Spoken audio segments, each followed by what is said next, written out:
anybody wants to find me, I'll be in the last place you would look. In a place where people used to be, a land that's called reality, you'll find me there.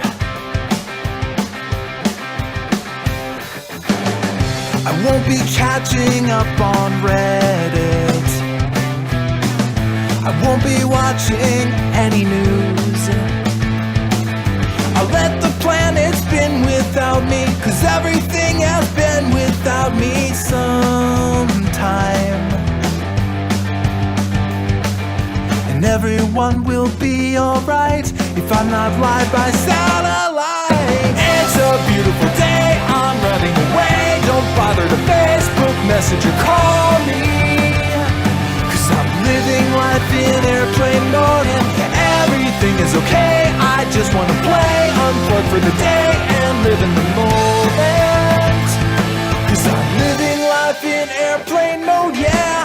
I'm always drowning in the static, I'd rather swim in crystal seas. My battery's been running low, I need to take it nice and slow for just a while. You won't be hearing about my weather, and you won't see my breakfast pics. For videos of kitty cats all gussied up in pretty hats, you'll have to wait. I hope it's not a tragedy, I hope you don't get mad at me. It's a beautiful day, I'm running away. Don't bother to Facebook, message or call me, 'cause I'm living life in airplane mode and everything is okay. I just wanna play, unplug for the day and live in the moment, 'cause I'm living life in airplane mode, yeah. Everything is now, everyone is everywhere, but no one seems to get up from their chairs. I'll come and sit with you, let's talk and have a drink or two. We'll open up the window for some air and hear the voices down the street of children playing on the beach. It's a beautiful day, don't take it away. I just want to play, 'cause I'm living life in airplane mode, yeah. It's a beautiful day, I'm running away. Don't bother to Facebook, message or call me, 'cause I'm living life in airplane mode and everything is okay. I just wanna play, unplug for the day and live in the moment, 'cause I'm living life in airplane mode, yeah.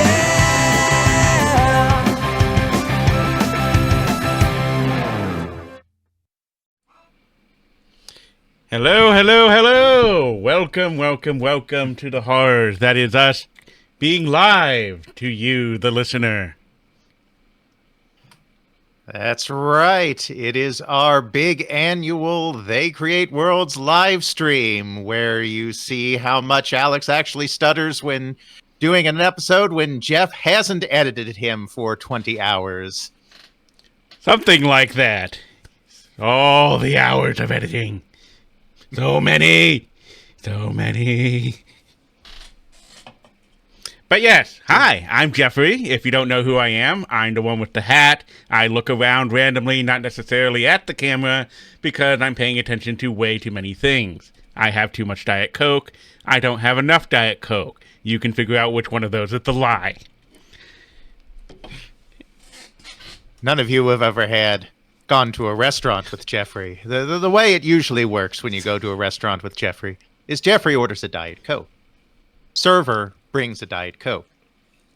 Server stops by 2 minutes later. The Diet Coke is gone. The server brings another Diet Coke. This cycle repeats several times until finally the server, if they're a smart server, says, I will just bring a pitcher, thus saving everybody a lot of time and effort and losing the restaurant a lot of money on sugary beverages. And I agree, Coke Zero is the way to go. I feel the same way. My Diet Coke! I do often reference, because we always do Simpsons references. I often reference when I'm out with Jeffrey and this has happened. I'm like, does this look like a man who has had all he can drink? Little Simpsons reference there. Little Dale knows what I'm talking about.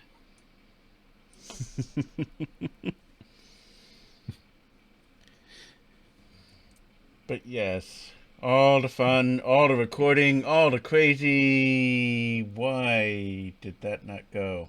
Anyway,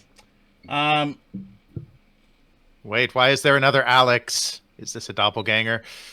no, you see different things than they see. No. I'm looking at chat. Oh, well, fine. You're gonna look at chat. I have to make sure all this stuff is working. Diet Coke should have gotten a video game, but no. It really should have. I think Pepsi Man is the closest. Well, there was, Pepsi tends to be the video game company. There was Pepsi Invaders. There was Pepsi Man.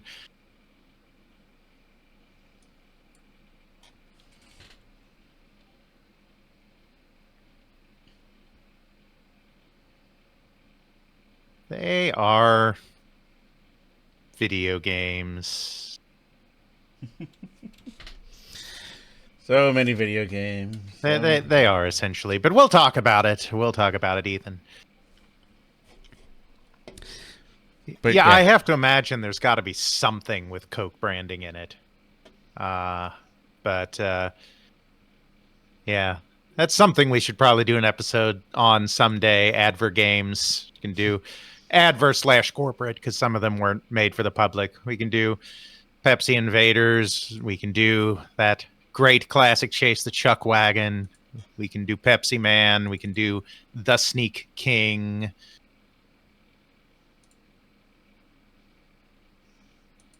Sim Refinery, maybe. There we go. Coca-Cola Kid on the Game Gear. And how appropriate. We will be talking about the Game Gear today a little bit, so that works. Now I got to look up Coca-Cola Kid. Uh-oh.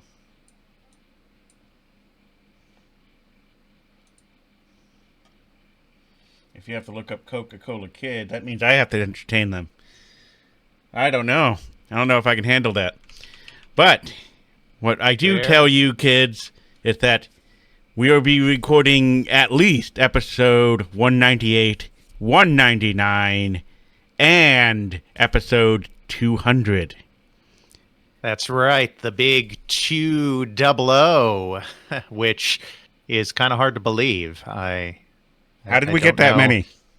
How did we get that many? 200 episodes, probably an average of 90 minutes an episode. So, over 300 hours of content. It takes Jeff 5 to 8 hours per raw hour of recording to produce 5 an to 8 episode. hours. Yeah. So how many hours? Jeff is not getting a lot of hours of his life back. No. No, I'm not.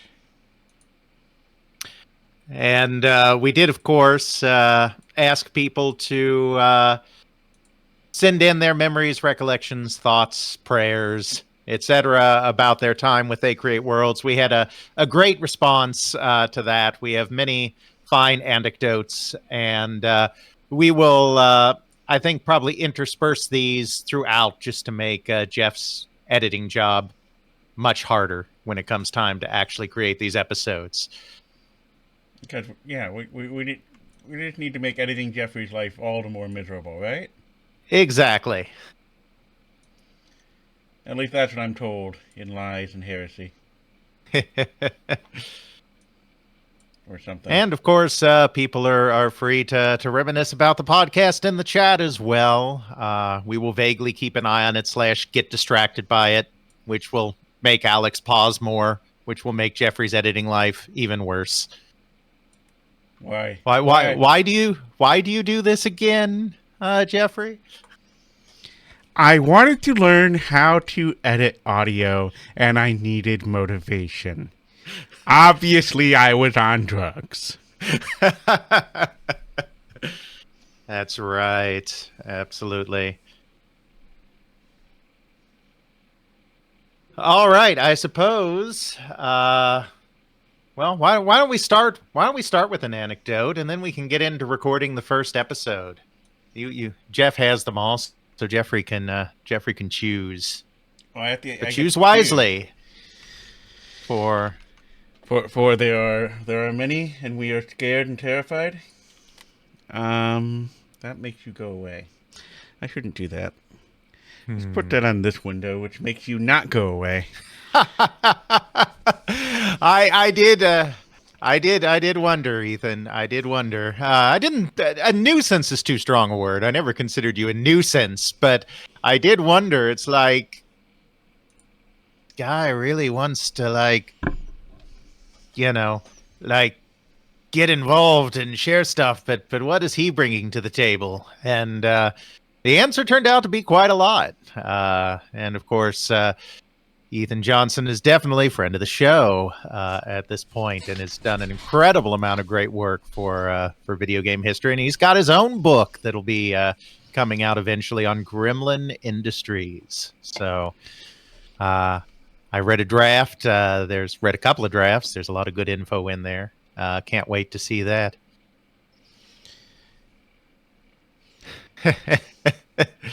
And I swear, yes, Gremlin and Cinematronics. Yes, of course. The San Diego gaming scene in the late 70s, early 80s. Can't omit half the story. Some of the Dragon's Lair stuff that he sussed out is really wild. So can't forget Cinematronics.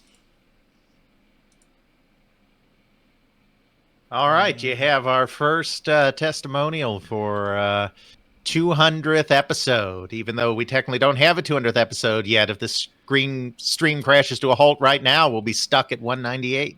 Oh gosh, what this world coming to?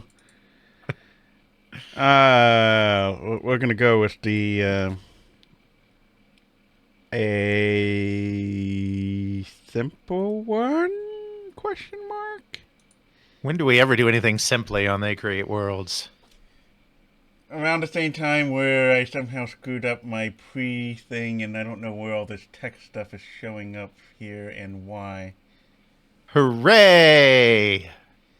Is there an undo button here? I need an undo button. We are experiencing technical difficulties. That's all right. Okay, we have untechnically complicated things. It's okay. I don't do live streams that often. I am by no means a professional. And also, while he's getting this stuff together, people in chat, if you want to chime in with around when you started listening to They Create Worlds, feel free. All right, there we go. Okay, so I have a simple one, but an important one. A new listener from Jason. Jason says, "Hello. I just recently found your podcast, so I don't have a memory, but I really am enjoying going through your episodes now. And in my heart, I'm a gamer. It's been a pleasure learning more about the games, about how the games are made, and the people behind them." So, very nice. Yeah, definitely. It's just like, believe me, I had no clue that the podcast would take off the way it did. And yeah, that's the long and short of it right there. It's just like, I thought, okay, we'd be shooting out in the void. Alex and I would get bored with this after about 10 episodes. But I thought, hey, I can at least find what Alex says is interesting. So maybe 2 or 3 other people might.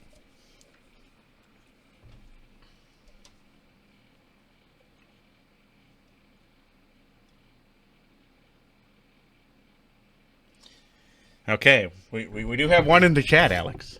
Yeah, you're better at reading than I am. Well, yes, that is. I mean, there are multiple people in the chat, but are you talking about Hubs? Sure, why not? Gaming Alexandria? We'll go with that. I was looking at a different one, but that's okay. That's Dustin, you know, Jeffrey. I do know Dustin. Yes. Fun secret, I shared a hotel room with him. That's right. At E3, back when, like, E3 was cool, or, like, existed. R.I.P. Yes, back when it was still invitation only, and like business was actually done there, because Dustin and Jeffrey, Hubs and Jeffrey, were big in the Dragon Quest fandom scene, which in the United States was not very big, so they were like big fish in a tiny pond, but they were both heavily involved in early Dragon Quest, or Dragon Warrior, it was as it was still normally called in the West then, fan sites. And so one year, Enix just decided, for some random reason, even though they didn't have a Dragon Quest game coming out that year, to give them all E3 passes. So a whole group of them got together. So Jeffrey has actually known Hubs longer than I have. Shocking. And met him in person before I did. Though I have also met Hubs in person now. He does exist. He is real.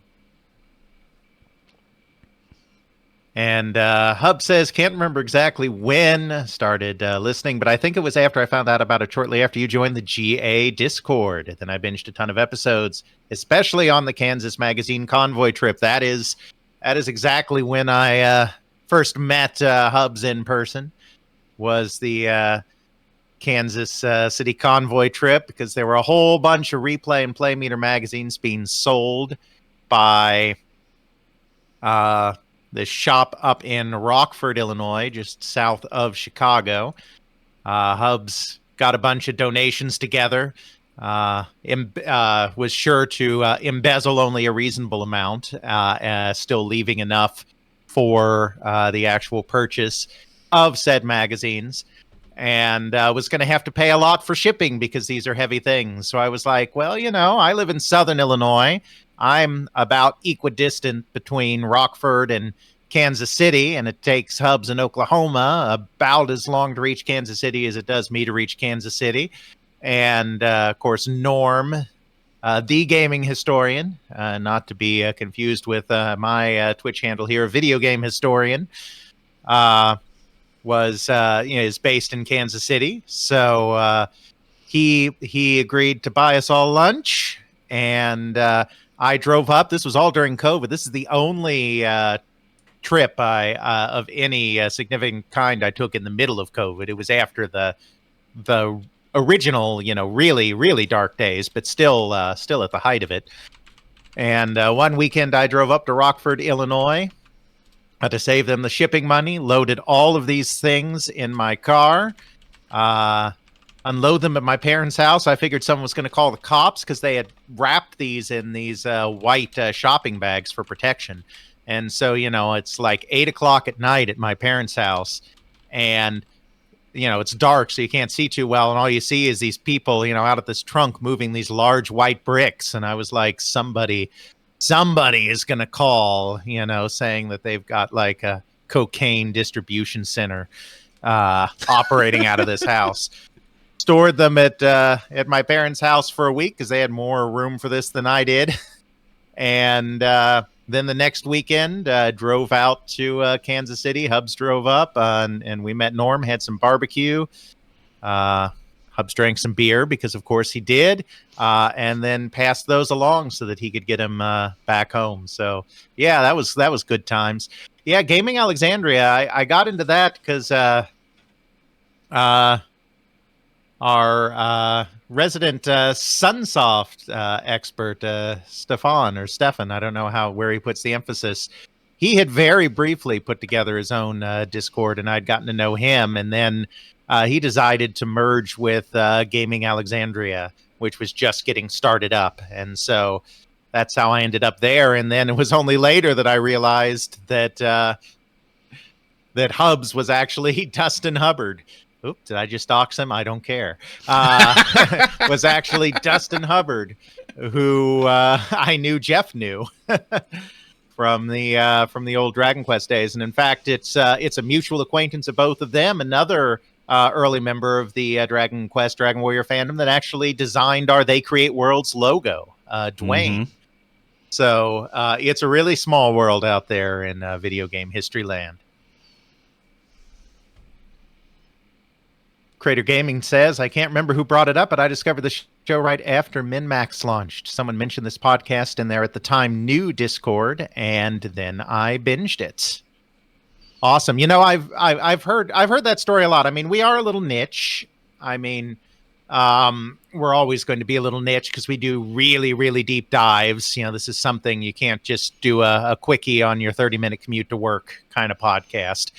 But we do find that the people that do like us really, really do seem to like us. And that seems to be a common story, is that, you know, I heard about it, I listened to one, and then I immediately started binging. So TCW TikTok. Oh God. Well, you know, we have, not with TikTok, because, you know, we're old. We're not young and hip like that, but we have occasionally I'm old. Yes. We have occasionally discussed the idea of doing YouTube shorts. It would also work as a TikTok thing. You know, occasionally on an episode, I'll say, you know, if you take one thing away from this episode, you know, it should be this, you know, when I'm dispelling a myth or giving a particularly important fact or whatever. And we've talked about maybe doing short, like 3 to 5 minute videos where, you know, called something like, you know, if you take just one thing, or One thing to something take like away. that. One thing to take away. That's what it is. One thing to take away, where we just talk about one really concise thing. Really, that's something we might do at some point when Jeff has time again. So probably never, but we have discussed getting involved in short videos. Need a larger production team. Absolutely. And yes, SM Oliva, who does the fantastic Computer Chronicles Revisited blog, where he's going back through and summarizing all of the old Computer Chronicles episodes one by one, but not just summarizing, but also elaborating, giving more information on the people that were presenting in that episode, the products they were presenting, what happened to them afterwards. It's a wonderful blog. I definitely recommend that. As Maliva says, I started listening after hearing Alex for the first time on the Video Game History Hour back in 2021. Yes. Video Game History Foundation. There are two video game history discords that I really frequent. One is Gaming Alexandria, our very own Hubs here, who does that, and it's a great place. A lot of is what I like to call the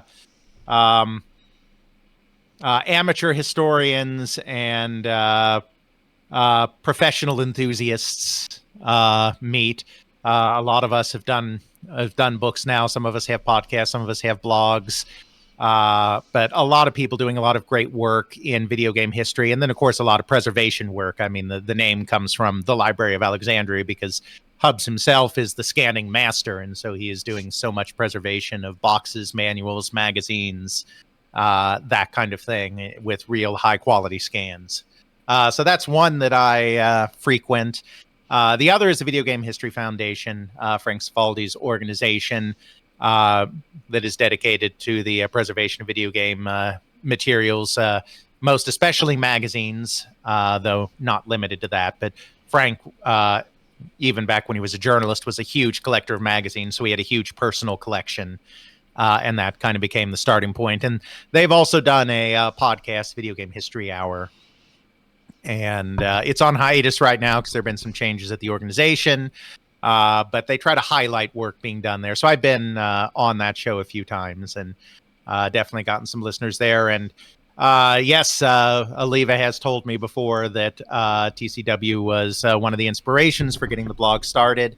and that's great to hear because really, when I think about my own journey through video game history, we talked about this, of course, in our very first episode. We talked about this, 198 to 200 episodes ago, and All I Can Do Is Ask Why, which is really that, my own journey in video game history started because I was dissatisfied with the materials that were available. It's a lot better now, not just because of my podcast. I'm not saying that, but it's a lot better in general now. But back then there was really not much. And so I just decided, why not do this myself? And then, once I started doing it, I realized that I could do it myself. Like, people will talk to you like about themselves, and you can get interviews, and you can go to archives, and you can write stuff, and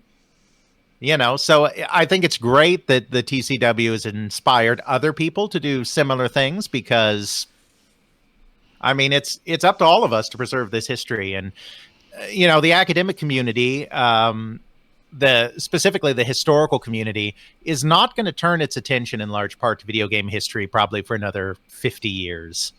Some have, and there is some good work being done in that area as well in academia, but a lot won't, because historians want to wait for that perspective, which is totally valid. I mean, half the conclusions that we've reached today will probably be debunked or re-examined or reevaluated or modified 50 years from now, because you can't get that complete perspective. But of course, as a result of that, you're largely left with journalists. You're left with, as I say, the amateur historians and the professional enthusiasts. These are the people left to cover this stuff. And I think of film history, where so many of the early pioneers were not interviewed in any meaningful way. And obviously, we still know a great deal about the early history of film, but a lot of people were not interviewed. A lot of early films, of course, have been lost, staggering numbers of them. And again, historians weren't turning their attention to that, but you didn't have this kind of enthusiast community doing it either. And so it is so important to video game history and computer history and electronic game history that people like myself, or people like Aliva, or people like Ethan, people like Hubs are going out there, securing documents, securing interviews, scanning stuff, dumping stuff, just doing this preservation of all of these things, because when the academics, when the top tier professional historians do start looking into this stuff 50 years from now, they're going to have a wealth of material, and they're going to be starting from a much better place than. And there's Gazamaluka, as I said, the person who got me into GA in the first place and got me into all of these communities. So big shout out there, because they created Worlds would still exist without that, because that was separate from Finding Gaming Alexandria. But finding all of these amazing collaborators is all thanks to Gazi. So great to see him in the stream here as well. Yeah, no, it's a great community. If you're not already members of the Gaming Alexandria Discord, I very much encourage you to join. Someone can pop a link in chat if they want to. I'm not going to. I'll probably have to do it, because I think I'm the only one who can do links. Yes, admin privileges, all of that. But yeah, it's a fantastic Discord, and it's where a lot of us do gather to do the important work, like deciding which replay covers were the best and which were the worst. The things that need to be done for the future generations. No, it's very true, Gazi. I forget exactly how I stumbled onto your Discord. I think I had seen your History of Sunsoft posts first, your original ones. Okay, yeah, so there we go. It was Ethan that brought me in. That makes so much sense. Um, and yeah, so Ethan brought me in to Ghazi's Discord, and then Ghazi connected with Hubs, and they merged, and that's why I got into. So it's but I would have never gotten into GA if Ghazi had not put their Discord together, and well, yeah.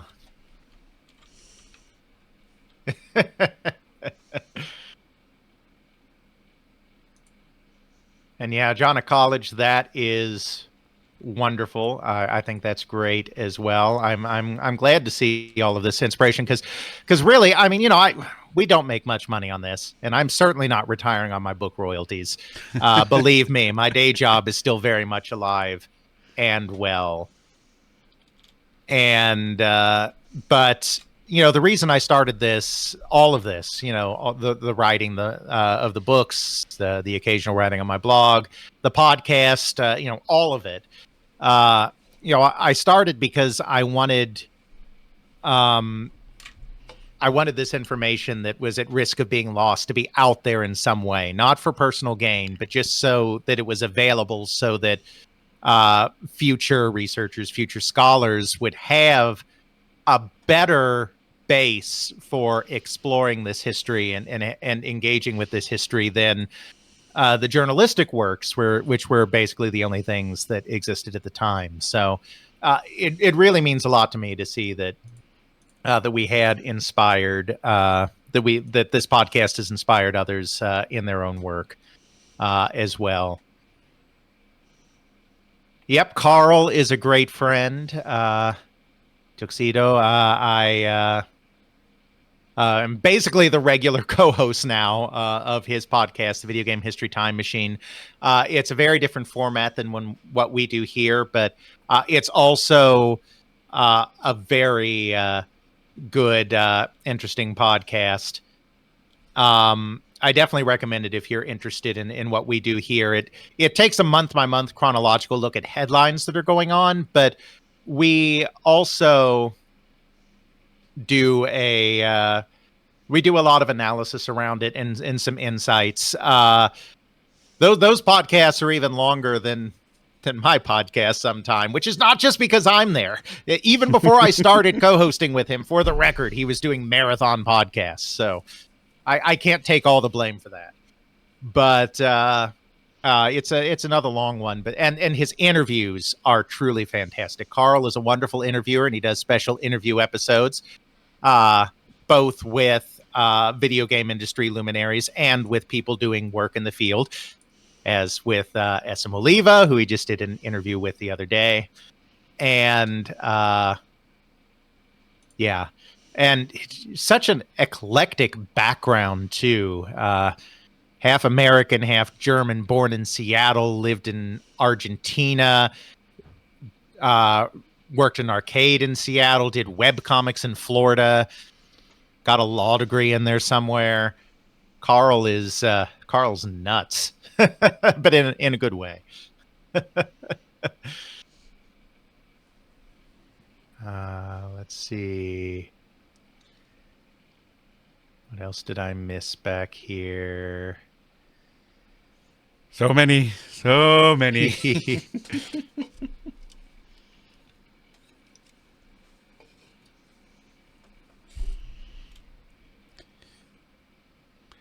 But yes, I take it the audio is good and the quality is good out there in streaming land. I tried to make a little bit more effort to make this work better. I actually hardwired my computer to the network as opposed to Wi-Fi, which I normally do, because I'm just processing so much data. So at least on my end, it looks like it's a lot more stable and clean, and the audio is coming through in mono and not stereo, because that causes issues.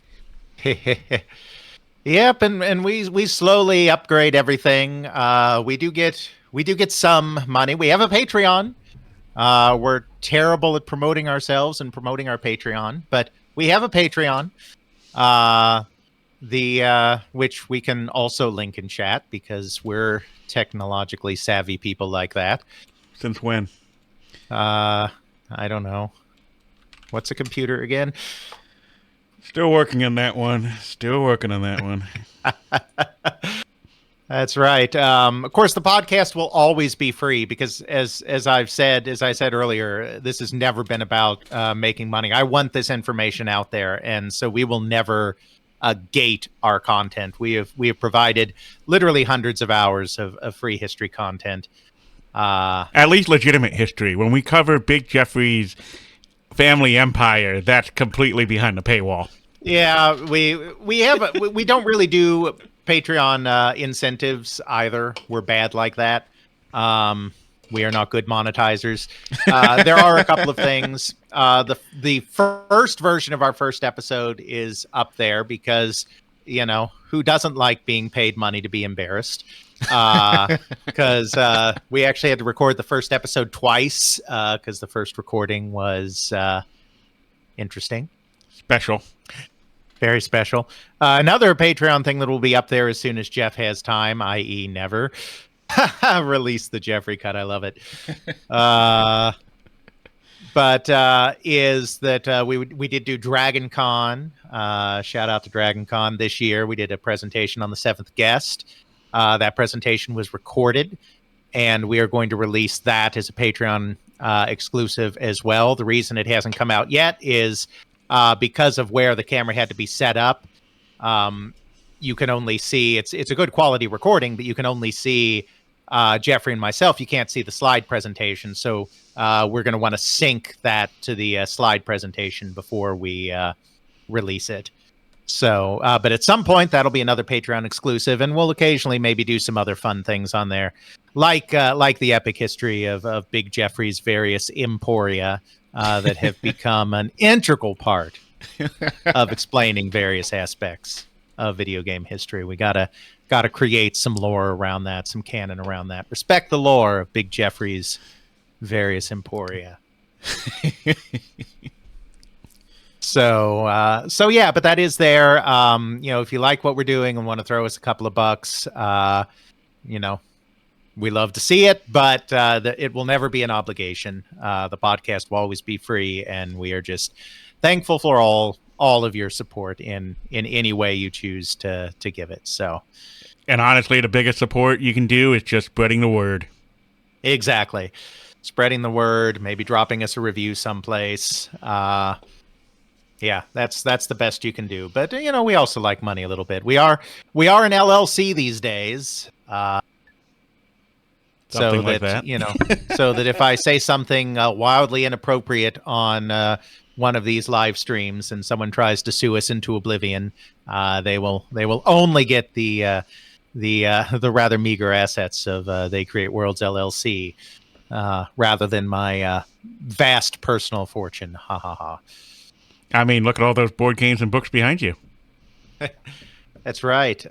Also a Gabu back there for you Final Fantasy 14 aficionados, which I'm definitely one. There's Post Moogle back there too, but you can't see him from this angle. Let's see if we can see the Post Moogle. There he is. There's the Post Moogle. All right. And I just hide in front of a green screen, so that's right. I'm actually in a pixelated arcade cabinet. Or something. Anyway, I think we've entertained the pre-show enough. Everyone who's going to be here is going to be here. I think we have to start recording something so that in the future I will just panic and edit. All right, let's get to reaping that audio then. That's right, reaping that audio. All right, audio levels look good on my end. Audio levels are good on your end. Last I checked, which was 30 minutes ago. Have any cats been through since then? That's the important consideration. Ember has been kicked out. Kitten is just sleeping on her spot. She's happy. Okay, life is good. For those that don't know, sometimes there are many cats in the Jeffrey household, and sometimes he will come back to discover that these many cats have walked in places that they shouldn't have, and cords and dials and switches are no longer set as they should be. And then we have the fun period of why isn't the audio right before we start recording. which is why I check pretty much every time before I start recording, because you never know when the cat decided that walking over the mixer was a fun thing to do. That's right. My setup on this end is far simpler. I just have the mic, I have a Behringer, I have a preamp, and that's about it. Yeah, he doesn't have the elaborate craziness I do. All right. I'm over the red button. Ready to record in 3, 2, 1. Red button has been pressed, Crunk. Absolutely. We have sound. We have waves forming. And for you kids in the audience, you can even see the live recording little buttons there, along with the little timestamp that we see. That's right. I'm helpful like that. I can share some of that stuff or something. Okay. Let's get this party started. Why did that sound like a cross between Daffy Duck and Bruce Campbell? All right. We're not going to go there. Welcome to They Create Worlds. I'm Jeffrey, and I'm joined, as always, by my co-host, Alex. Hello. And you're not just joined by your co-host, Alex, today. We are also joined by the interweb. Yes, we are. Hello, people out there in the audience, live. You can cheer or something. I might add a sound effect or something here. Note to editing, Jeffrey, add sound effect here. That's right. It is our annual live stream. So this is still a real episode, of course, as they always are, though there might be some weird breaks and pauses there to acknowledge stuff going on out in the world, which there usually isn't. But we are doing our big 3-part live stream recorded look at the handheld game market, from its very beginnings all the way up to what's essentially its very end, though things will get much vaguer as we get closer to the present, and we don't have a lot of context for things that have happened yet. But Alex, there was only the one handheld, the Game Boy. We did like this Gunpei Yokoi episode, we did this Game Boy episode, and then we did something about Tiger Electronics. We've never done a Game Boy or a Tiger Electronics episode. What are you talking about? Oh, I thought we did. Okay, No, fine. There's too many episodes. I can't remember anymore. Oh my goodness, no. We have barely touched on handheld games at all, which is why this is a great topic to do a big 3-part episode on, because we've somehow managed to almost completely avoid it. We did do a Yokoi episode. It wasn't really focused on the Game Boy, but it came up a little. And of course, everything we thought we knew about the Game Boy back then, it turns out is wrong. So Game Boy is going to be a huge focus of what we talk about today, though not in this episode. For those of you listening to it after the fact, that will be in episode 199, episode 2 of this whole rigmarole. And then, of course, it wraps up in episode 200. What? How did we get to 200 episodes? I don't recall getting a memo. No one told me that we were going to start writing, recording, and doing things and saying stuff, and then I'd get to 200. Right. I know. It's absolutely unbelievable. Yeah, 2 episodes a month, every month since September 2015. We have not missed a single episode. We almost did once. It's all your fault. But we don't talk about that. That's okay. So, yes, apparently if you do 2 episodes a month every month since September 2015, then by December of 2023, you have reached 200 episodes. Fun fact. Okay, so 5, 6, 7, 8. Okay, 8 years. Add 8 to 2023. So 2031, 2032, we're going to have 400? Something like that. Thank you, Dale, for that love for citing apologies. Little pro tip for those of you doing historical writing at home. No matter how much you hate footnotes, and believe me, I hate footnotes, don't save them all to the end, especially if you have 2,000 of them. You'll hate yourself later. So much hate. Hey, but the book's cool. Yes, the book is cool. I have written a book. I can even... It's right behind me. Let's go see. We're going on a field trip, kids. Alex is getting up, going through the great vault, walking back to the chair, and then presenting the book. That's right. I realize this is a podcast, you people listening, but do remember we're also doing a live stream, so this isn't as ridiculous as it sounds. But there she is. They create worlds. The story of the people and companies that... Shape the video game industry. Shape the video game industry. That's what they did. I know my own subtitles. Story of the people and companies that shaped the video game industry. This thing is pretty big. It is 586 pages officially. It can feed a family of 4 for a winter. And if you get a second one, you can use that to keep your family warm for the winter. So they are great survival tools. Oh no! Someone asked the question. I feel like George R. R. Martin now. Wins the second one? That's an excellent question, and it's one worth taking a second to give a non-answer to. Originally, I had a very ambitious plan to get one of these done every 2 years. Now, the first one I started writing much earlier than that, but. I was hopeful that I would get the next ones out. At this point, I could probably finish Winds of Winter before George R. R. Martin could. Maybe I just should. It won't be any good. I'm not a good fiction writer, but maybe I just should. Why not? I felt that was reasonable as a time frame because I've been researching all of them simultaneously the whole time. So it's not like I was just researching up to 1982. I've been doing interviews, collecting documents, raiding newspaper archives, etc. all along. So the plan was to, this one came out in 2019. The hope was to have the next one out in 2021 and then the next one out in 2023. Well...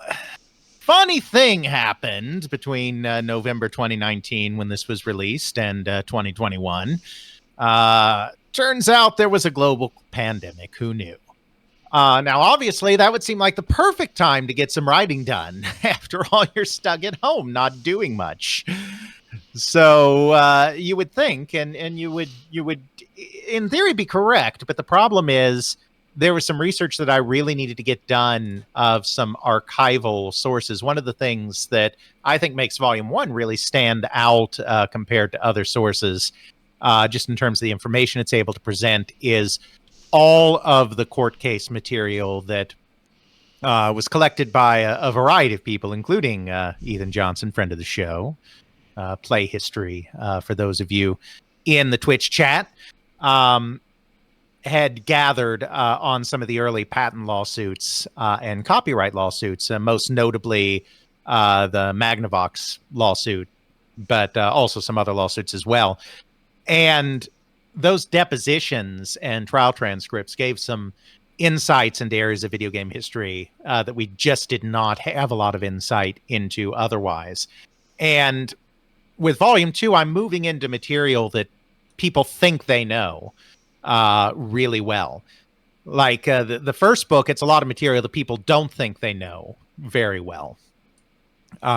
People may know a bit about the VCS or the Intellivision, but they don't, or Space Invaders, but they don't necessarily know about the really early arcade game development, some of those companies. And so it was relatively easy to write a book that had new info that most people hadn't seen. It gets harder when you get into this period of the Crash and Nintendo and Sega to come up with unique perspectives. And I think I have. I mean, I think, and if you've been listening to the podcast, you've already heard me give some of these unique perspectives on companies like Nintendo and Sega. But I really felt I had to go the extra mile to not just be retelling stories, and that involved getting into some more archival materials, some of the Nintendo lawsuits, especially, in order to be able to do that work. And obviously, COVID completely sabotaged any ability to engage with those sources, which just caused me to put it off more and more and more. So it's gonna be at least another year or two before the next one comes out. My publisher's fine.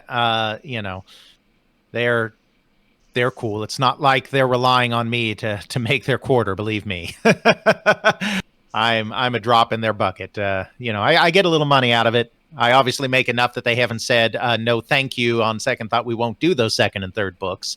But they're fine. I mean, occasionally they're like, so, where are you? And I'm like, not much. And they're like, okay. So they're fine. I'm not going to get dropped by the publisher anytime soon. Ask when it hasn't come out in 5 more years and we'll see. But it'll be another year or two before Volume 2 comes out. But I'm still totally committed to Volume 2. So, that has definitely not been canceled. I still think there's a great degree of probability that I will beat the Winds of Winter.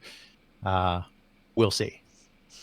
We'll see if Westeros freezes over before Alex gets his second book done or not. So that was a long-winded answer, but this is They Create Worlds. I mean, if you were expecting something short and concise, then you haven't been around very much. And thanks, other Alex. I very much am. Can't wait for it to be done as well. Believe me. So yeah. So okay. That's the book. But we're not here for the book. We're here for handheld video games. That's right. So, where do we start off this story? Do we start off with the Game Boy? Do we start off with Tiger Electronics, Mattel Electronics, those interesting football games that we just stare at the blinky lights and go, am I winning? Am I losing? I can't tell anymore what's going on. No, we don't start with any of those things. We have to go back further than that. We always have to go back further than that. Where They Create Worlds. We never come at things the easy way. We need to start not with games at all, but the technology that really fueled the entire existence of handheld games in the first place. And Transistors? that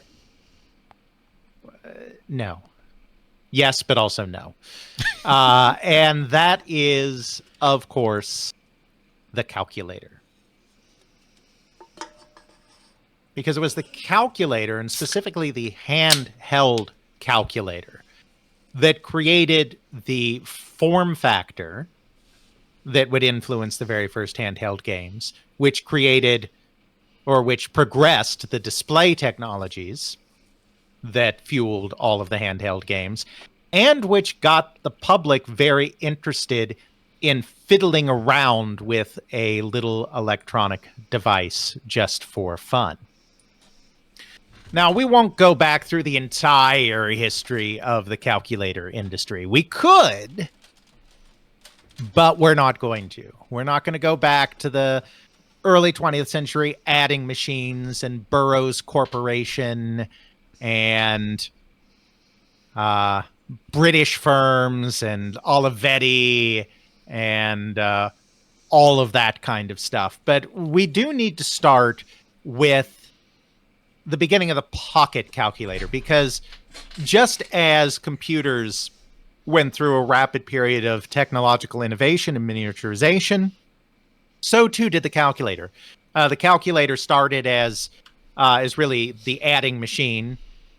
These big mechanical devices with rows of buttons and a lever that was used by banking clerks and office workers, and proceeded from there to slowly move on to electromechanical technology, and then electronic technology, very similar to the way the computer was progressing at the same time. Because, of course, a calculator is, in a way, a computer.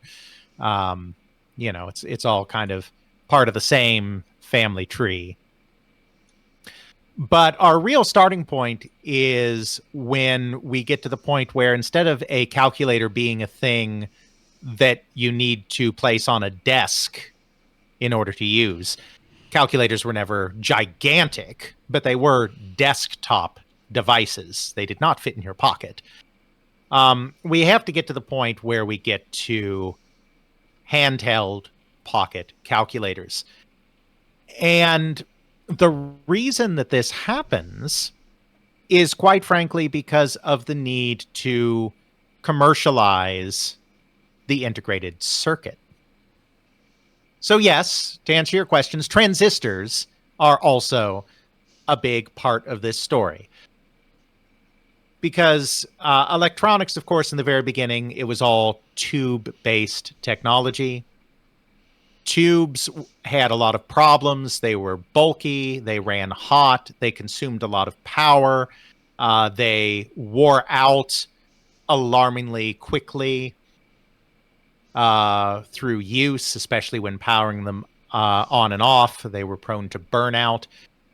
So there were a lot of problems with them, but there was one thing that was not a problem with them, and that is that by the middle of the 20th century, they were pretty darn cheap. Transistors were coming along, first pioneered, invented at the end of the 1940s, 1947, and then through the late 40s and early 1950s, refined into a kind of usable format. Transistors were a lot smaller, a lot less power hungry, a lot more reliable. They would allow for a smaller footprint for electronics, but the problem with them, of course, is as a new technology, they were very expensive. So in the beginning, the only real market for them was the military-industrial complex, the defense industry. And in that area, what is happening? What is happening? Ooh, I will eventually have a cat. Should we bring in the cat? The cat's going to hate me. Let's bring in the cat. Bring in the cat. Bring in the cat. We will be right back. I have my little stuffed cat. Bug cat. Kapu. Kapu says hi. Meow. My living cats are somewhere. I don't know where. Oh, look. I said cat, and Ember is already coming. Hi, Ember. Come on. Come on. Jump on up. Jump on up. If you jump on up, I'll put you on the screen, and then all the nice people will see you. Yeah, that's right. Come on. Come on. Okay, fine. You want me to pick you up? All right. No. No. Yeah. Cat can't make up its mind. Silly cat. So you get Alex's cat.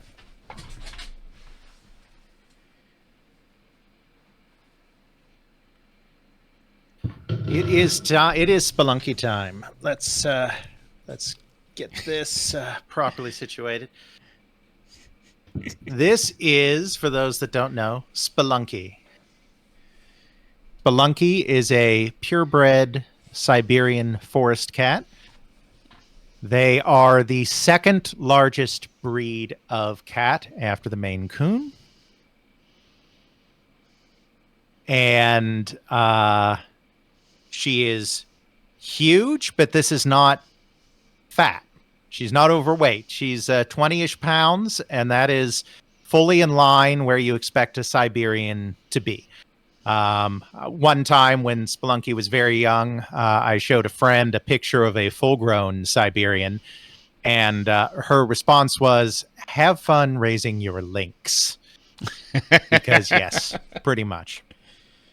You can tell by the paws. Look at those paws. That's how you know that this is a humongous cat, because obviously there's no fat on the paws. So that's a good gauge.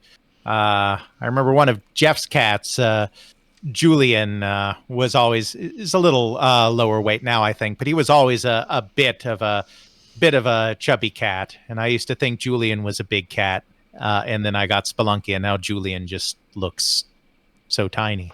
That is true. Julian, come here, Julian. And so yes, Spelunky. The reason we went this route is I do have a cat allergy. And Siberians, but it's a mild cat allergy. I'm not one of these people that just dies. Okay, she's had enough of that for now. I'm not one of these people that just dies when they're around a cat. But I do have a cat allergy, and so I should go back to me, I suppose.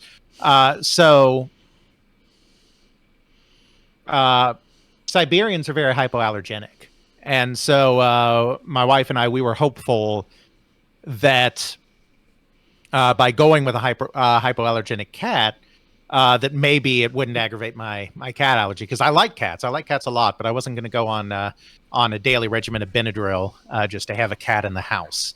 So that's why we went purebred instead of just getting a rescue or something. And it worked. I've never had any kind of allergic reaction to Spelunky. And I saw Hub say no relation to the game. There's a slight relation to the game, obviously, with a name like that. I am very much of the opinion. My wife Megan, she wanted to have a name picked out before we got the cat, but I was like, no. I'm very much of the. I like to see what the personality of an animal is like before assigning a name. So, so we didn't have a name before we brought her home, and it became clear very early that she was very much an explorer and very much liked getting into tight spaces, as many cats do. But I mean, she was very curious, very much an explorer, very much poking into every nook and cranny possible. And so, she was kind of like a little spelunker. And then, of course, being a video game person, I just thought, Spelunky. Because it's got the spelunker thing, it's got the video game thing, it's got the exploring and bold thing. And so that's why we named her Spelunky. And I'm going to let Spelunky out of the room because she is becoming insistent. Later, she'll be insistent to come back in because, cats. They always want the thing they don't have. This is Ember. Hi, Ember. Hi. Hello, Ember. How are you? But I interrupted her nap time. She's a very social cat. She loves cuddles. She has never met a person she doesn't like. She's very dog-like. She comes up and greets new people. She doesn't run and hide. But cuddle time is cuddle time, and nap time is nap time. And this was actually nap time. So Spelunky has left again. You will, Ethan. You definitely will, and you will marvel at the softness because, oh my goodness, so soft. All right, so that was the cat hour. Now we go back to history. Something related to something integrated circuits. That's right. Back to history. Yes. And I get to cut all editing, that for the real thing. And editing, Jeffrey gets to have all sorts of funs. Yes, Pet the Cat is definitely the original handheld game. I totally agree with that. All right, see you in a bit, Ethan. Always such a great supporter, friend of the show, as I say. So we'll catch you later in the stream. So anyway, I was talking about integrated circuits, and as I was saying, even though they were more reliable, smaller, less power hungry than a vacuum tube, they were also very expensive because this was a new technology.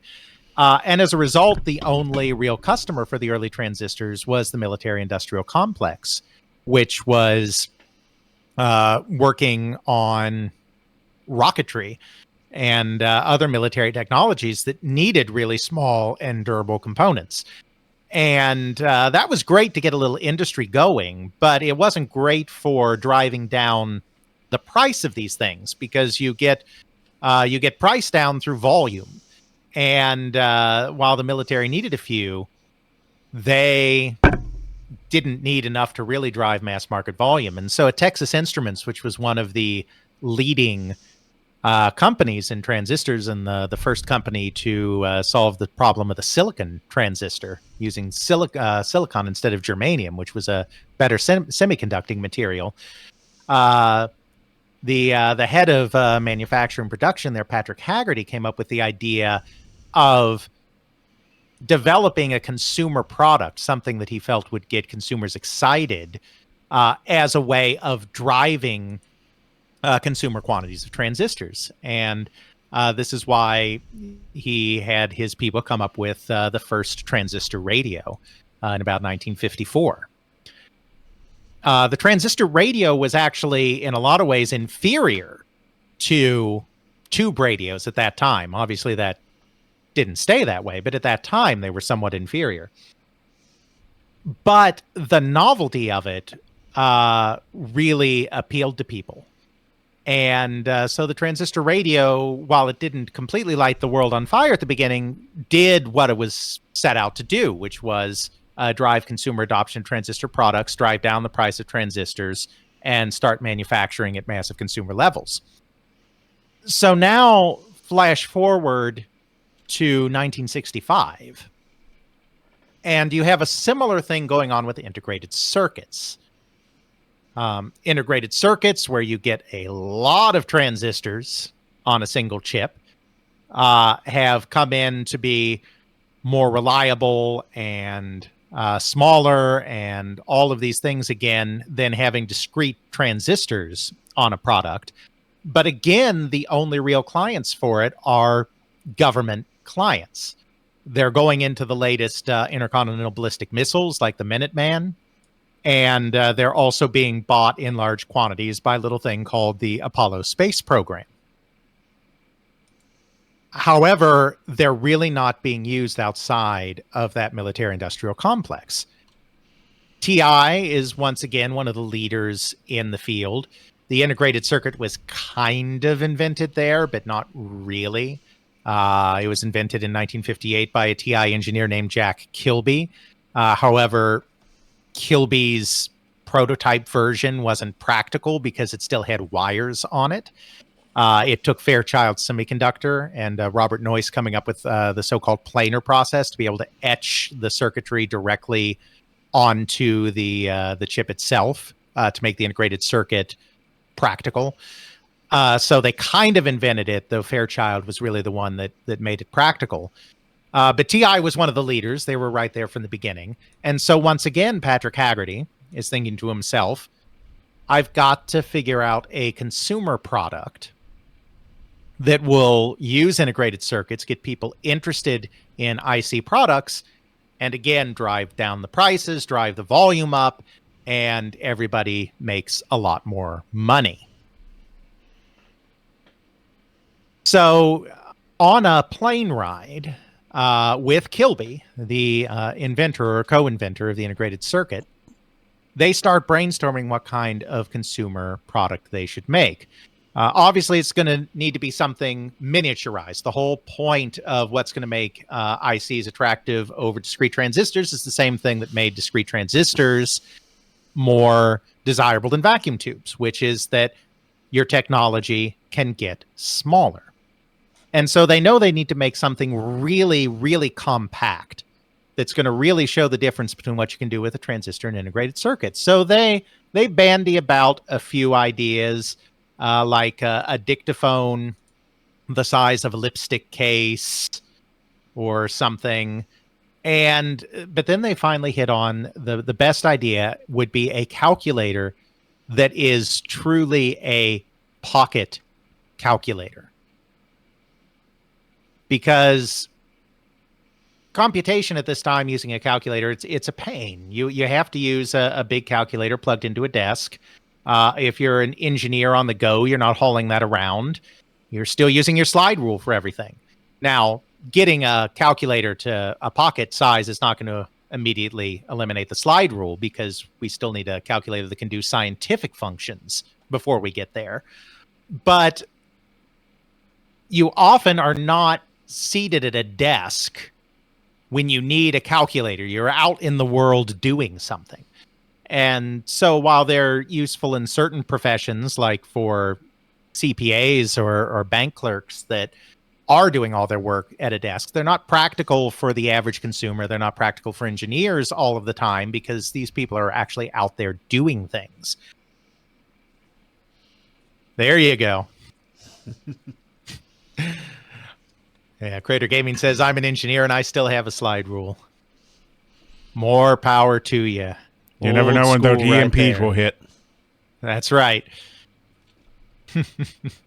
You are ready for the post-apocalyptic world. You will still be able to math.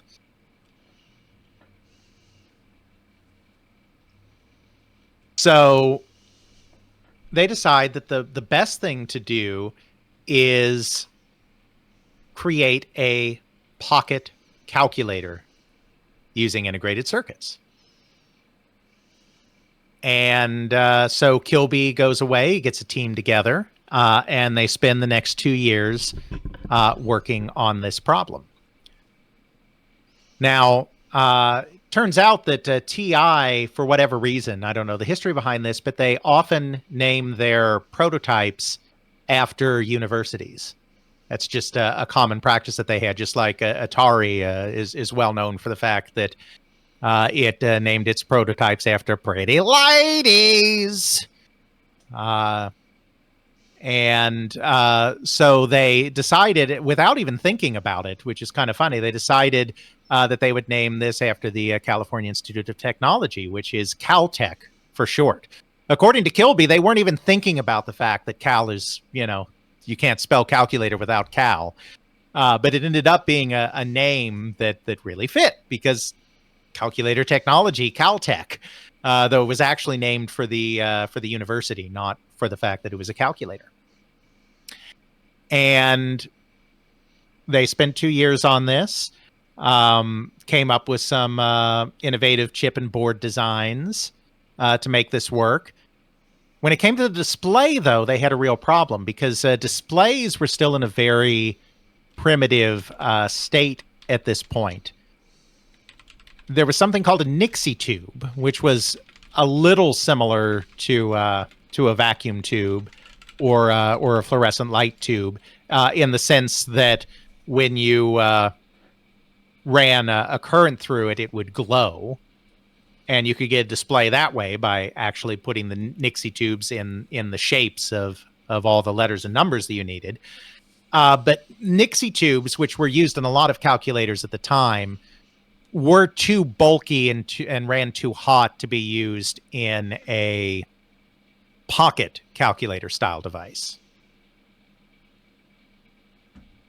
LEDs were starting to come in. These are a special type of diode that actually TI was instrumental in creating, which would give off light when you ran a current through them. And so you could use LEDs, light-emitting diodes, for a display. But LEDs were still relatively new, and they were still expensive. So the Caltech actually used a paper readout. It printed out everything that you typed into it. That really has nothing to do with handheld electronic games. I just think that's kind of weird and cool. The first kind of handheld calculator had a paper display instead of some kind of electronic or digital display. And hope you never run out of ticker tape. That's right. So they got this prototype together by 1967, but it took them a few more years to get this prototype into a kind of usable state. And they were actually beat to market, even though they made the first one. They were actually beat to market by some other companies, though those companies were working off of the work that they had done at Texas Instruments to create more pocket-sized calculators. And even though this technology was all invented in the United States, the calculators themselves were primarily coming out of Japan. And the reason for this goes back to the whole concept that we've talked about before of the Japanese economic miracle. The Japanese economic miracle, to just put it very briefly, was the recovery of the Japanese economy from complete and utter total devastation and collapse after World War II into the, before the collapse of the bubble economy, into the second largest economy in the world.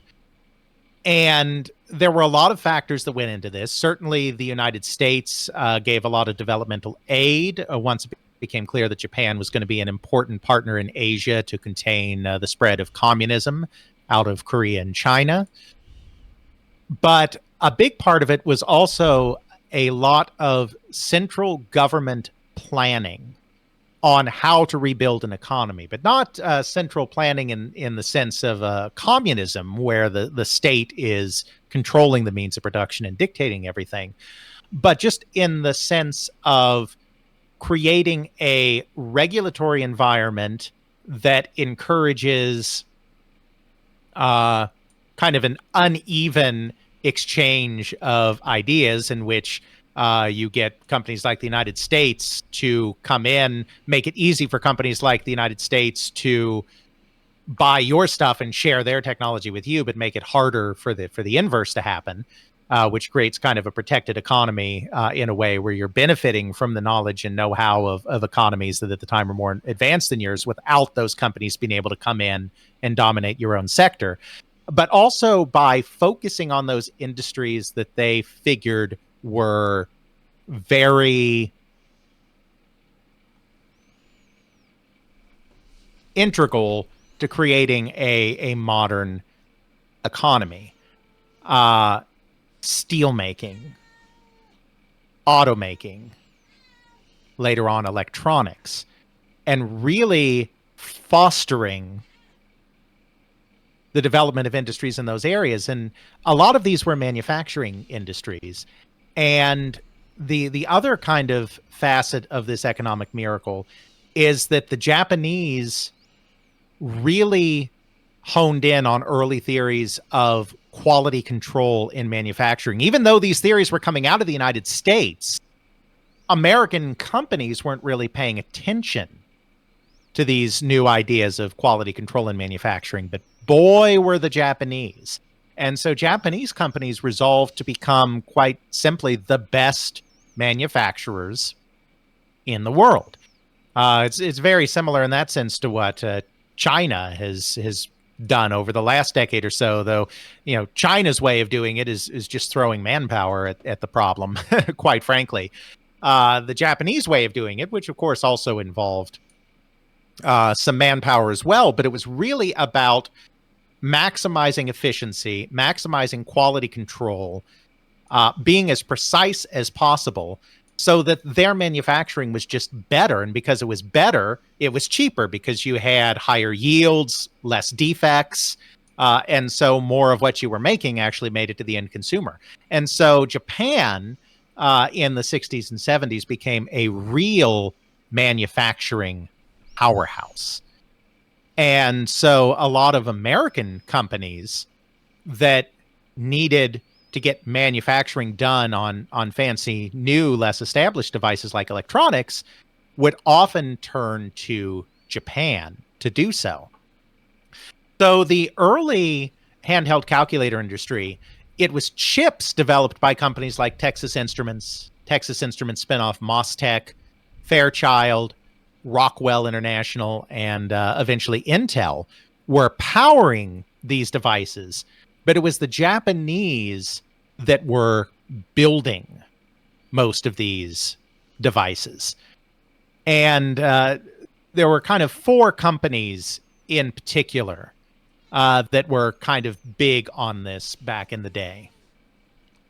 One of these was, and many of them are still big today.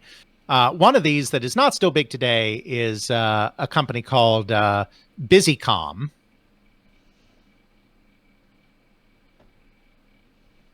This is the part where, the always gets cut that you don't normally see. That where Alex has to check his sources to make sure he gets stuff correct, and then makes Jeff's life miserable as he has to edit all of this stuff out. BusyCom was actually started as a calculator company. It was started in 1945 as the Nippon Calculating Machine Corporation and made mechanical calculators. They later renamed themselves the Business Computer Corporation, or BusyCom for short. And as integrated circuits were starting to proliferate, they kind of dove headfirst into electronics and created some of the first electronic calculators in the world. And they actually partnered with Mostech, the TI spinoff, to create the first handheld pocket calculator that was actually released. They beat Texas Instrument to market with this Mostech chip that was even more compact than the work the TR was doing. And this was the Handy LE, which was released in March 1971. The other thing that BusyCom is known for, they're long gone, but the other thing they're known for is commissioning Intel to create what eventually became the microprocessor. More central to our story, though, are a few of the other companies. One of these is Casio. Actually, I don't know that we really need to talk about Casio. We don't? Yeah, we'll skip Casio. We'll skip Casio. Cut Casio. We're skipping Casio. All right. But the company that is most important for our purposes in this Handheld Electronic Games episode is the company that at the time in the late 1960s, all the editing Jeff has to do. Hooray, hooray. Cut, and friends.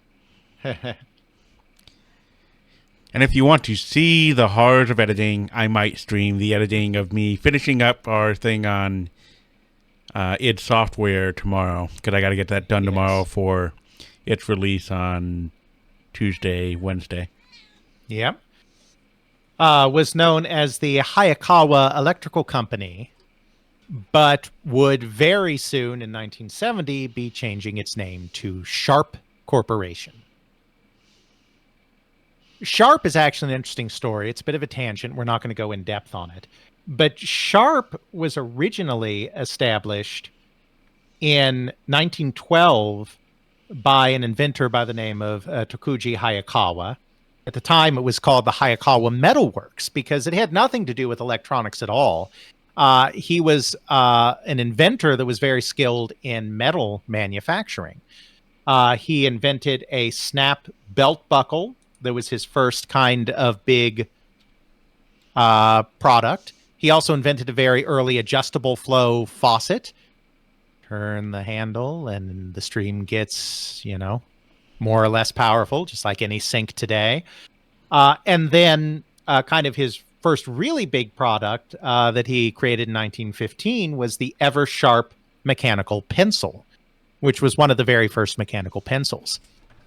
And he would have probably been perfectly happy to stay in this world of metal manufacturing and mechanical manufacturing forever if it wasn't for the fact that in 1923, a little thing happened called the Great Kanto Earthquake. The Great Kanto Earthquake basically leveled Tokyo and Yokohama. It was a massive disaster.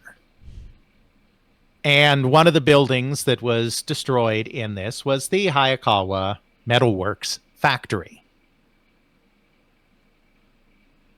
Hayakawa was left with basically nothing at this point except for his intellectual property and a bunch of debts.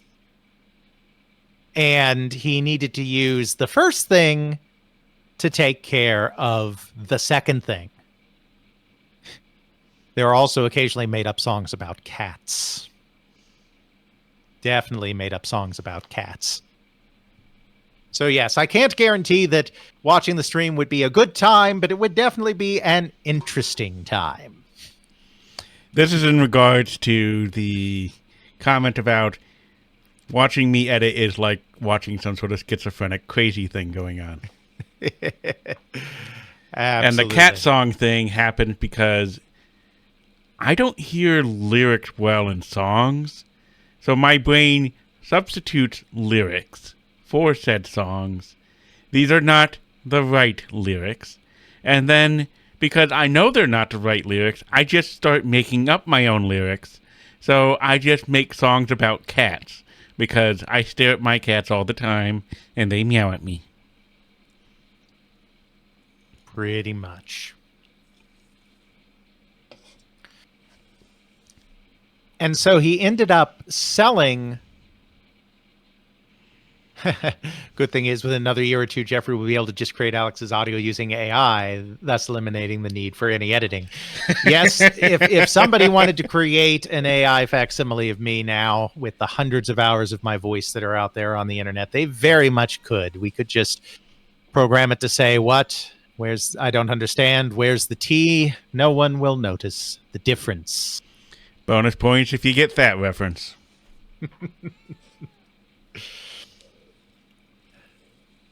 So he ended up selling the rights to his mechanical pencil, his most successful product, to a manufacturing company down in Osaka. And he relocated to Osaka and helped them get their factory operation up and running. But that was going to be the end of his ability to do anything with that product. It was no longer his. He decided he liked Osaka and he decided to stay there.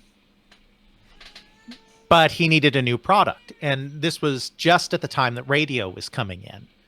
So he decided to get involved in the design and manufacturing of crystal radio sets, which were just coming in to Japan. And so with that pivot, he ended up in the electronics field. And then from crystal radio, he got into tube radios.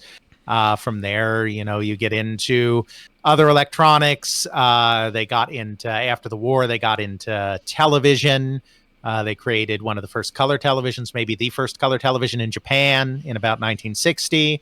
And so they're just moving from technology to technology. They get into microwave ovens. They have all those things. They have their microwave oven. They have their color TV. Just no MTV yet. That comes later. And they developed an engineering capacity around all of this. And after the color TV thing had kind of run its course, the engineers were sitting around and thinking about what they should get the company into next, because it's a company that was always moving towards new horizons. And they decided that the next area to get into should be calculators and computers. And so they set up a new R&D group, about 20 people, that started to just deep dive, learning everything they could about transistors and electronics and computers and calculators and all of this, and resolved to be in this area. And this led them to become the biggest calculator company in Japan. And it also led them down the road of working. Sorry, 1 second. We got to bring our American, German, Argentinian lawyer friend into the stream here real fast. You're in with Carl. You've talked to him on the Discord, Trantornator. Pop him a link to the stream, Jeffrey, in Discord, so I can keep talking while this goes on. Sure. Just a second. Well, he's just going to be in chat. He's not going to be on. He's not going to be on the show. But yes, he's coming to join the stream. Give me a second. And as part of this, they also become one of the premier companies working with liquid crystal displays, or LCDs. We'll get into that more later. So where does that leave us at the beginning of the 1970s, right before all of this electronic handheld gaming stuff that we are theoretically here to talk about is getting started. Well, you have an American semiconductor establishment that has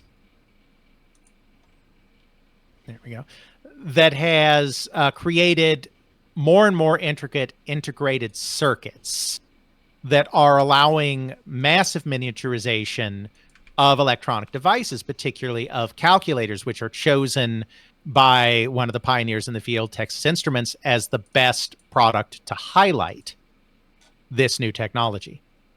You have a series of companies in Japan, such as Busicom, Casio, Canon, and Sharp, that are embracing electronics as the new kind of wave of devices to pay attention to, and are really great at manufacturing, that are now partnering with chip companies in the US like Texas Instruments, Fairchild, MasTec, and Rockwell to create these calculators, and are the principal people selling these calculators. And you have a public that is really excited about these new devices because they're actually useful. When the transistor radio came out, it was actually not as useful as a regular radio at that time, as a tube radio. It sold basically on its novelty.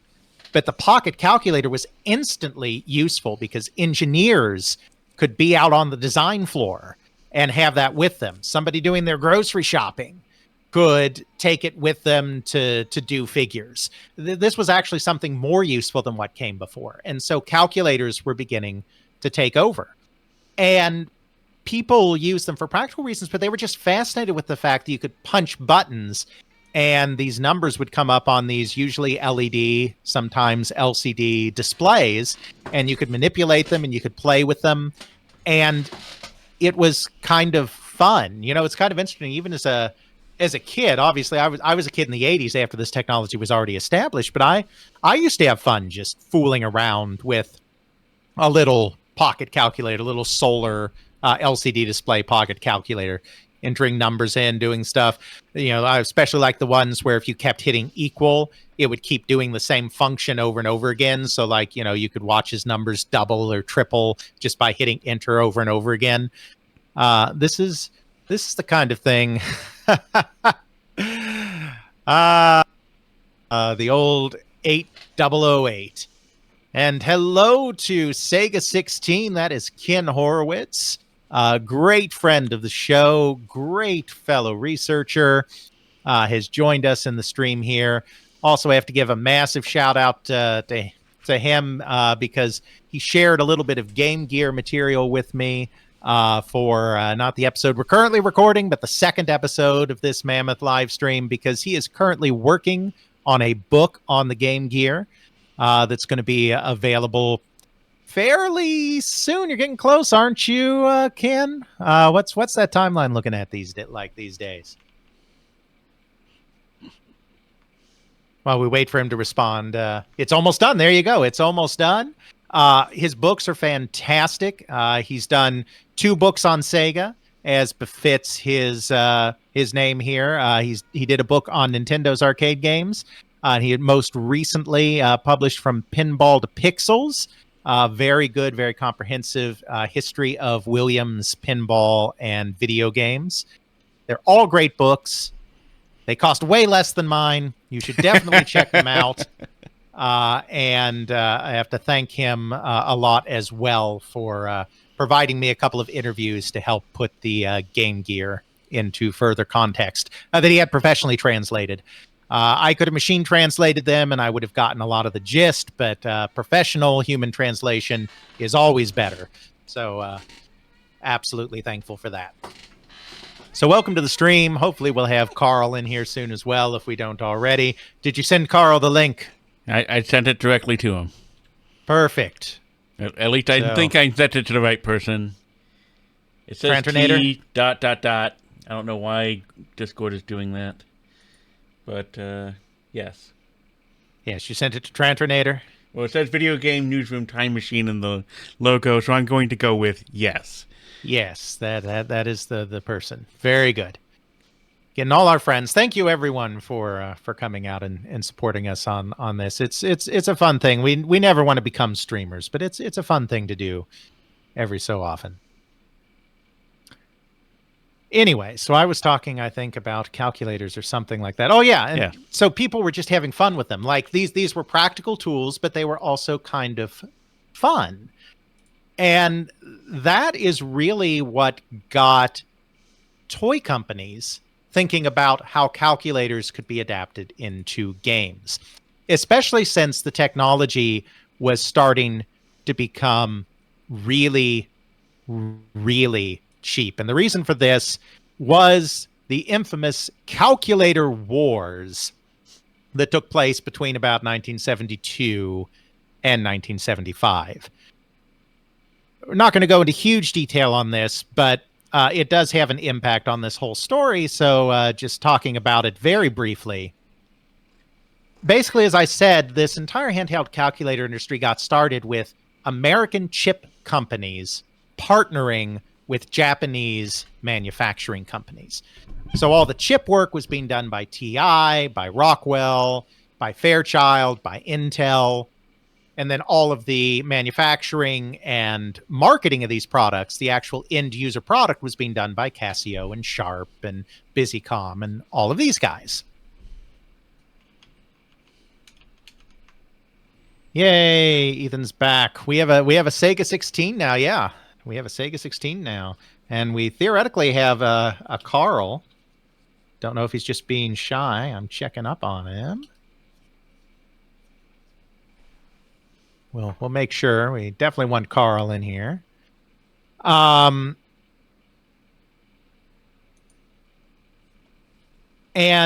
this was kind of working out for everybody. Everybody was making money, but the Japanese weren't content to just be the end product creator. They really wanted to use this as an opportunity to really learn how this stuff works so that they could do their own chip fabrication as well.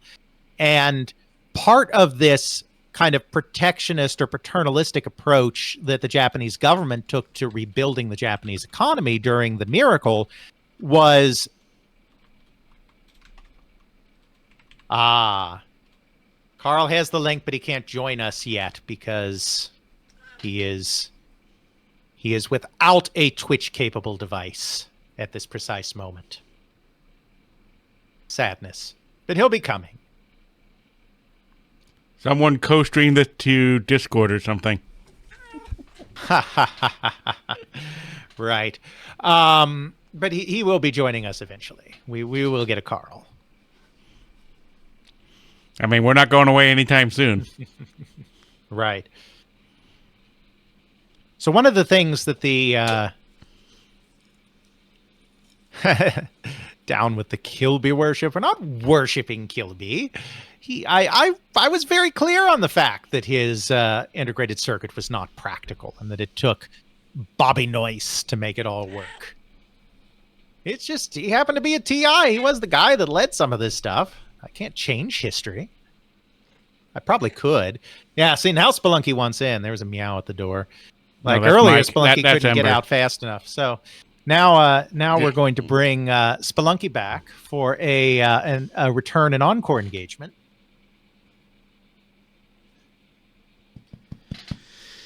And I got my cat here that apparently wants all the attention. She's just wanting her lap time. All the cats and all the lap time. This is why recording takes forever, is because we have to deal with all these cats that need all of our attention, else we will never get anything done unless we appease the cat lords. That's right. Let's let me get back here. Let me see what I look like so I can adjust the camera again, because you don't want to see me right now. You want to see cats. You don't want to see me, yes. Spelunky is never shy about lap time. Spelunky loves lap time. She'll just jump on my lap when I'm on the couch, but just because of the way this computer chair is and how big she is, it's pretty hard for her to jump up on my lap here. So she basically becomes like a 2-year-old. You know, a 2-year-old will be like, up, up, when they want to be picked up by a parent. When I'm in here, if she wanders in and wants lap time, she'll just start pawing at me and being, basically being like, up, up, so that I put her up on my lap here. She is a big believer in quality lap time. So, Well, see, really, we have the board of cats that run They Create Worlds LLC, and Alex and I are beholden to the board of cats. It is a 6-member cat organization making up of Splunky, Ember, Julian, Kiki, Kitten, and Lulu. They all lord over us and make demands of us in order to properly run the LLC, which is why we know that the LLC is ultimately doomed because it's just run by cats. And shout out to a joyful noise there in chat. That is my wife Megan, and the co-owner of Spelunky here. Yes, and I had a good office joke, the office joke the other day, because in reference to what Joyful's saying there about Spelunky being assistant manager. Spelunky loves meetings because she hears strange new voices and is very social and wants to say hello to the strange new voices. So she's always in meetings. And I had a good office joke. My official job title is content specialist. I'm a writer for my company. So I on one of them, one of our Zoom meetings, I work from home. I referred to Spelunky as the assistant content specialist, and without missing a beat, one of the other people on the call said assistant to the content specialist. So you Office fans know what we're talking about here. So yes, this is the assistant to the content specialist, the assistant manager, the secretary treasurer of the LLC, Spelunky Cat. So much editing Jeffrey has to do. Oh, let's God. see if we can get the purr on here. I don't know. I'm just going to be cutting all these big squashes out. I have no idea if the noise gate will let this through, but she's quite a purr. Is that coming through at all? Not to me. All right. Well, you can't hear it because of, our Audio quality. our almost professional sound setup. But she is a purr monster. She purrs all the time. She not only purrs when good things are happening, she purrs in anticipation of good things happening. Yes, she has her own line of emojis in our Slack at work as well. Not created by us, that would be incredibly vain, but created by one of Megan's co-workers in her old department. Made a series of emojis. So yes, I will keep the camera on the cat a while longer as I keep talking, because I know who the people would rather see. I know what the people want. So we will keep Spelunky time going here.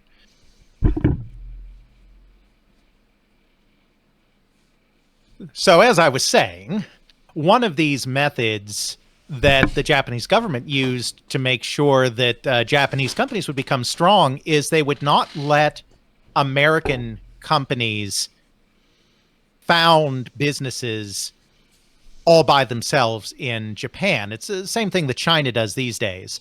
You had to do a joint venture with a Japanese company in order to do business in Japan. And because the Japan economy was becoming quite robust, or the Japanese economy was becoming quite robust. Nice. The Japanese were becoming great consumers, so it was a good market for the American companies to be in. And since they were such manufacturing experts, it was also a great place to establish a factory or a subsidiary.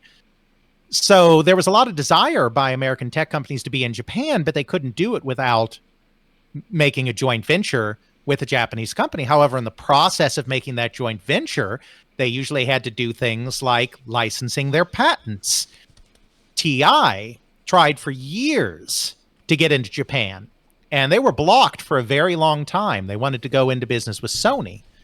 They were finally granted permission to get into Japan and do their joint venture with Sony, but only on the condition that they license their integrated circuit patents to all the Japanese companies.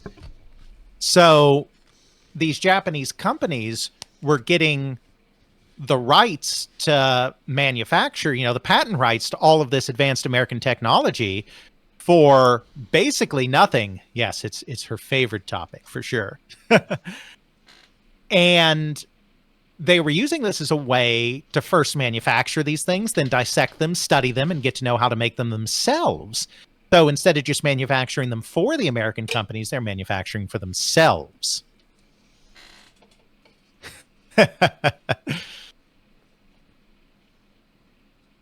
This really freaked out Texas Instruments and the other chip companies because they saw that they were getting cut out. The end products were already being all done in Japan. They didn't have their own domestic calculator manufacturers they were working with. I'm sure there were one or two in the US, but that was mostly coming out of Japan. They made their money on the chips, but now if Japan's making its own chips, they'll be able to cut us out entirely, make their own chips, make their own calculators, and then we're screwed. So Texas Instruments decided to violate one of the fundamental laws of being a component manufacturer, which is you don't compete with your own customers. They decided that in order to remain viable in the calculator business, to remain viable in computer chips, integrated circuits, they would need to build their own calculators. And that's what they did in 1972. They released their own calculator model. And because they were vertically integrated, because they were making the chips and the components, in addition to doing the end product, the casing and the product marketing and the packaging and everything, they were able to undercut the Japanese companies on price and some of the domestic companies that were working with Japanese companies like, say, Commodore. Jack Trammell is going to get his revenge, as we discussed in our live stream last year. But they come in and they start undercutting everybody in price, and it leads to this huge price war. When pocket calculators first came out, they cost about $300 a pop. By 1974, the calculator wars, 3 years later, had driven the price down to $19.95. By 1975, National Semiconductor, because after Texas Instrument did this, all of the chip companies started doing this, so National Semiconductor started releasing their own calculators too. They released a model for $9.95. It obliterated the profitability in the business. It drove a lot of companies out. Most of the Japanese companies made it through. The American or North American companies like Bomar and Commodore didn't. Busicom also didn't make it in Japan. The other Japanese companies made it, but it was kind of the end of this high period of profitability in calculators. It left a wasteland in its wake. It was the first consumer electronics boom. By 1974, 7 million pocket calculators were being sold a year, a staggering number. And it was also the first consumer electronics bust. 1972, everyone wanted them. 1975, the market was dead. So you have two things happening here. You have a public that has become used to the idea of using these handheld calculators, enjoys using these handheld calculators, and even to a small degree finds them entertaining, in addition to being just a practical use product. And you have a bunch of calculator manufacturers, chip manufacturers, screen manufacturers, which are often one and the same company with all the vertical integration going on, that suddenly needed new types of products because you just couldn't make money in calculators anymore. Obviously, calculators aren't going away. I mean, we still they're mostly on our phones now, but we still have them today. I mean, calculators were not going to go away, but they were no longer going to be profitable. The margins had been completely destroyed. All right, Spelunky time is over. It'll probably come back before the end of this stream. We got a long way to go. But cuddle time is over. Spelunky declares cuddle time, and then Spelunky declares cuddle time over. It's the circle of life.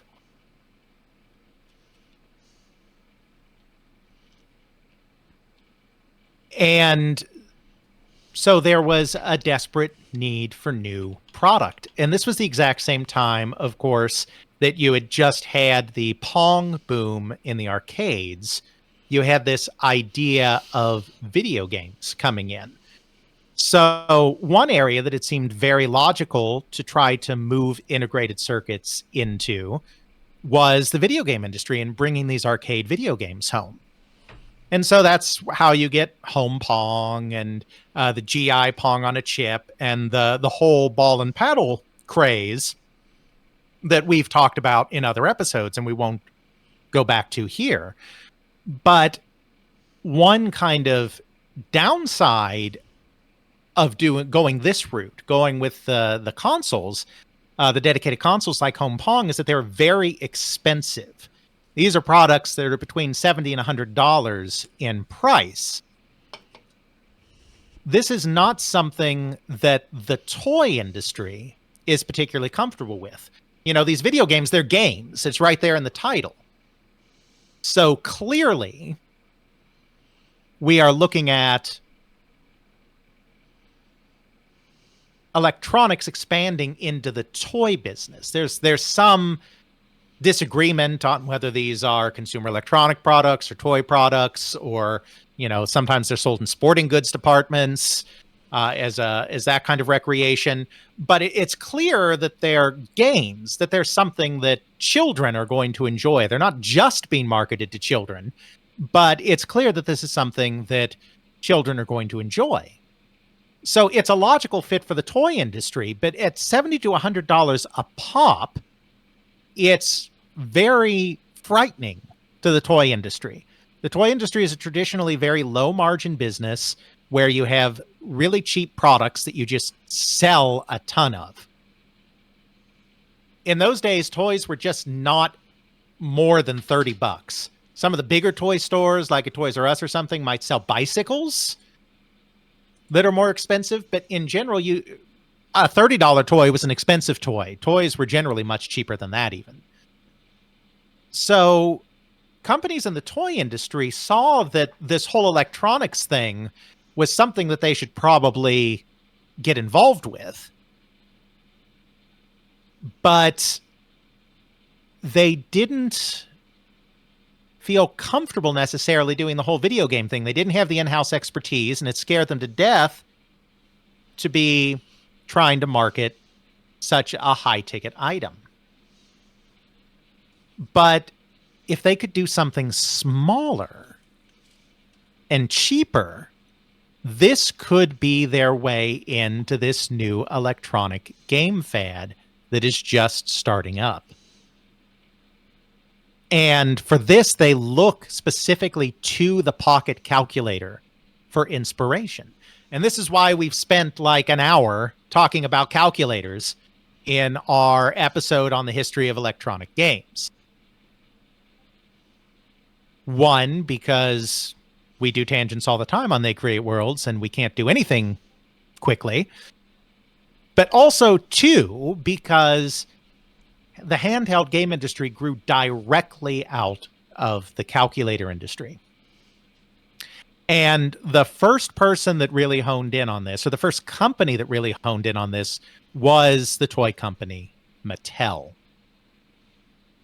Mattel was always one of the more sophisticated toy companies in terms of its R&D work, in terms of its work with electronics and electrical stuff, etc.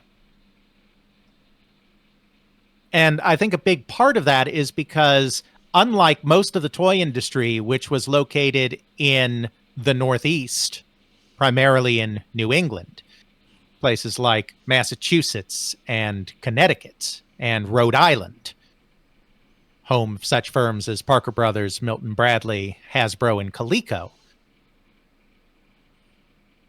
Mattel was located in Southern California and in Los Angeles area. And Southern California was a big hub for the aerospace industry. Hughes, TRW, Raytheon. NASA established its jet propulsion laboratory down there.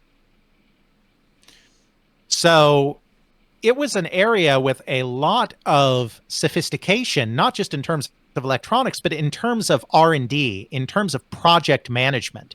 There was a lot of sophistication in Southern California that you didn't see around some of those other toy companies in New England. And in the 1960s, the company was founded by the Handlers and Elliot Matt Matson, where the name Mattel comes from. Matt Matson and Elliot Handler make Mattel.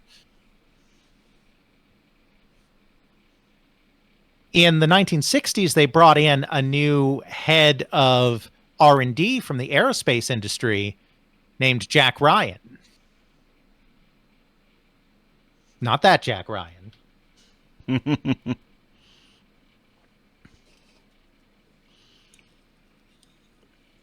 And he brought a lot of the discipline of aerospace industry and space program industry R&D development into the toy company. At Mattel, toy companies were very hit and miss on how they came up with new products back in the day, and they often relied on outside inventors. Some clever person would come up with a game in their basement or a toy in their basement, and then they would shop it around to the toy companies. And that's how a lot of things from Monopoly to Mr. Potato Head came into existence. There were other people that set up invention firms, people like Marvin Glass of Marvin Glass Associates, that set up firms whose sole job was to come up with ideas, and then they would sell them to the toy companies. Did toy companies sometimes come up with their own internal concepts? Of course they did. But a lot of the work was done by outside design talent. There wasn't really this idea of research and development within a toy company. Mattel was different. Mattel had a very big research and development apparatus that was started in the 60s by Jack Ryan. It had only grown from there. By the 1970s, they had a division called Preliminary Design, which was kind of the main R&D hub. There'd been a lot of internal politics shifting around. Jack Ryan had a lot of enemies at the company. There's a lot there that we're not going to go into. But this led to other divisions being established, and then those were consolidated and everything until they finally ended up with this Preliminary Design division. And these were the guys that were off on their own, just dreaming up the next big things. They had design directors who were doing work, and they were in their own separate part of the building that was key card accessible only. Not anyone could just walk in there. There was a lot of secrecy. This was stuff that they took directly from the aerospace industry, that Jack Ryan took directly from the aerospace industry. And they would dream up the next big thing, some of which, by this time, were starting to become electronic in nature. At the same time, Mattel went through a real crisis because they had undergone a massive expansion in the late 1960s and early 1970s. Not just in the toy industry, but outside of the toy industry. This was the era of the conglomerate. We've brought that up many times before in reference to Warner Communications and Atari, or Engulf and Devour and Sega. I've made that reference before, but still bonus points if you get it again. And Mattel decided to do the same thing under the concept of the world of the young. Like, we're going to become involved in all areas that involve children. So we're not just going to do toys. We're going to do playground equipment. We're going to do aquarium and other pet stuff. We're going to do children's movies. We're going to do children's books. That it's actually not the producers. It's gosh, now I'm failing my own Forgetting your own reference. reference. It's Mel Brooks, but it's not the producers. Is it High Anxiety? Okay, it's Silent Movie. It is Silent Movie. Okay. I almost said Silent Movie, but then I didn't. Yeah, it's Silent Movie, but it is Mel Brooks. Engulf and Devour was the name of the corporation, which was a play on Gulf and Western, which was known as one of the great conglomerates. Hello, hello. Good to see you. That's right. You too can join the podcast by saying things in chat. And they also went public, and they also promised their shareholders that this conglomerizing initiative was going to give them insane levels of growth. Problem was, as many conglomerates found, they weren't really able to integrate all of these operations, and some of these individual operations that they had bought into were having huge challenges. They even bought the Ringling Brothers circus. Not because they really needed a circus, per se, though they got one, but because Ringling Brothers had been building an amusement park called Circus World in Florida, and they wanted to get into the amusement park business. Well, Circus World kept getting delayed, and it turns out circuses aren't a great investment. Who knew? Their film production never really got off the ground too much. They were the co-producers of Sounder, which was a kind of well-regarded children's film. But on the whole, it didn't take off. Playground equipment, pet supplies, none of this was really doing much. And at the same time, the core toy business was hitting a bunch of problems as well. And so it turned out, instead of a lot of growth, the company was starting to flatline. But that wouldn't do after they had promised tons and tons of growth to everybody. We can't have flatlining. So they may have booked orders as sales, which may not be, strictly speaking, legal. And they were just going to do this for a little bit, just to keep things going, just keep them on their feet until things settled down. And things didn't settle down. Things kept getting worse. So they finally got to the point where they couldn't hide things anymore. They finally had to report a loss. And this came so far out of left field that they then kind of also had to restate earnings from past years. That's not good. This kind of made the SEC take notice. There was a big investigation, and the shenanigans were brought to light. Yes, the securities fraud was noticed. And the handlers and their EVP that had done the actual cooking were all basically forced to cut ties with the company. So this all came to a head in 1975. So at this time, Mattel is reeling. They still have Barbie. They still have Hot Wheels, though some of the luster has worn off of both of these products at this time. It would come back, but in this exact period, some of the luster had worn off a little bit. But they really needed something, anything. Not by that time. He'd already been forced out. Let me see.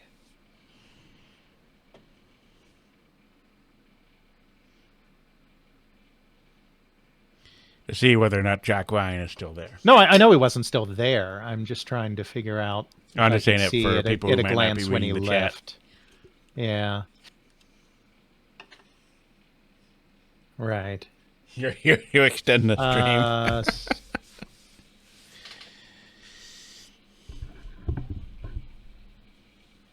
Yeah, so he joined in 62. He left in about 72, I think.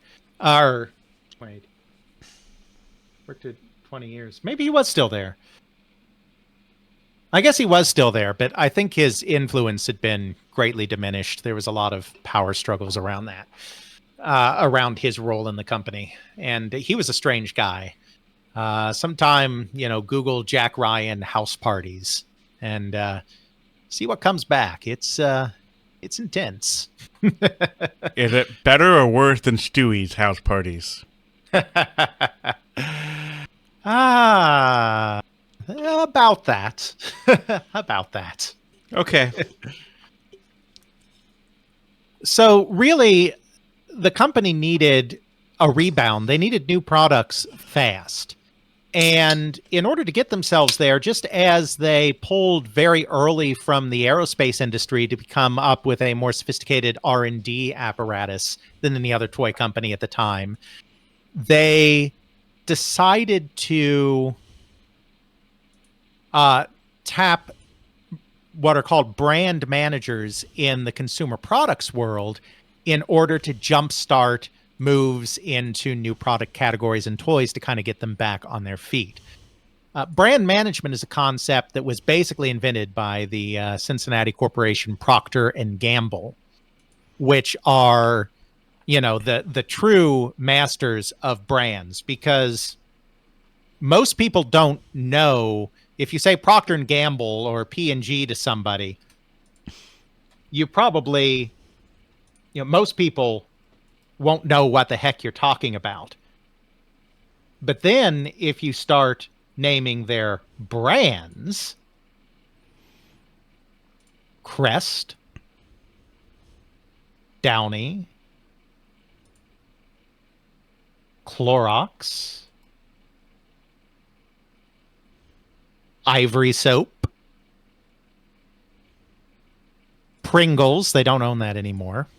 But they did, yes. The potato chip established by a chemical research company. That sounds like a safe product. I know I felt safe every time I ate it. Tide detergent. When you start listing off their brands, then it's like, okay, now I know who these people are. And that's because that's what Procter and Gamble did. They came up with the idea of, instead of having their name plastered on everything, they would create new products, chemical research and whatnot, and then they would develop a brand around the product. And instead of marketing the company, Procter and Gamble, they would market the brand. And so they developed this role of the brand manager, the person that was entirely in charge of all of the product decisions around a particular brand of product. And they really invented the concept of brand management. And then as Procter & Gamble became ridiculously successful, other companies emulated them. And this idea of brand management spread far and wide. So Mattel decided to look to brand management in order to get back on track here. So they hired a lot of people out of the consumer products industry, out of food and toiletries and cleaning, detergents and all of this. They hired people out of these businesses to come in and help develop new lines, new brands for Mattel. And one of the people that they brought in was a brand manager by the name of Michael Katz. We've talked about Katz before. We might have. And I don't mean Spelunky Katz. I mean Michael Katz's, spelled completely differently. Also probably doesn't purr as much, though I've never tested this theory in person. I have interviewed him. I did not ask him to purr. That would have just been weird.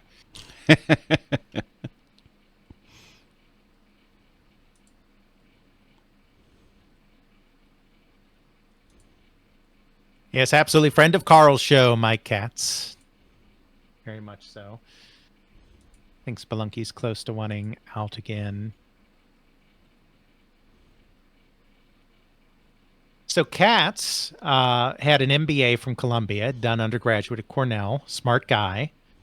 And he had gone to work for Lever Brothers and Foremost Foods, two food products companies, as a brand manager. So he had a background in brand management. Then he became an account manager at McCann Erickson. So he had ad agency marketing experience as well.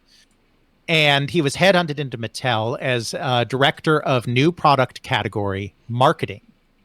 And according to Katz, his mandate in this role was to explore product categories that were either brand new categories or categories Mattel had not been successful in the past, as a way to grow the business and help the company get back on track. One area that Mattel had never been strong in was games of any kind. They were not a board game company. That was the Milton Bradleys and Parker Brothers of the world. And so games was an area that Katz very quickly honed in on. But of course, you can't just do what the other guys are doing. If you're trying to break into new product, you have to be different. And so he looked at pocket calculators. Hold on, I have to see what the cat's digging into. Uh-oh. Cat's digging into things. We're doomed. Not the cat. No. The cat immediately left where they were digging into like they weren't doing anything, and then started meowing like, "How dare you accuse me? Nothing was going on here." Obviously not.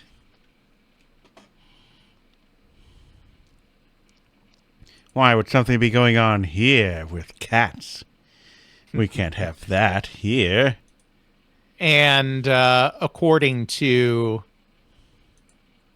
Katz, he looked at the pocket calculator, how people were fascinated by them, how people liked not just using them, but playing around with them, and thought that this would be a way to get in, is maybe create a game using calculator technology.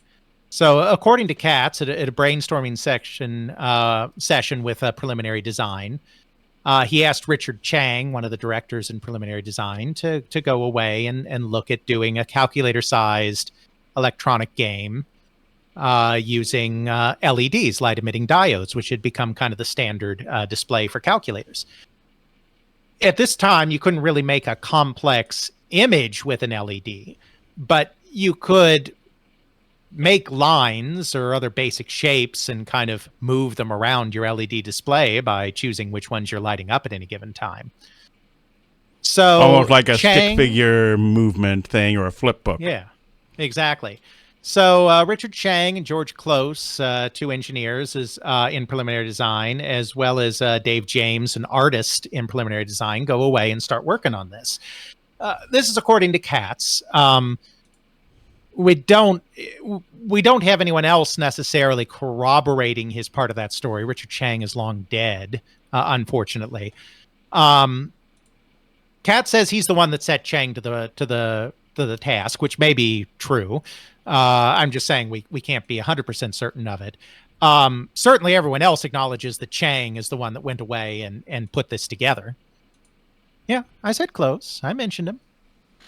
We do know that by the beginning of 1976, as we mentioned in our Intellivision episode, preliminary design was working very... right, yes. George Close is also dead. James is still around. But since he was the artist brought in, he wouldn't have necessarily been at like the brainstorming session where Katz, was talking to Chang and Close, unfortunately. So James wouldn't necessarily be able to connect the dots.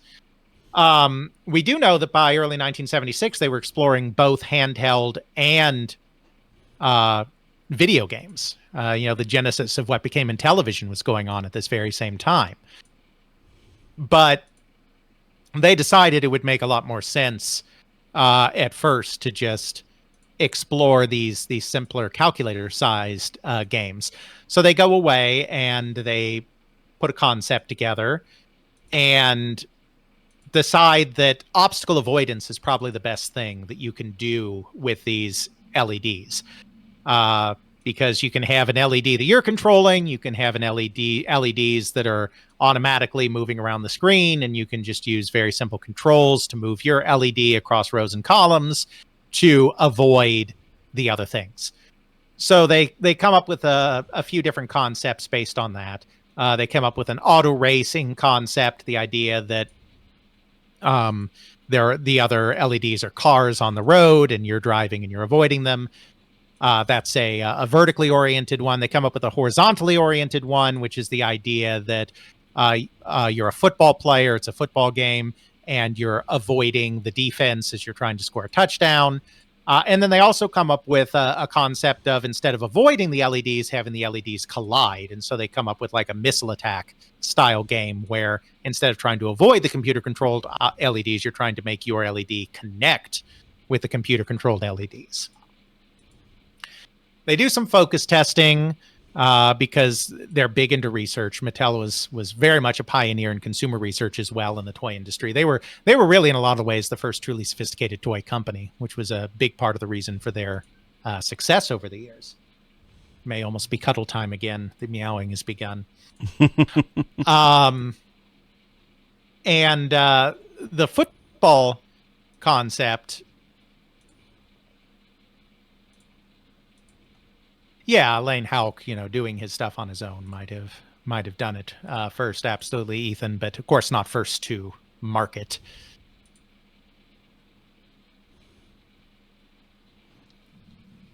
And I know you know. I'm just engaging in the chat as I'm told streamers are supposed to do. Wait, and we're supposed to say something here? Occasionally, from time to time.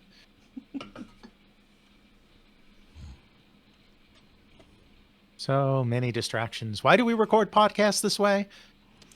Because we kidding. wanted to do nothing else with our Saturday. Just kidding. We love our public. Shout out to chat. How's everyone doing in chat? You got your popcorn, got your soda, got your fluffy blanket ready for like 8 hours of this?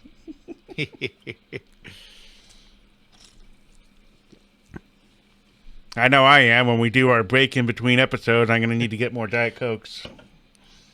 I'm down to my last can. Alice got to finish this episode soon. I ran out of cans. I'll go crazy. You do not want Jeffrey to go through Diet Coke withdrawal live on stream. There may be children watching. It is indeed Spelunky time again. So, how many of you have played a Mattel electronic handheld game? One of those old 70s things. I'm sure Dale has. Dale, our resident senior citizen.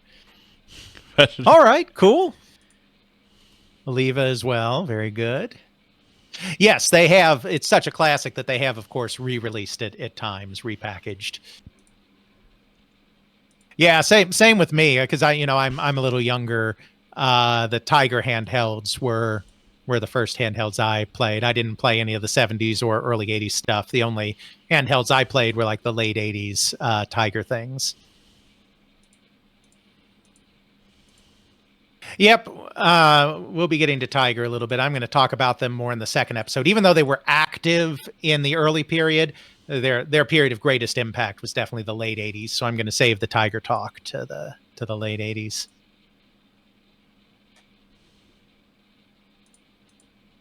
Ethan, there, friend of the show, did some good deep dives into the sources to get what little we could about them. Oh, it's story time from Dale. He had a Mattel football tied to his belt, which was the style at the time.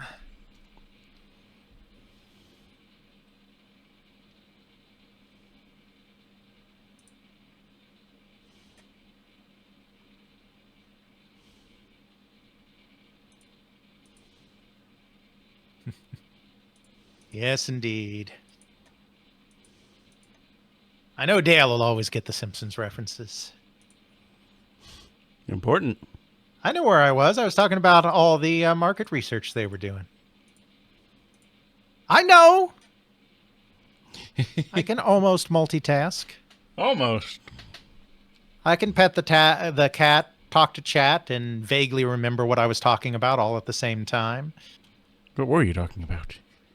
I was talking about how they focus group to figure out which of those concepts they came up with were probably going to sell the best. I mean, focus groups are important. Yes. And they decided that football would probably be the best concept, but since it was more complicated, they decided to do their first proof of concept around the auto racing game, which was a little more simple. Now, of course, they don't have the expertise in-house to do the design of these things. And so just like the calculator companies did back in the day, they went to a chip company to partner with to make this thing happen. In this case, Rockwell International. And Rockwell assigned a guy named Mark Lesser as the programmer, who went on to a very long career in the video game industry with Mattel and Electronic Arts and others, to take one of their calculator chips and figure out how to program a little game on it. Now, these were 4-bit chips because calculators don't need a lot. It was kind of challenging, pretty small memory size as well, because they're not going to use separate raw memory for any of this. That's way too expensive. So they're just using the limited amount of onboard memory on this 4-bit calculator chip. But he figures out a way to compress it and make this kind of simple auto race game. Of course, from the toy design perspective, the people at Mattel are well covered. James does the design of the casing and the art and all of that's surrounding it. Once they're sure they can do that, and that all works out, they start work on the football game as well. At this point, they connect with APH, consulting firm that we talked about in our Intellivision episode, so we don't have to go into a huge amount of detail here, but Glenn Hightower and Rich Denker's company. I think it's Rich. I hope it's Rich. Uh-oh. Might not be. I don't know. I don't I know would hope anything you know. about any of this stuff. I just say random things and people. You have a good track record of making up stuff and being right? Yeah, I just,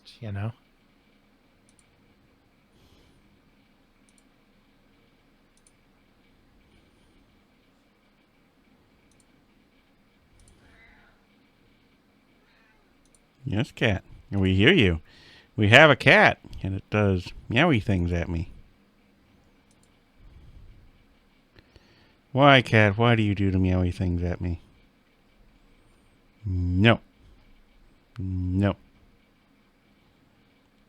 Cat. Cat.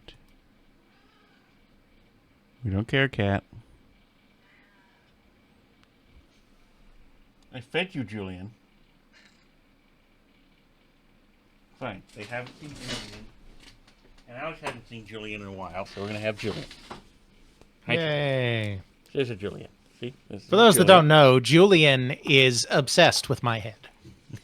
This is not an exaggeration. Whenever I come over, and I don't come over as often anymore since we don't live in the same city anymore, but he still remembers. Whenever I come over, he immediately, as soon as possible, must take the shortest route to my head so that he can groom it. I do wash my hair every day, by the way. I don't know why he thinks I need grooming. He likes your shampoo. But, it's John Dinker. John Dinker. So we'll have to redo that. Uh-oh. I'll do that in a second. And this is an obsession of the cat. Now, the cat doesn't have to engage with my head the entire time I am there. But when I first get there, the head licking must be done. I've told this story before, but for those who haven't heard it on the stream before, when we very first started this, I would come over during the editing process just because we were establishing our tone and our cadence. And, I wanted to make sure that we were capturing my voice, so to speak, in the way we wanted to. After a couple of episodes of that, it wasn't necessary anymore. But there was one time when we were editing, so Jeff was sitting in his computer chair, and I was leaning on the back of his computer chair, standing up, just looking over his shoulder. I had not yet at that time made my head available for the ritual grooming. So Julian, who is not a small cat, decides that he notices that since I'm leaning against the chair, he thinks he can reach. So he jumps up onto the chair, then jumps up onto the chair back, and then tries to start perching himself on my shoulders, which, trust me, was a physical impossibility, so that he could lick that sweet, sweet head.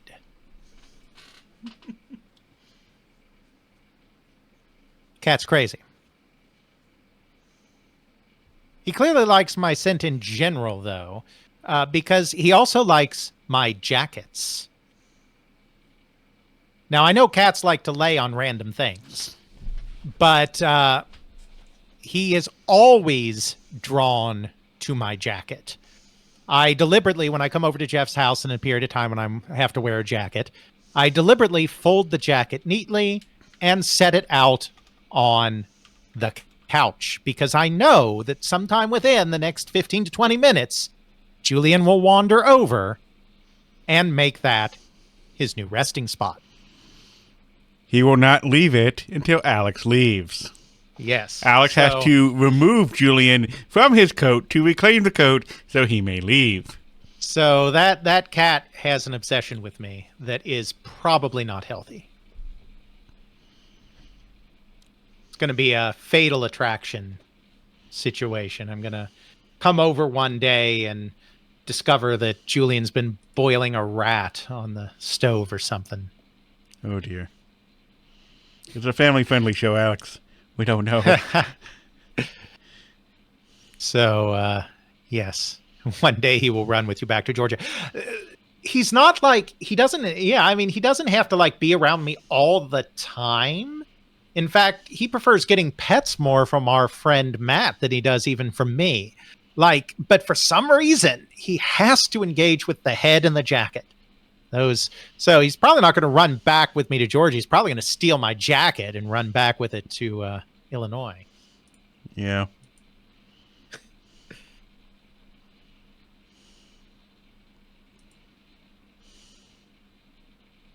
Yeah, right. So moving right along, the company, consulting company founded by Glenn Hightower and John Dinker, to help them get further involved in making these handheld games. They also eventually start bringing in their own in-house staff as well.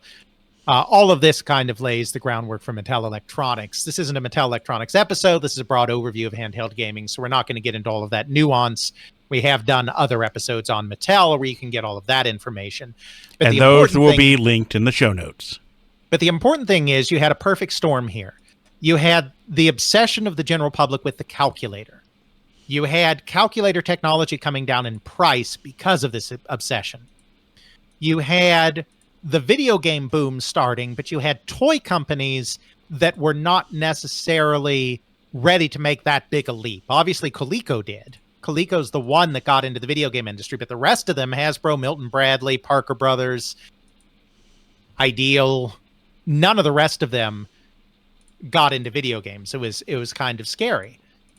But would potentially be interested in getting some of that electronic games money. And then you had a company like Mattel that had just gone through this very bad corporate situation and was getting investigated by the SEC and sued by the shareholders, and the founders were forced to leave, and it's a disaster that really needs something new and hot to get on their feet.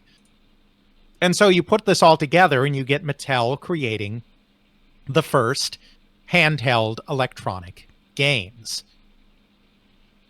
Football and Auto Race. Older sources like to say that Auto Race came out in 1976 and football came out in 1977. Those older sources are wrong. They both debuted at the same time at the CES show in 77, and they both went on the market at the same time in the middle of the year. It's possible Auto Race got to stores first or something by a week or two. I have no idea, but it definitely didn't come out in 1976. They're both 1977 games. So if you take only one thing away from this episode... That's right. Yes, Mark Lesser is still convinced of 1976. Mark Lesser is totally wrong. Yeah, if you take one thing away, Auto Race was not released in 76. It was released in 77. We have the trade publications. We have Weekly Television Digest. We have all the announcements. So, anywho. And at first, nobody's quite sure what to make of these. They seem like they're pretty primitive compared to the television video games. And there's actually not a lot of enthusiasm. Sears orders a bunch, does some market testing, decides that maybe this isn't going to be a big thing, and cancels a bunch of their orders and nearly derails the entire operation as a result. But once the public gets a hold of them, they become a big hit. Sears suddenly comes back and says, okay, we'll take a bunch of them again. And by the end of the year, football is selling like hotcakes, especially. Auto race is also out there, but football especially is selling like hotcakes. And this is the opening salvo.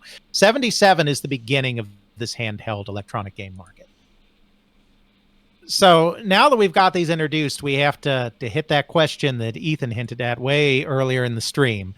I keep referring to these as electronic games. Are they, in fact, video games? Semantics! It's a complicated question. I think technologically speaking, based on the definition that I use for a video game, I think they are. Because the definition that I like to use is a video game is an interactive device where electronic logic circuits are driving an arbitrary display to for the purposes of creating an entertainment product. And it fits that entire definition. It uses electronic logic circuits. There's a 4-bit calculator chip in there. It has an arbitrary display, by which I mean that you can turn segments of the display, on and off, change segments of the display without, changing the whole thing. You can move stuff around on the screen independent. It's an arbitrary display. It's an entertainment product. So it's a video game. It really is. The thing that's weird about them is that at the time they were not considered video games. Like, video games were considered these things you hooked into a television set. And handhelds were these simple electronic devices. They were cheaper. They did not interact with your television. The gameplay was sometimes more simplistic, though not always, because there were some pretty simplistic video games as well. And so it was always treated as a different product category. It was never treated as a video game by the trade, ever. Even in more recent times, as video games got more sophisticated and handheld games got more sophisticated, like in the NES era or whatever, they weren't really considered video games. They were considered their own category of game. So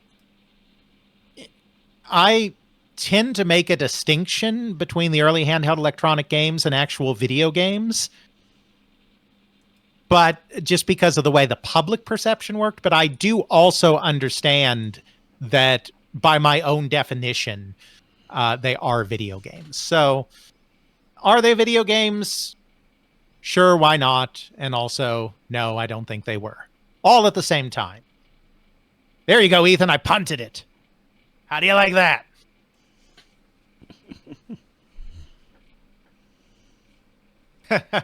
All right. Punted it. Very appropriate while we're discussing football. Okay. Moving on. So they weren't seen as video games at the time.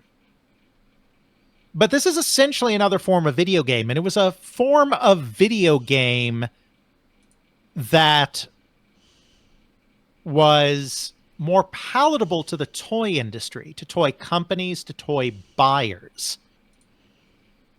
And it was also cheaper, which meant that a larger segment of the public could engage with this, because video games were $70 to $100. That was a lot of money in 1976, 1977, 1978. This was an upper crust product, and they were largely sold through department stores. more fancy kind of establishments. These handheld games, they could be $20, $30, $40, a lot cheaper, and they would sell through a lot more outlets, including toy stores. They were more of a toy than a complex consumer electronic product. And so this made them attainable by a large segment of the population that couldn't necessarily obtain a video game in the early days. So once football and auto race established themselves in 1977, in 1978, the entire world got into these electronic handheld games. They were mostly in the same vein as the Mattel games. There were a lot of sports games. There were racing games, baseball games, football games, soccer games, basketball games. You also had card games as a very popular kind of subject. You needed things that would be very easy to represent with abstract, very simple graphics, because you didn't have a complete television image. You just had these rows of LED lights. So they weren't as sophisticated as the newly emerging video games were on the whole, with things like the Channel F and the Atari VCS coming in 76 and 77, let alone things like the Odyssey 2 or the Bally Professional Arcade, coming in 78. Like they're not as sophisticated, but they're cheaper and they're more compact. They're portable. You can take them with you. So a huge market develops kind of out of these novelties. And by 1978, millions of these things are being sold a year. By 1980, like 16 million are selling a year. The market peaks in 1980 at $1 billion in wholesale sales. That's manufacturers selling to retailers. So the retail take would be even bigger than that. And this is late 1970s, so they're making some pretty decent money here. Yes, they absolutely are. Well, I did describe. I described how football and auto race worked, where you have a control and an LEDs moving around, and you either avoid or collide with the LEDs. I talked about that, Ethan. I was there.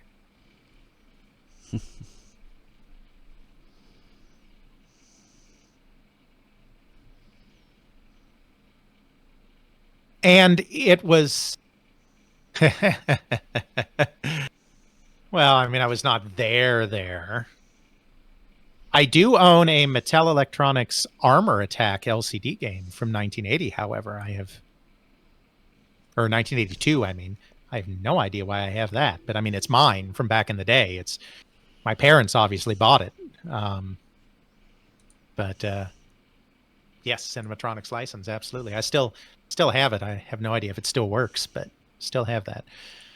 So that's the earliest handheld I personally own, is the Mattel Electronics Armor Attack LCD, and own from the time, not something like collected later.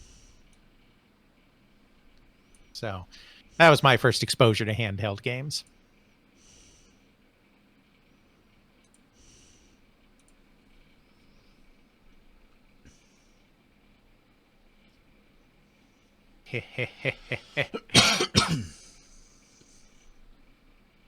Coleco had one of those too, their Zodiac machine. Astrology and Horoscope biorhythms machines and everything were all the rage in the late 70s. Which is why you got some of that stuff.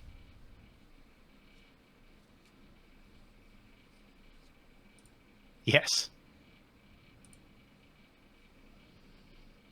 And so these things really took off because of their affordability and portability. They became ubiquitous, and this seemed like it was perhaps becoming the future of the industry. For a brief period of time, it looked like programmable games were going to be squeezed out as a category, and video games were going to be squeezed out as a category, because it looked like Mattel Electronics style handheld games and the other types of handheld games that came after it, because they continued to evolve, were going to become the low end of the market, that cheap computers were going to become the high end of the market, and that video game consoles were going to be completely squeezed out. Because things really went crazy in 1978 as the other toy companies got in. You know, you had companies making these handheld things, but then you also had slightly larger tabletop puzzle games coming along. We're talking about things like Milton Bradley's Simon, which was created by Ralph Baer as a derivative of the Atari arcade game Touch Me. We're talking about Parker Brothers' Merlin, that was created by some outside contractors that Parker Brothers brought in. Getting their names now because I do things like that. Robert and Holly Doyle. All of the toy companies are feeling so much more comfortable with this. And, you know, the numbers are huge. Simon's the best-selling handheld of 78. It does over 1 million units. Merlin does 700,000 units. Mattel has sold 1 million footballs. They sell 1 million of their basketballs. Like, this is becoming a really big business. Handheld games, tabletop games. Coleco, after they have a disaster in the dedicated console market. This is a high-level overview. High-level overview. We don't have time to get into the individual Simon story.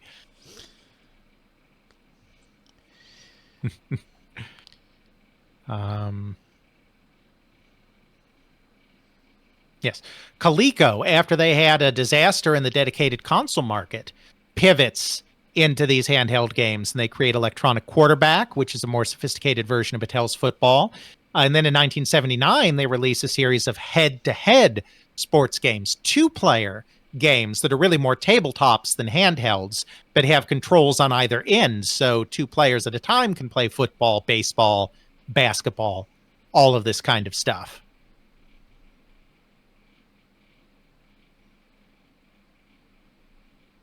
Yes, that's true. I agree with you, Dale. Nobody milked a telephone pad like Merlin. So these were huge throughout 77, 78, 79. They were seeing growth of 200% a year. The market was starting to get flooded, not just by the domestic companies, but offshore companies. The Japanese were getting involved, often partnering with American companies, some of which we'll get into in a moment.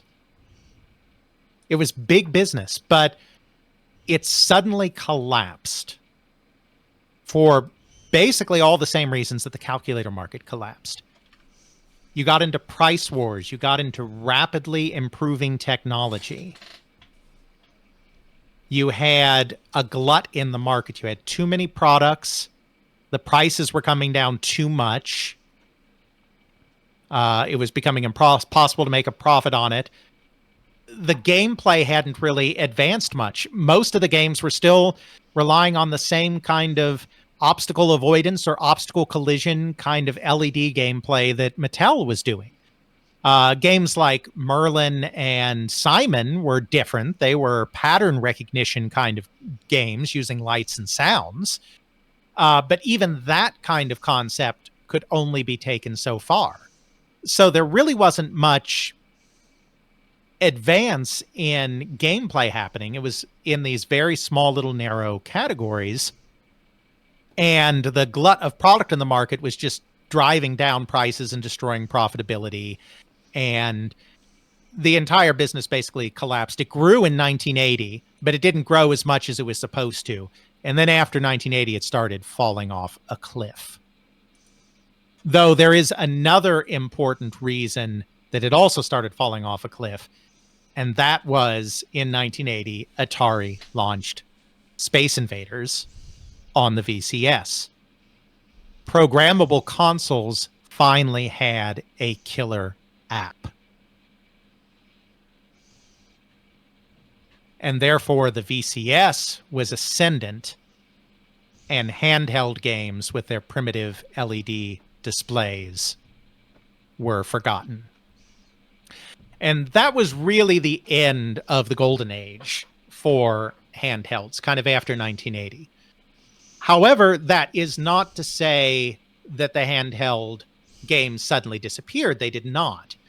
Because you still had the same problem that you had with the original handheld game market versus the original dedicated Pong market. The video games might be more sophisticated. They might allow for more gameplay variety. But they are also much more expensive. A VCS is going to set you back, depending on how it's being discounted by a retailer, anywhere from $150 to $200. Then you have to, again, depending on what sales are going on, spend between $20 and $30 to buy your Space Invaders. That's a lot of money.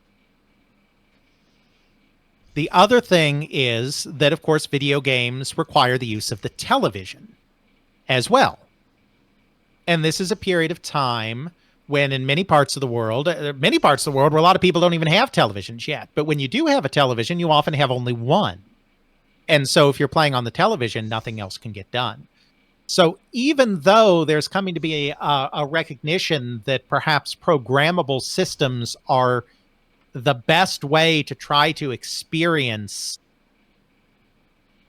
the latest coin-operated hits in the home, systems like the VCS, like the forthcoming Intellivision, like the Bally Professional Arcade, it's not always feasible to bring the games home in that way. And I think that's especially true, while it's true in the United States, it's especially true in other parts of the world. It's true in Europe, where the cost of living standards are lower.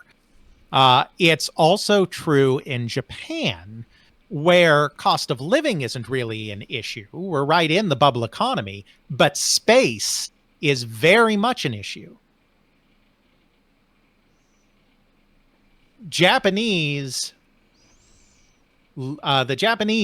people live in for the most part, very cramped living spaces because real estate is at a premium there. Especially in the cities. Exactly. Their living spaces where their televisions are very small. You don't have a lot of room to store a bunch of consoles and games and game controllers and all of this stuff. Plus, you probably only do have one TV. So if kid is playing a game on TV, nobody else can watch TV. So there are still markets where it makes sense to have some kind of electronic game that isn't a video game as a way of bringing arcade games home, because there's huge demand for arcade games to come home. You know, the coin-operated industry has just taken off ridiculously. Everybody just is getting addicted to games like Breakout and Space Invaders and Pac-Man throughout this period. But it is expensive. So many quarters. And so the desire to be able to just play at home whenever you want is a pretty strong desire. And now that Atari has shown the way with Space Invaders on the VCS, there's going to be more and more of this bringing these games home. So there's huge demand for this, but it's not always practical to do it on a video game. However, it's also not really that practical to do it on an LED system at this time. We're going to get there. But in this period, you know, the LED games like Mattel did, I mean, you can't get any kind of definition out of that. But you need to do something that isn't a television. So what do? I mean, there's LCD theoretically, but LCDs are also still very primitive. They're going to be coming. We're going to talk about them. But at this time, LCDs aren't a great way either to capture what is going on in the arcade.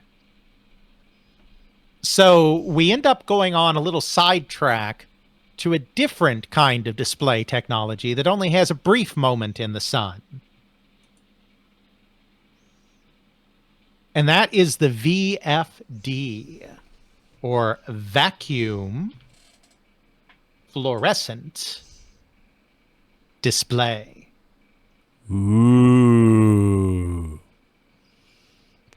Now, those of you that had consumer electronics in the 80s and early 90s will very much remember the VFD, even if you have never heard the term before. Because if you had a stereo, or CD player, or one of the higher end, fancier VCRs, you probably had a pretty glowing VFD display. A VFD, I'm not a technical person, so you'll have to, excuse my faux pas there, but a VFD is basically like a cathode ray tube. Except that, unlike a cathode ray tube, it can generate light at a much lower voltage. You wouldn't use a cathode ray tube for like a stereo display. Use it in your television, but that'd be ridiculous using it for a stereo display. And it, just like a cathode ray tube, it does have it's a vacuum tube with an anode and a cathode and a grid. And just like with any other vacuum tube, you heat it to a certain point to cause movement of electrons through the grid, which then ping against a surface to create a glow. Except in this case, you tend to do them in specific shapes. Unlike a cathode ray tube where you're scanning an entire screen, you're arranging your material into specific shapes to be able to make specific patterns. The cool thing about this is they make really bright, glowy images for lower power consumption than the cathode ray tube, though still a kind of high power consumption. The downside of it is they are very power hungry, as all vacuum devices tend to be. They need that steady flow of electrons. But they make really striking, glowy, colorful graphics. By default, it's kind of a bluish green cathode luminescence, though you can use various techniques to get other colors as well. And the neat things about these is, unlike LEDs, you can get some pretty nicely defined shapes out of these things. The downside is that you're going to have a very small screen. You can't really make a VFD display that's very large. That's why they were primarily used in things like stereos and CD players, where you're just, or VCRs, where you're just doing a small clock display or sound level displays, that kind of thing, because your screens are going to be pretty small. So they're ideal, though, to turn into kind of a handheld entertainment.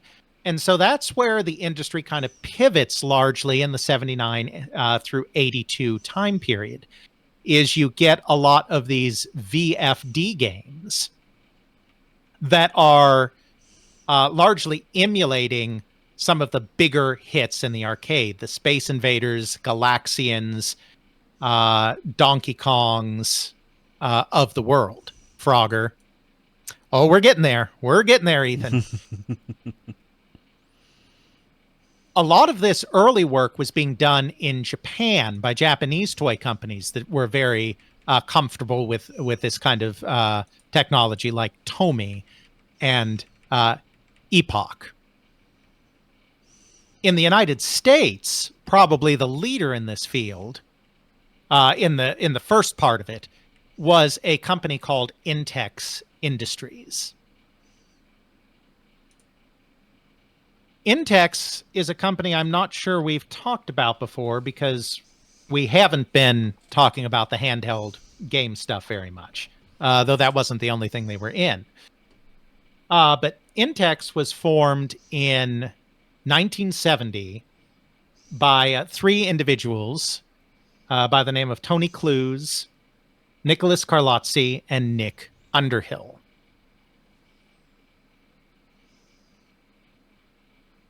The company name comes from the initials of two of those three founders. The company was first being brainstormed in 1969 before Nick Underhill joined. And so they decided to name it by combining their first initials with the letter X. So N for Nicholas, T for Tony, and then X to be Intex, NTX. But then they actually spelled that out, Intex, ENTEX, as the final name of the company. Tony Clues was kind of the real mover and shaker here. He had a background in the toy industry. He had worked for a British company. He's British. Actually, I think it was a Canadian company. He is British. In fact, served in the RAF, which is where the Intex logo comes from. Oh, wow. I did not know he was supposedly writing a biography, Ethan. That would be fantastic. But he had worked for a Canadian toy company called Eldon that had been very involved with slot cars, which were a big fad kind of in the 60s. Those are the little, electric race cars where you have a track and there's a groove in the track with wiring in it, and you have a car that has a little metal slot cars almost contact. Yeah, I said slot cars. It has a little metal contact, and then you put that in there, and the contact makes the electric connection with the little motor in the car, and then you can drive the car around the track. Those still existed very much when Jeffrey and I were kids. They probably still exist now, but it's how we formed our friendship. Yes, indeed. Yes, it is. With I had a tiny slot car set that we raced around with in the early days. Still have it in my basement. It's not set up or anything, but I still have it. My parents' basement. While they're still around, they were a huge deal in like the 60s. They became very big, and which is why, as Ethan here says in chat about how they're intertwined, a lot of toy and coin-op stories, it's because they became such a big fad that they even penetrated arcades. There were coin-operated slot racers as well. It was a huge fad, and so Clues was very comfortable with electronics, and Eldon had also gotten a lot of its slot car stuff from Japanese companies. So he was pretty comfortable with electronics, and he was pretty comfortable with Japanese imports. So he was kind of well situated to take advantage of this new market coming up. Now, when the company started, Intex, they did a couple of simple electric toys, but the main thing that they were actually really well known for was model kits, plastic model kits. That was their big claim to fame in the kind of 1970 to 1975 period. But because he had that familiarity with technology, he wasn't afraid to branch into other areas as well. And so Intex actually created one of the very first dedicated Pong systems to hit the market in early 1976 after Home Pong ignited the huge ball and paddle craze. So Intex was very early in the Pong market. And once Mattel's handhelds took off, they were very early in the handheld market as well, creating similar LED type games. Or I shouldn't say creating, because they weren't creating their stuff in-house. A lot of their early stuff was coming from Japan.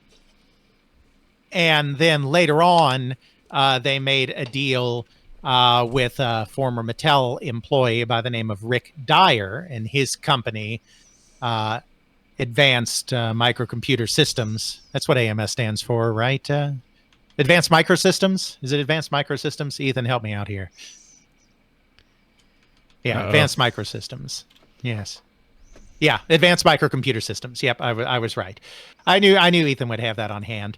And his company, Advanced Microcomputer Systems, to do their stuff. So they were contracting mostly with outsiders, so they had a couple people on the inside as well. And then just packaging that stuff and marketing it. And they became one of the real leaders in VFD in the United States. It kind of got its start in Japan because of that problem that I said before about consoles. It's like consoles weren't really practical there. There was a brief dedicated console boom in Japan, ball and paddle boom from like 77 to 79. But consoles weren't as practical there because of the space constraints and the television constraints. So the toy companies were very quick to fill that void with these VFD style games. Tomy made a very notable Pac-Man style unit.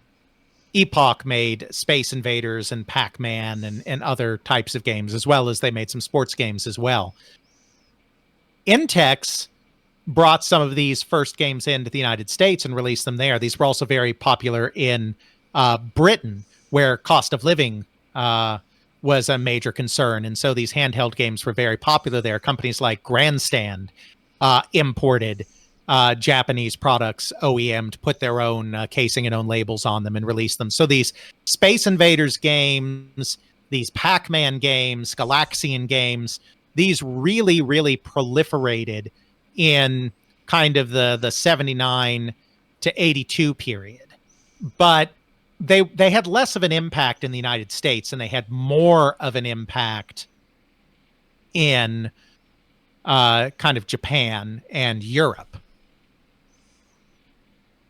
Intex had real success with their Pac-Man and Galaxian games, but then ended up getting themselves into a bit of trouble because another company in the United States that decided to get involved in all of this was Coleco. Coleco had crashed and burned hard in video games. We talked about that in our Coleco episode and our dedicated Pong episodes.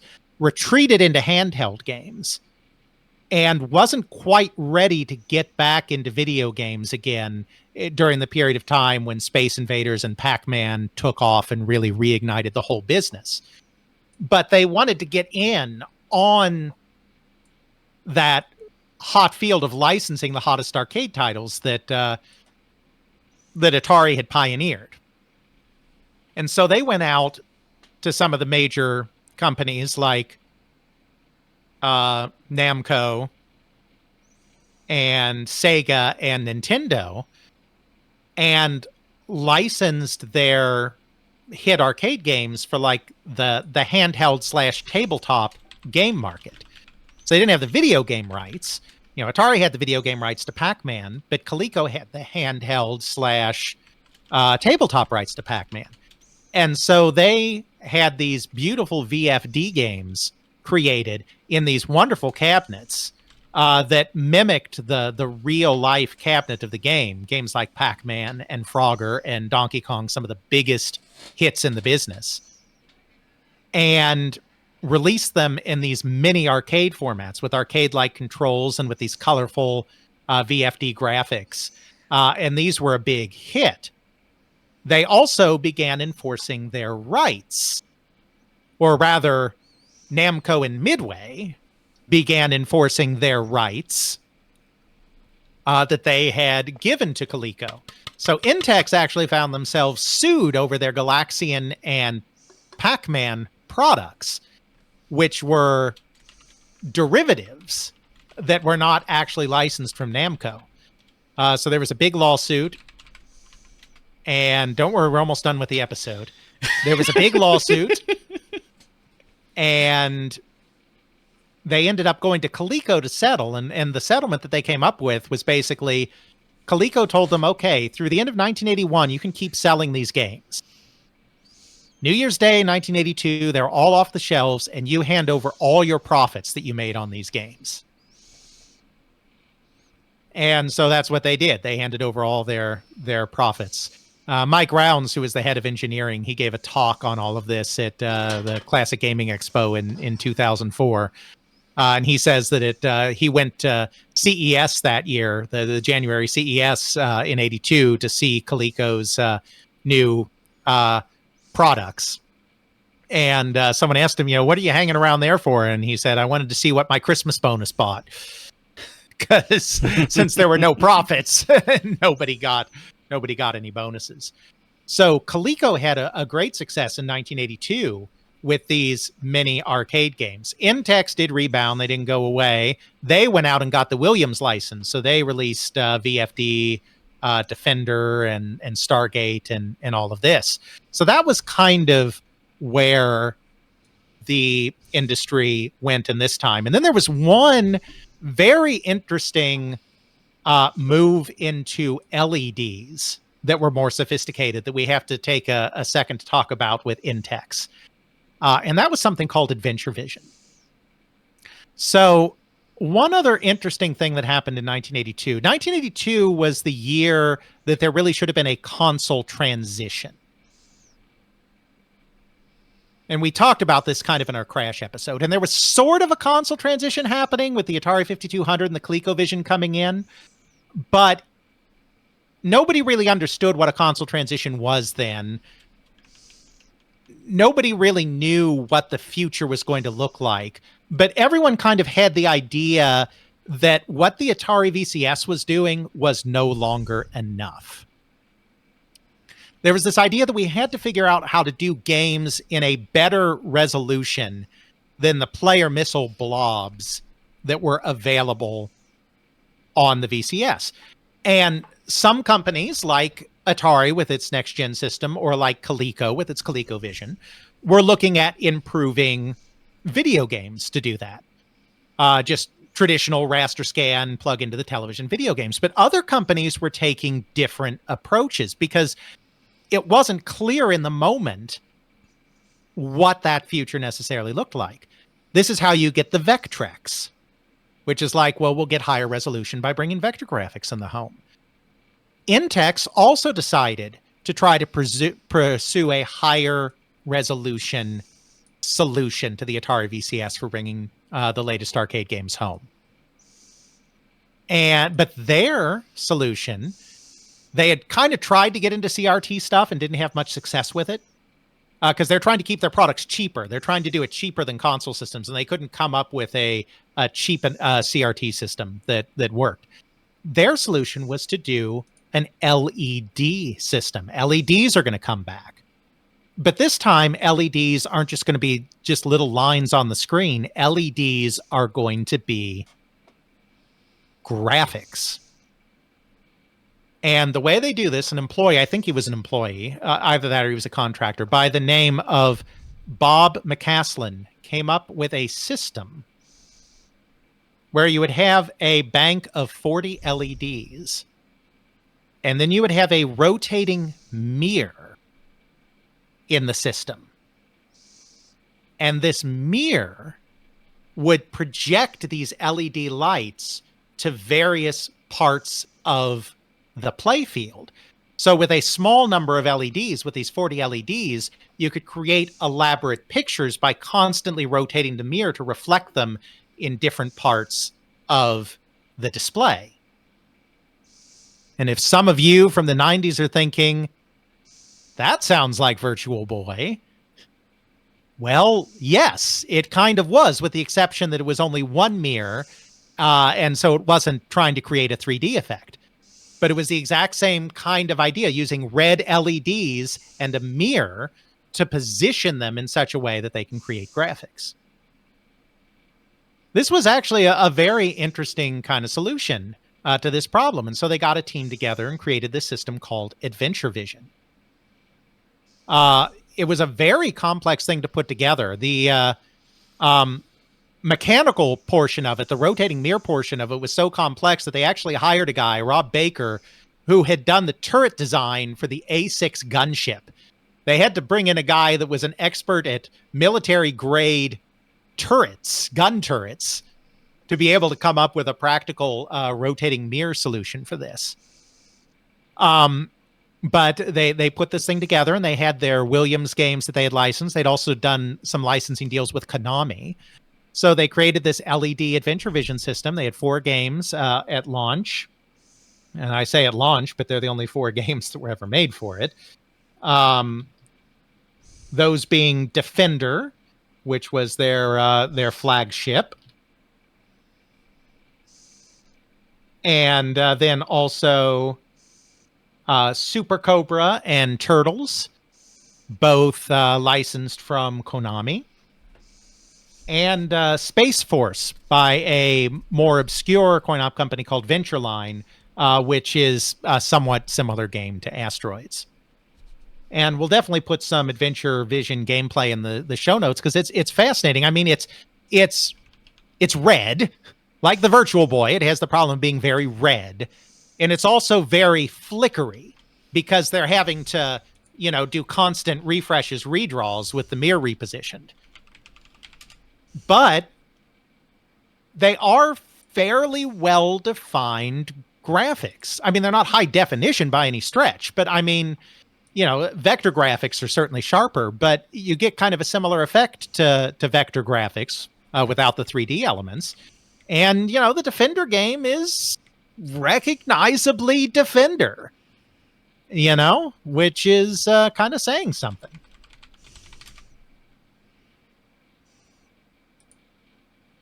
You looking up Adventure Vision Defender? I am. Yes, because this is the part where Jeffrey looks up a game in real time and then says something about the game. It is. So Therefore, that we get one's that way. an We get it. emulator. That's an emulator version. There of are it. some Adventure Vision videos. There are. Question is, which ones are the actual console versus some sort of emulation, Right. or just a lot of them talking about it? Anyone in chat ever play an Adventure Vision? It's a super rare system. I certainly have never played one.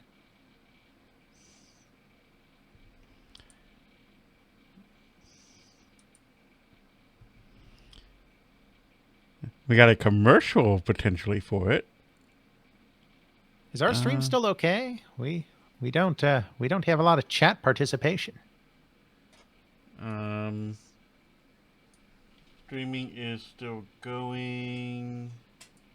Stats says it is live. FPF at 30. CPU usage 13%.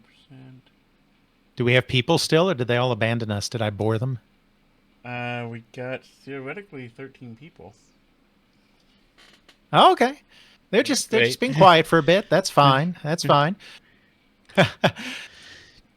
Yeah, nope, you're all good. I just wanted to make sure that I was talking to real people. Hey, Tiger Wolf Games. No, I just wanted to make sure I was talking to real people. So, has anyone played an Adventure Vision? That's a rare one. Dale, have you beheld an Adventure Vision?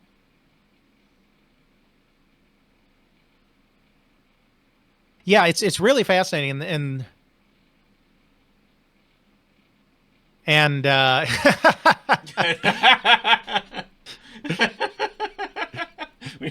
nope, appreciate that. There's no audience participation requirement. It's just when nobody answered my question, I wanted to make sure that we still had people.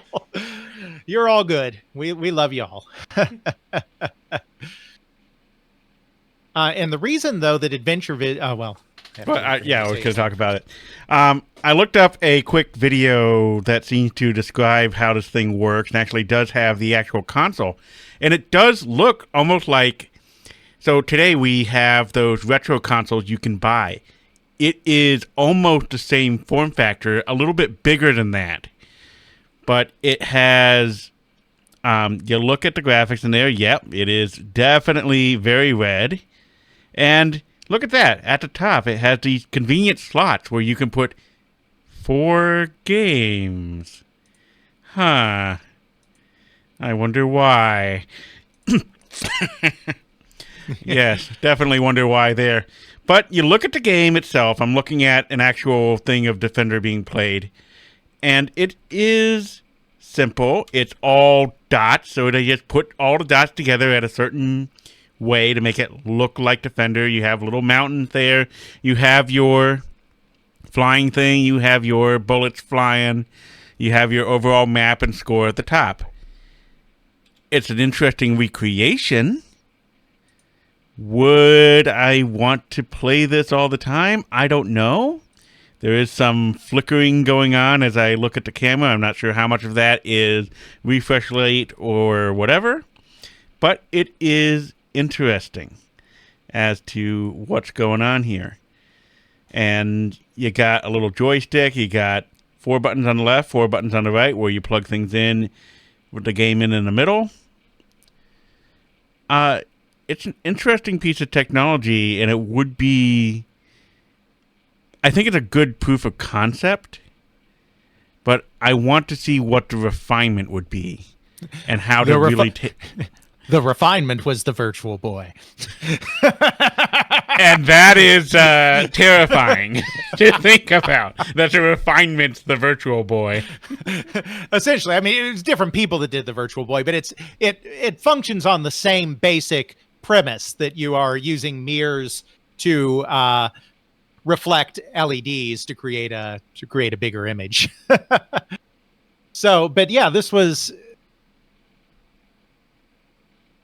You know, this was an interesting attempt. Unfortunately, at the time, Intex was having financial problems. So they did an initial run of about 10,000 and then basically shut the whole thing down because Intex was in the process of falling apart. So it didn't get a lot of traction. And is very rare today. And it's even rarer to find one that still works because that whole mirror apparatus is very finicky.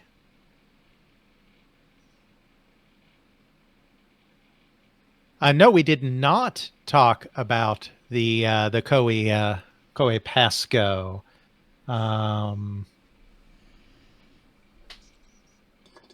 It's, I mean, we probably won't get too much into it, but we're still far away from it chronologically as well, because we're still in the 80s. Late 70s, early 80s. That's right. And, you know, Intex's failure here, you know, it's coming at a time where this whole handheld thing is kind of beginning to fall apart. The next generation of video game consoles are about to appear, and it's going to render a lot of this VFD stuff or this more complex LED stuff kind of unnecessary. So, you know, this early period, you kind of define it first with the Mattel handheld simplistic kind of LED kind of games with the card games and the baseball and the bowling and the football and whatever. Then you have this brief period of the VFD games where concepts like Scramble and Frogger and Pac-Man are being done by Japanese companies and American companies like Coleco and Intex. And at that point, then the market kind of goes dead. However, there is a third category of game that comes into existence in this time period that we will also have to talk about, but we're going to save that for the second episode because, as we'll see, these developments lead directly to that all-time classic handheld system, the Game Boy. So in episode 2, we are going to consider the rise of LCD games, the rise of Nintendo as a major consumer electronics company, and the dawn of the Game Boy and its many failed competitors. So this has been a wild ride. The first episode in our epic and quite epic handheld history, but we've taken it from the beginning, from calculators, which you didn't think, why? Why would calculators even play into this? Alex just told you why. And we go all the way up into how that technology comes into some of the earliest games, earliest electronic games, and then all the way into primitive video games, where you have actual video going on, and then this scary, scary monstrosity involving mirrors and red LEDs. But we'll have to continue the story later, or in about 20 minutes. Next time on They Create Worlds. I have to find my thing and turn it off. How do I turn this thing off again? Stop recording! Alright, there we go. Off, saved. Save this project. That's episode 198, y'all. Yep. Two more to go for that big 200. And TCW 199. Prep save. I think my computer does not like that. All right, so we are no longer audio recording, but we are, of course, still streaming here. We will take a break in a second, but before we do that, how's everyone doing out there? And I can also give you guys the monstrosity that is the Adventure Vision playing Defender live, which I will give you in a second here. No, you didn't miss Tiger. I'm choosing to do Tiger in the next period as well, because even though they released a lot of stuff in the early 80s, like the true golden age of Tiger was definitely the late 80s, early 90s. So as you can see there, that is Defender being played with a bunch of dots and flashing. It is insane. it's a 2D Virtual Boy. Pretty much. It's crazy. With so much flicker. So And again, it's because it's a mirror. It's a resolution of 150 by 40, and it has the 40 LEDs. But to get the 150, it's using a mirror to position them in different places. So, yeah, it's. I'll probably throw that video in once I hear the sound of it and make sure it's family friendly and stuff. But I'll throw some videos of that in there into the show notes. Absolutely. But yeah, but it's really an interesting, because like it's not something that we necessarily think about, because kind of consoles are inevitable, right? I mean, consoles are just getting more and more powerful all the time. I mean, I realize that like for 3 generations now, people have been saying this will be the last console generation, but I mean, throughout like the 70s, 80s, 90s, early 2000s, consoles kind of felt inevitable. I mean, it's just Moore's law. It's like consoles will get more powerful, and that's the way forward. But the little things that were happening in 82 that got cut short by the crash are just fascinating, because it wasn't are raster scan graphics the future? Why not vector graphics? Why not LEDs? Like, there were these real attempts, and these attempts were really, because Mike Rounds was talking about this with Intex in his talk. The reason they did that system is they were like, we need something that isn't just the blobs of the VCS, but we want something cheaper that you don't hook up to a television. And so that's why they went down this rabbit hole of LED. And was it completely practical? Maybe not. But it's interesting that they tried.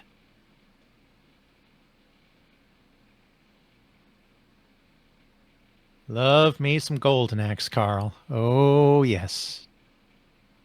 Jeffrey loves his Golden Axe too, don't you, Jeffrey? Oh, yes. I played that so much. Way Yes, too indeed. much. Unhealthy levels of too much.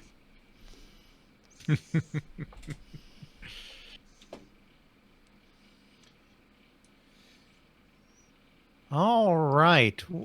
I believe now we shall take a short commercial break. Yep, I'm going to run out and get me something consumable. Because I have had 1 protein bar all day, and I have 2 more episodes to do. I'm not going to eat the whole thing before the next episode. I'm just going to begin the process of acquiring consumables. But we will transition to the hold thing and probably be back in about 15 to 20 minutes. Maybe closer to 30, just because it may take me a little time. But Jeff can entertain you until I get back, if it comes to that. I should be He back can within 20 minutes or so. He can sing cat songs for you. You see, cat songs live. Or And then I'll come back and be like, where did the audience go? I thought we had people watching us. And then Jeff will be like, I sang cat songs, and they went away. either that or we can all work collaboratively on radio bumper advertisements for Big Jeffrey's whatever that I will put at the end of episodes or something. I don't know. We'll find out. So, see you soon, kids. Yep, see ya. Hello. Hello, hello. Alright, so this is Editing Jeffrey here to entertain you while we wait for Alex. Editing Jeffrey does all the editing. Part of the horror.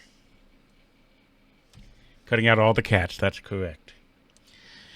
So, we have Reaper here. It does the thingies. It does the edit. I am in green. Alex is in blue. Purple is where the music tracks go.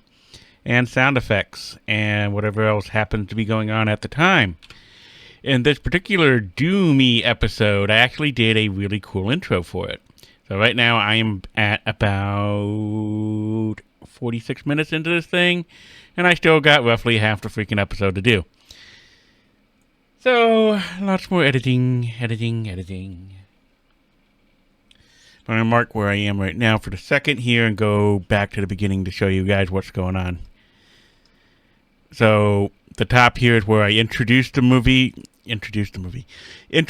episode, and then I have the intro music and then sound effects.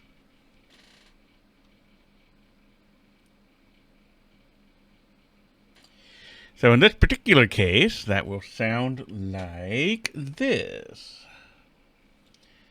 Let me make sure the audio thing is right, though.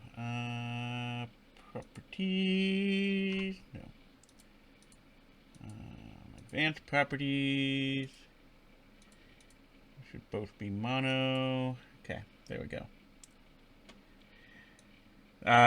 This one does come with a modification to airplane mode. So, here we go. This is They Create Worlds, episode 197, The Id of Game Development. If anybody wants to find me.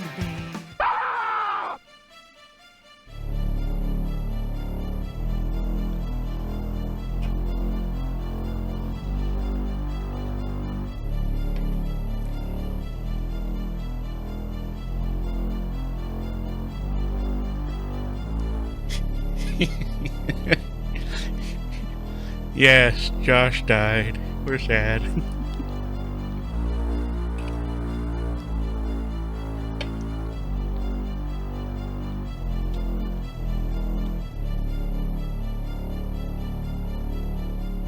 Welcome to They Create World, a world full of doom. And this is my co-host, Alex, who has joined us via a very complicated modem connection so that we can join you together to play Doom and watch Doom and talk about Doom together. Hello. I lag.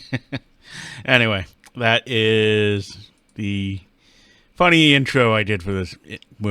Yeah, the funny intro I did for this one, because making fun of Doom is always fun. Yeah, hearing someone get fragged brings back memories. Definitely. So many frags. All the old id things. But we don't just really talk about Doom. We cover like all of its history there. Commander Keen. And even into the development of Quake.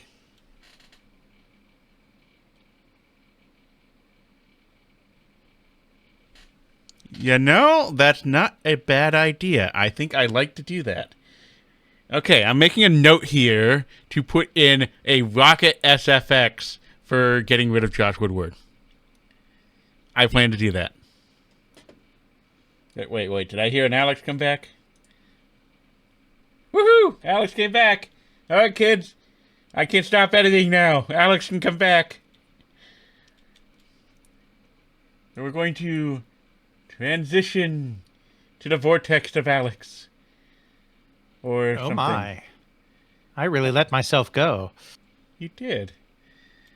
That was my first joke I was going to do, but then I decided to do the whole editing thing. Recording, turn off vortex. bring Alex back to existence. Transition. There's Alex. He's back. There he is. I'm back. You're back. Everyone's back. How are you? We're all fine here. No meat popsicles.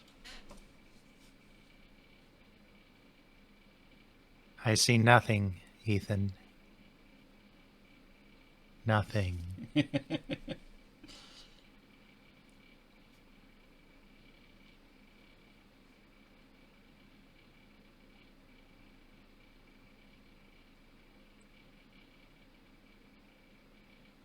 What kind of hat is this? Okay. So,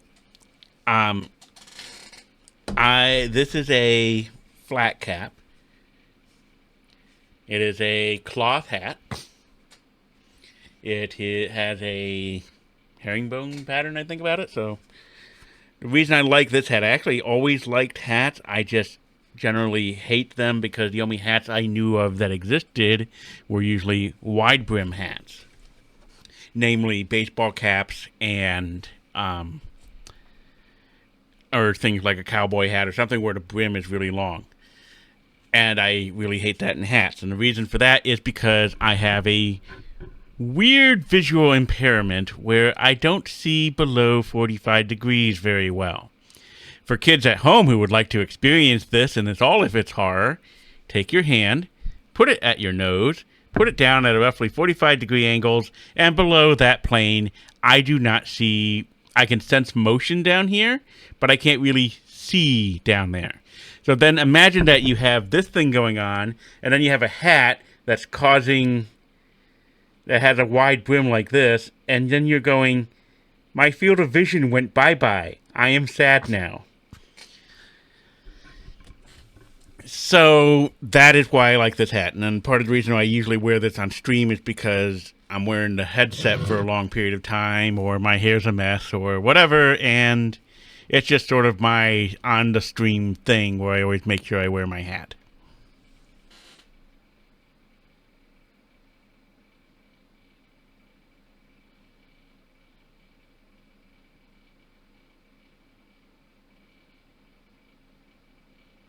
Well, I think Big Jeffrey Sr. should probably have a cowboy 10-gallon hat. That would make sense. Because he's sort of like a folksy, old-timey, southern used car salesman and going, Big Jeffrey's big car, Emporium. We like to make sure that you leave in the car that you need, and we need one that's big enough to take the cows home in. Yes, definitely all the cows home in, not just one cow, 2 cows, 3 cows, 4 cows.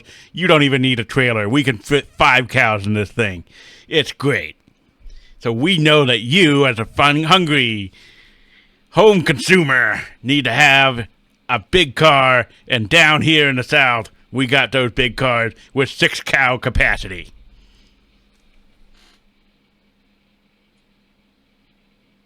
Yes. As someone who lives in the South, I can honestly say I see people driving around with 6 cars in their truck, like, all the time. I don't even notice the cows anymore. That's right. It's for your own safety. Or someone's All right, safety. Why don't we hit them up with another couple 200th episode celebration thingamajiggers? Well, I got 2 before we start audio on versions, or I have 199. more emails. Which one do you want? Carl's still around, isn't he? You gotta do Carl's before he leaves. All right, Carl, this is for you. Carl sent us in an audio version. Let me make sure I turn on the ability for you to hear my computer audio. And theoretically, you will be able to hear this. That is computer audio, right? Not like I mess with the mixing board that often. Podcast chat. Yes. So you are computer audio. Computer audio is on. Prepare yourselves for a 200th episode message from Carl.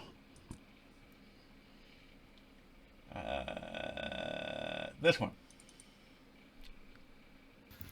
Hi guys, Carl from the Video Game Newsroom Time Machine here. First off, congratulations. This is a huge achievement. And what does They Create Worlds mean to me? Well, be honest with you, you guys are the gold standard. You guys are the ones that make serious inspections of the video game industry, its history, as in this format, in this podcast format, something respectable. You guys are the gold standard. And I don't see anybody else replacing you guys anytime soon. Lord knows I stand in your shadow. And I was looking back at the notes of my very first episode, and Alex actually helped me there with a question about Bushnell getting kicked out of Atari. I still remember that, and I had it in my notes even. Since then, I mean, Alex has become a dear friend and collaborator, and Jeffrey, I haven't forgotten. And at some point, I will have enough time off between episodes to actually wean myself off of Audacity, I promise. All I can say is thanks, guys, for all your hard work, the unbelievable, ungodly number of hours of entertainment I've had listening to the show, and I look forward to so many more. Thanks. Well, thank you, Carl. Absolutely. Thank you. Yeah, we reminisced about this afterwards. Carl and I did. He was just getting started on the first episode of the Video Game Newsroom Time Machine. And he was a reader, an avid reader, as am I, of Jimmy Mayer's blog, The Digital Antiquarian. And so he had actually emailed Jimmy to see if he had any information about Nolan. And Jimmy was basically like, I have no clue, but you've got to talk to Alex Smith. And then he helped us connect, introduced us, and then we took it away from there. And yeah, Carl does great work over at the Video Game Newsroom Time Machine. Now that I'm the essentially the co-host, I admit I'm a little biased, but uh-oh, anyone else getting choppy? Is the system? The system is down. The system is down. Oh no, it's just the Canadian. It's okay. It's just that Canadian internet. CPU usage 20. Frame rate. A cheat. We did not install light switches to have light switch raves. The frame loss is minimal. Network drop is pretty much non-existent. Yeah, no, it's just the wilderness of Canada.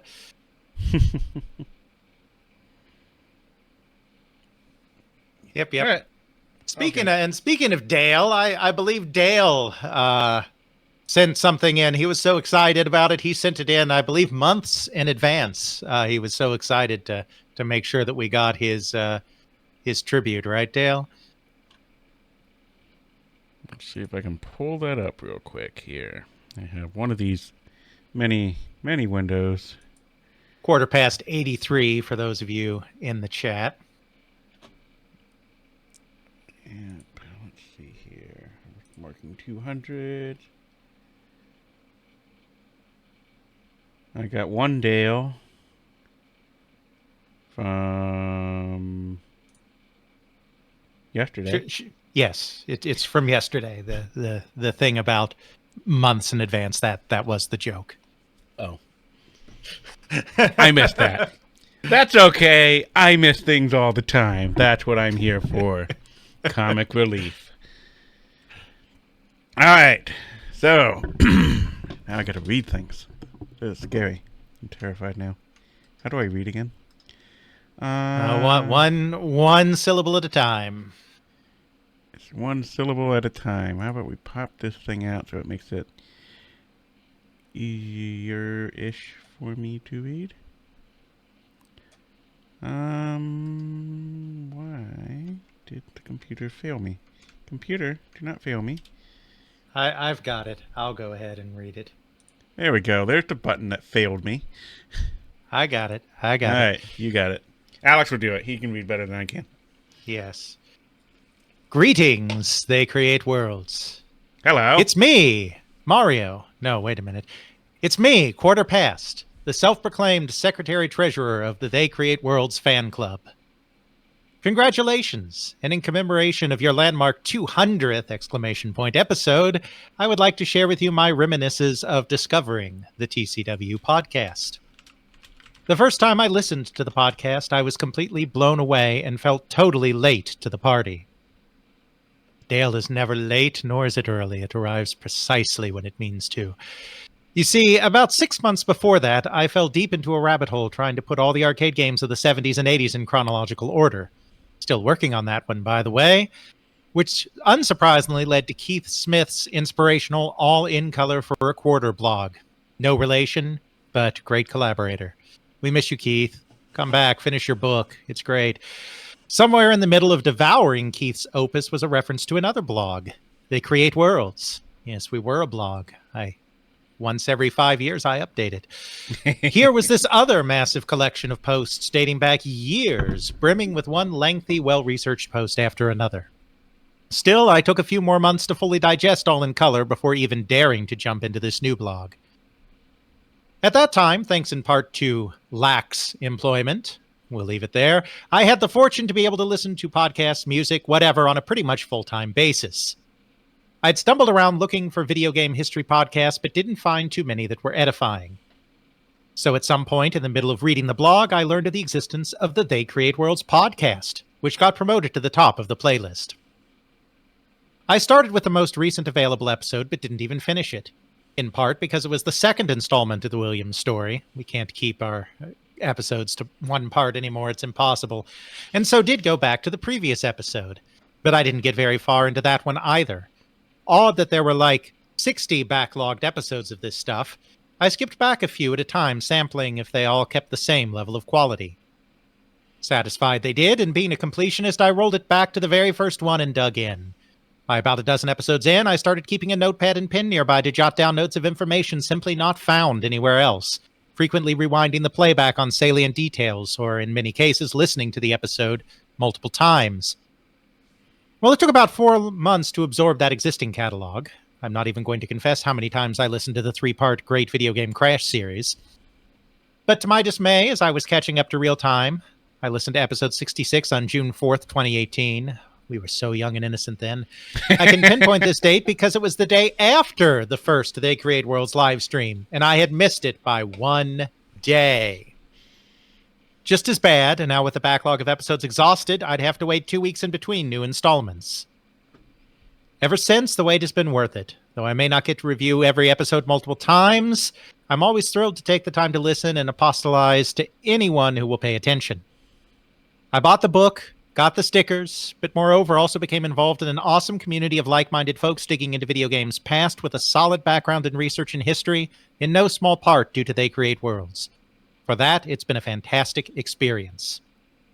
Grateful for your tenacity and consistency, and wish you best for, God have mercy for saying this, your next 200 episodes. Cheers to you both.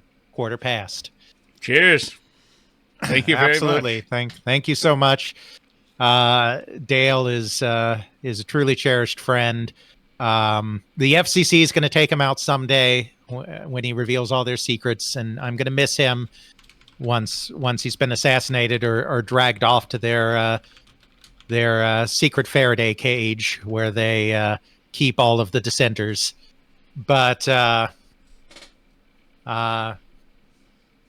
been lovely, all the people we've gotten to know through the podcast and through Gaming Alexandria, and always happy to hear what people think, and also to hear everyone's own research journeys if they're so inclined as well, because there's a lot of great work being done out there by people just like us and just like you, and we can all make a difference if we so choose. So thank you very much, Dale.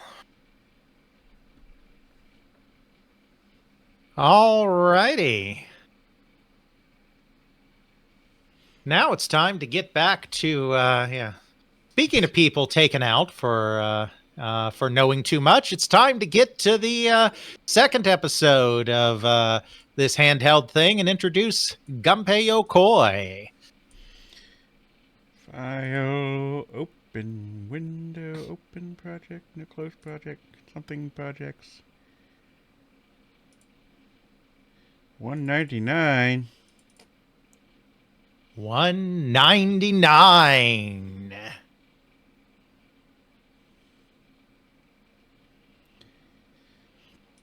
All right, $199. Home it out. That's right. J. Smith III is not actually the third of his name. What it is my father is J. Smith, and I keep getting tired of my fathers and want new fathers. But to keep continuity going, they all have to be J. Smiths. So the Vectrex guy is J. Smith, the third father of Alex, not J. Smith, the third of his name. True story.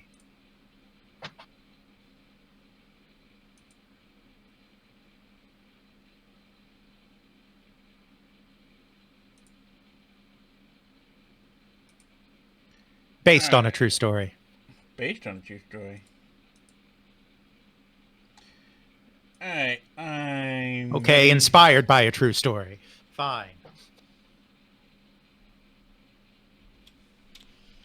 All right, I am ready on my end, I think. Yes. Theoretically ready. All right. 3, 2, 1. Red button pressed. Zoom in. Same here. Audio levels look good. Other levels look good. Audience levels look present.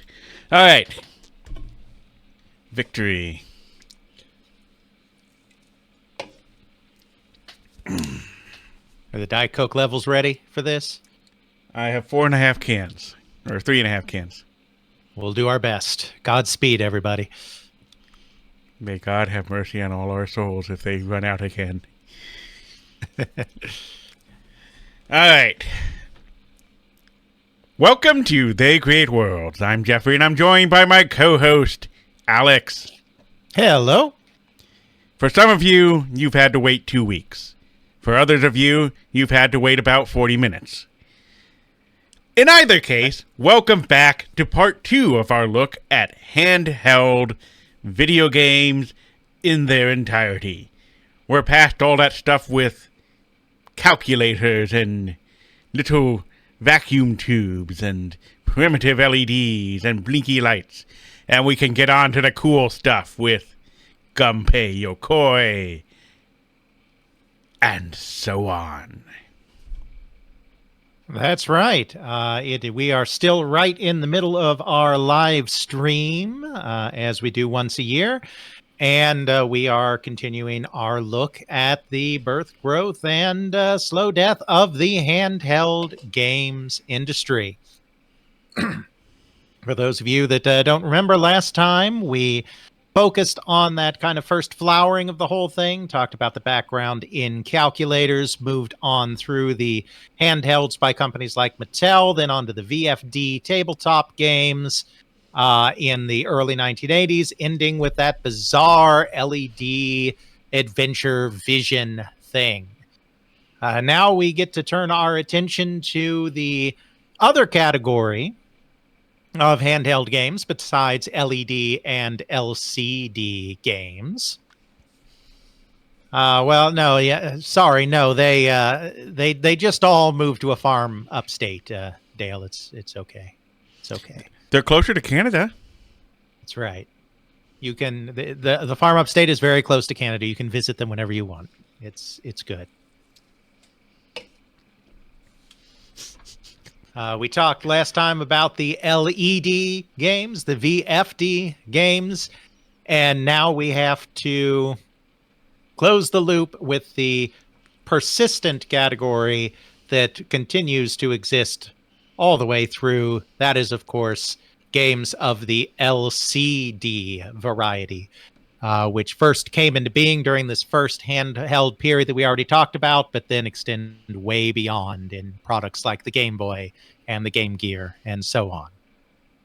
So first of all, we have to do that thing where we get as technical as we dare and describe a little bit just what the heck an LCD display is, or rather an LCD.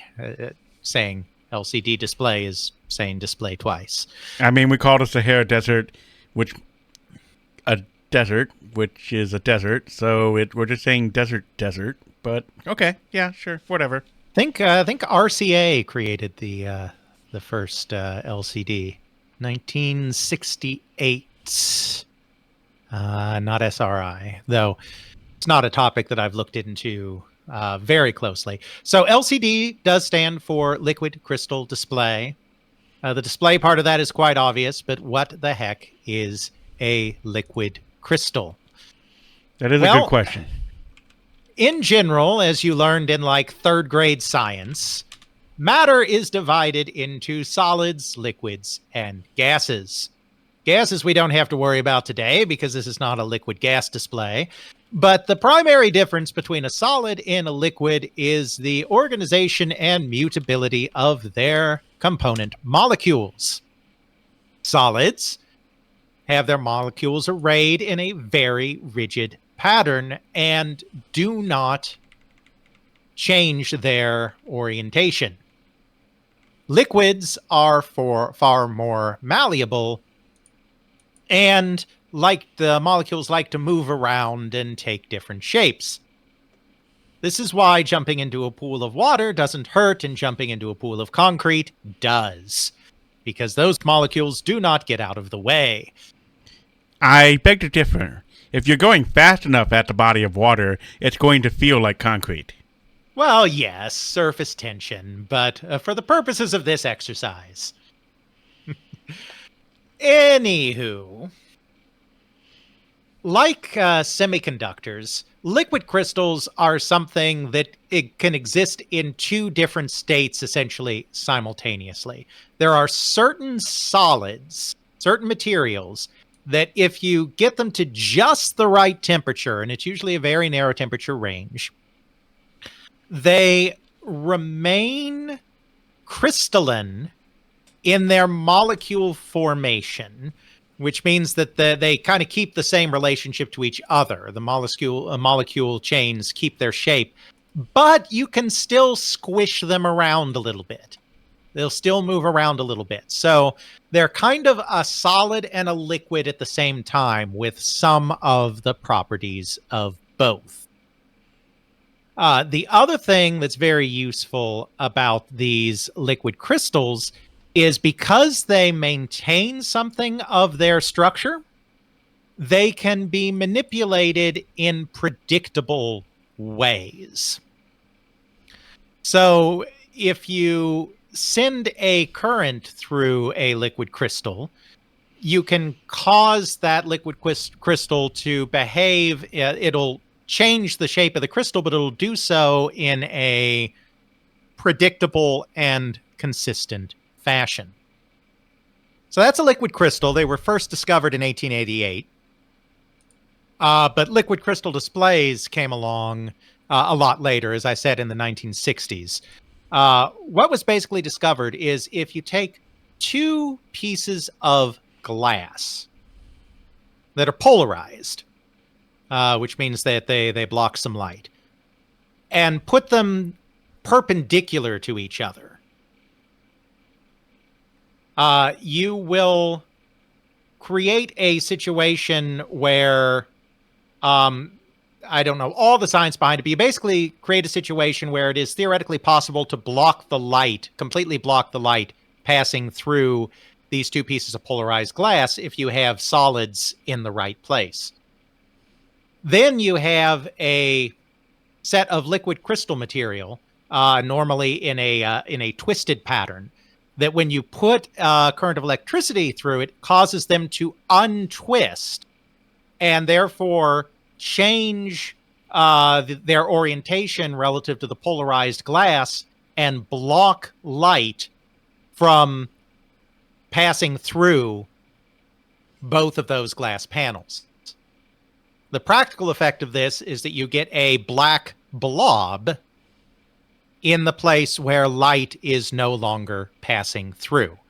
And then when you remove the charge, the liquid crystal retwists, the orientation changes, and light can get through the glass there again. And so you get the background, which is usually gray. In some very early displays, it was kind of a greenish yellow, but Usually the polarized glass, because it's partially blocking light already by virtue of being polarized, gives a gray color.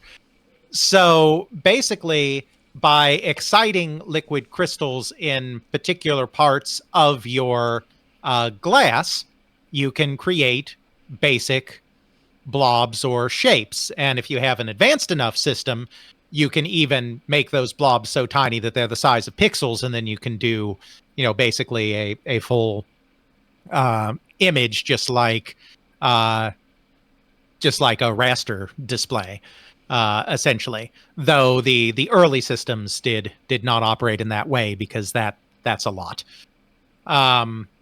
LCDs, the first one I do believe was 1968 at RCA. It was sometime in the 60s at least. It was continually refined after that, and it was particularly used by the calculator companies as the handheld calculators came into vogue, because they were a lot less energy intensive, obviously, than VFDs and Nixie tubes, and even less energy intensive than an LED as well, which itself is very low power, because there is no light involved with LCD.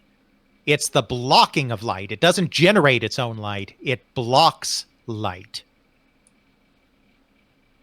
And so some of the leading companies came to be some of these calculator companies, especially the Japanese ones like Sharp. Sharp became one of the very big companies in LCDs.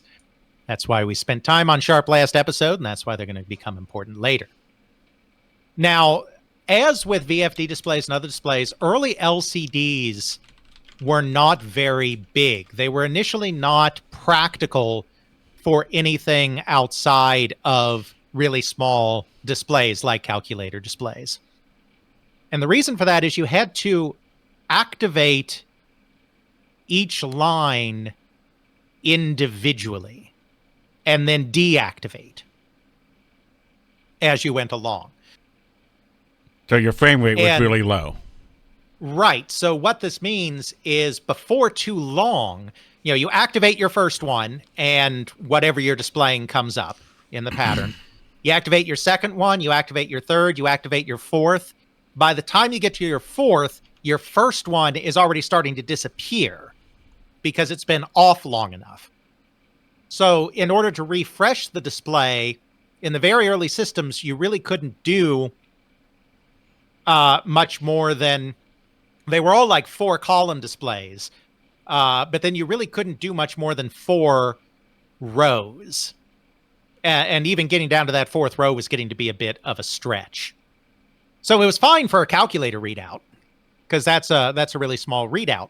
But it wasn't very practical for, say, handheld games, which is why most of the early games were LED or VFD. There was one individual, however, that became very intrigued in how to solve this problem for LCDs. And that was an individual by the name of J. Smith III. Funny story, my father's name is J. Smith, but it is not this J. Smith. Having that Smith name as your last name means that you run into this kind of thing all the time. But there is a J. Smith involved in this video game thing. He came through Mattel.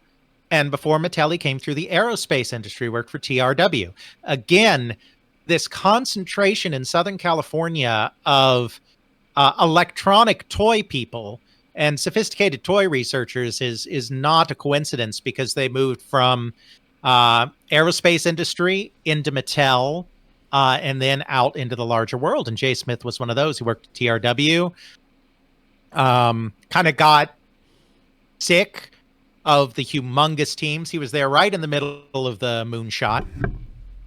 And, you had hundreds and hundreds of people trying to solve dozens and dozens of problems. And you never really got a sense, or at least Jay never got much of a sense of accomplishment out of that. It never felt like he could see what his contribution was actually doing. It was too massive. He wanted to get in a field where he felt like he could see himself making a difference. which is why he ended up at Mattel working for Jack Ryan, also out of aerospace. And did some projects there, including some projects that involved electronics.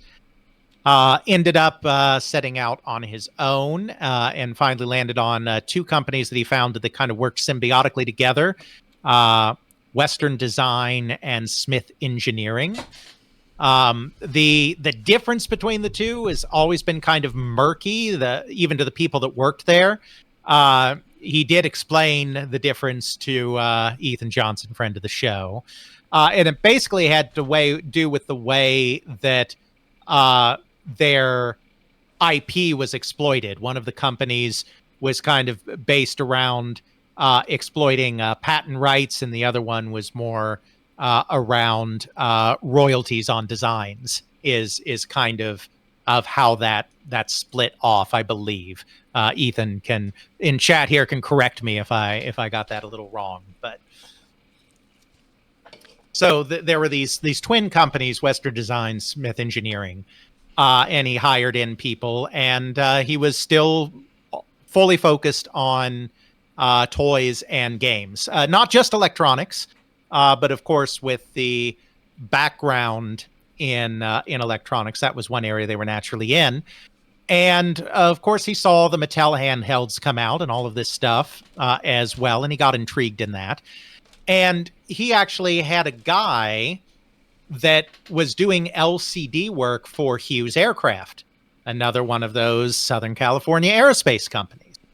And so because of that, his company was able to get very familiar with LCDs.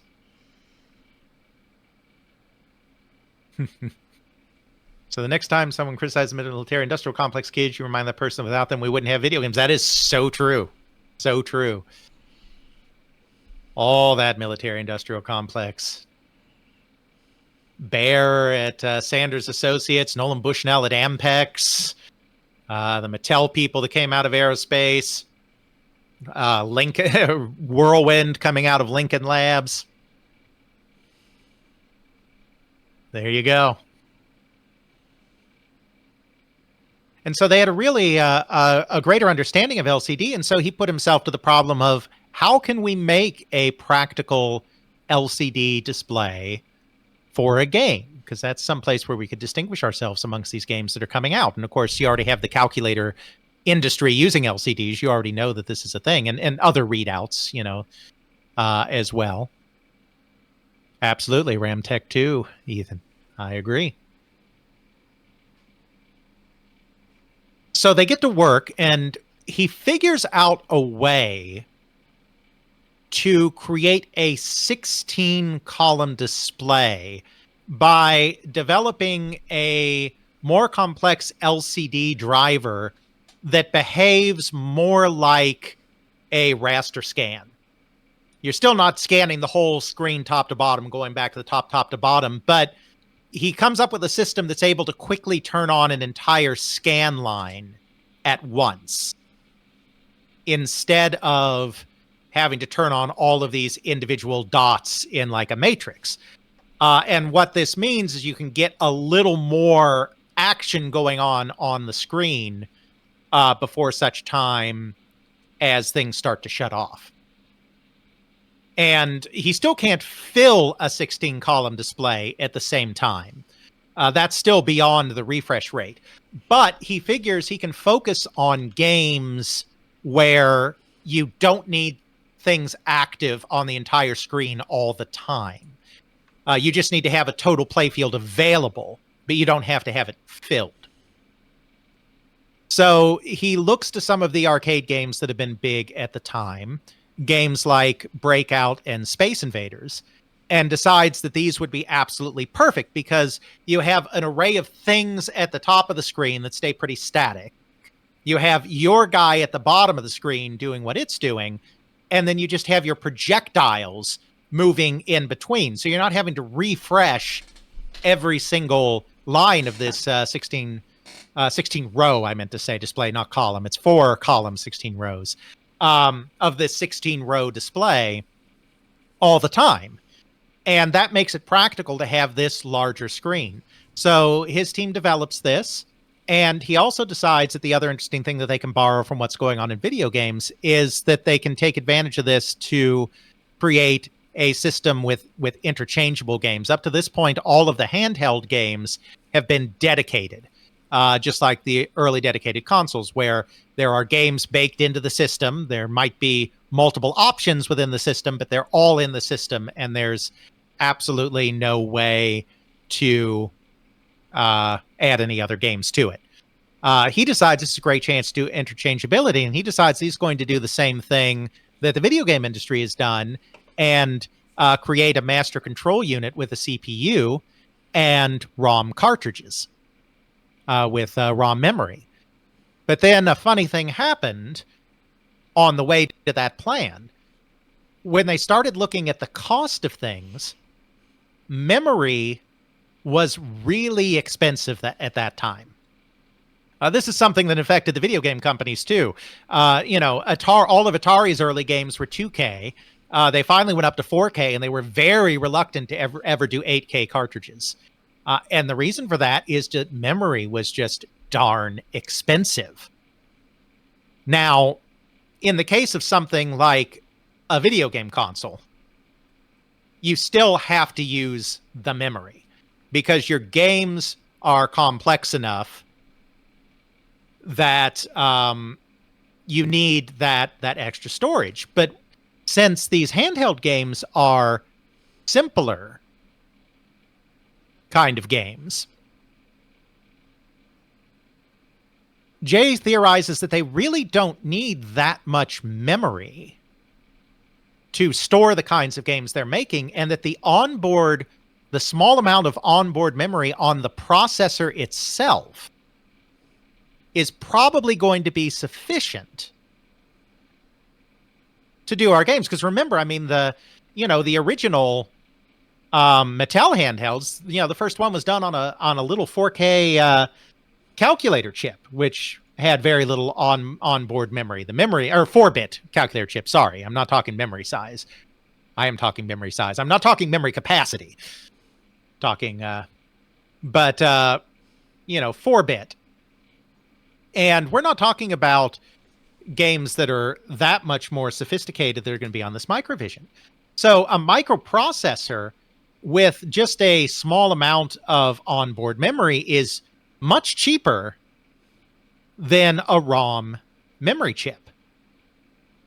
So what they decide to do is, rather than have a CPU in the base unit and have ROM cartridges, the same model that consoles are using at this time, they decide that they're going to just put a CPU on every single cartridge.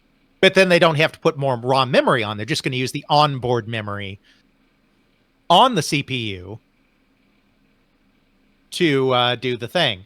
And then I do think the system has a little ROM memory in it so that it can store whatever basic stuff it needs to drive the display. Yes, it was a microcontroller. That is correct. Microprocessors and microcontrollers, Ethan just mentioned this. Microprocessors and microcontrollers are essentially the same thing. All microcontrollers are microprocessors, just not all microprocessors are microcontrollers. That's a designation that's usually given to a microprocessor that has a little more onboard memory than your typical microprocessor does. It's meant to be a slightly more self-contained system than just a microprocessor, though in effect it's more of a marketing distinction than anything else, I think. Point of clarification. So you're saying that the cartridges have the chip on it with a little bit of CPU and a little bit of memory. Yes. I take it there's also a processor and memory on the central quote-unquote console. There's no processor needed. Okay. There's a driver for the display, and there's a small amount of memory.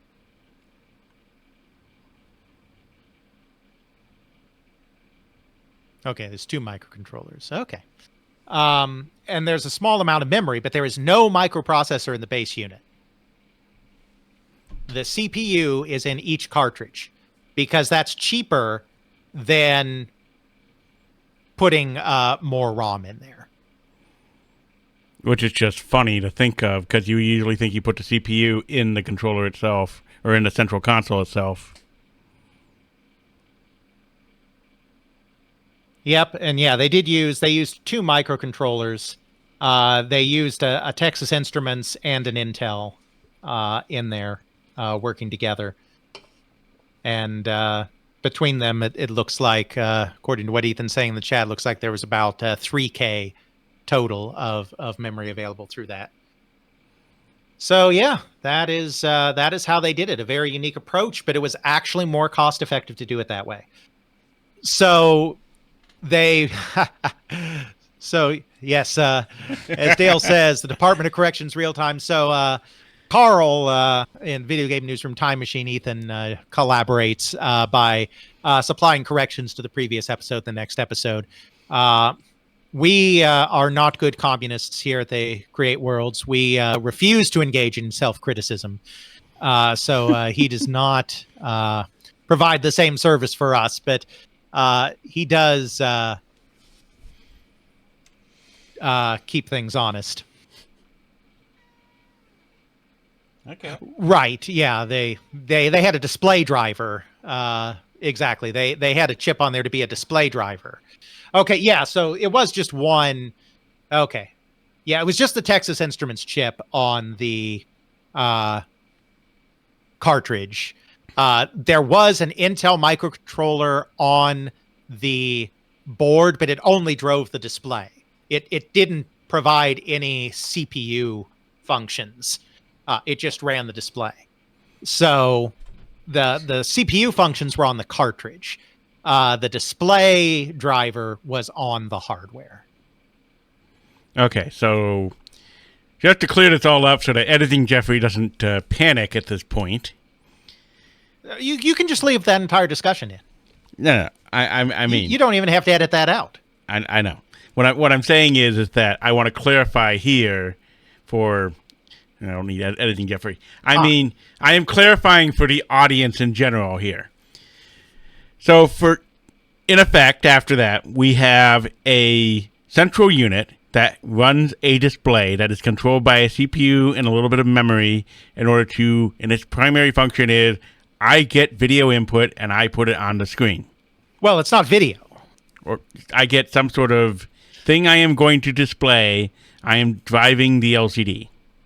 Mm-hmm. Yes. Then I have these cartridges that are coming in, and they have the game. They run all the calculations on there, whatever logic's going on. They effectively run the CPU and everything else, and then hands off whatever's going to be displayed to the other processor on the central unit. Yeah, probably. Okay. Sounds good enough for me. All right. Right. And both of these chips were microcontrollers, which is a specific type of microprocessor that has more memory on it than your typical standalone microprocessor. Though, like I said, it's more of a marketing category distinction than a function distinction. So that's how it all works. We got it. We got there with little help from our friends, with our friends of the show.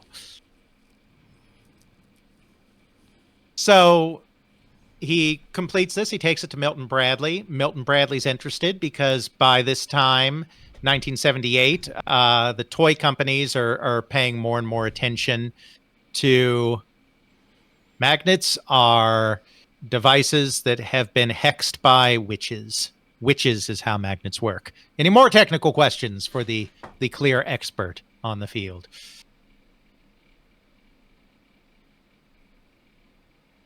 Train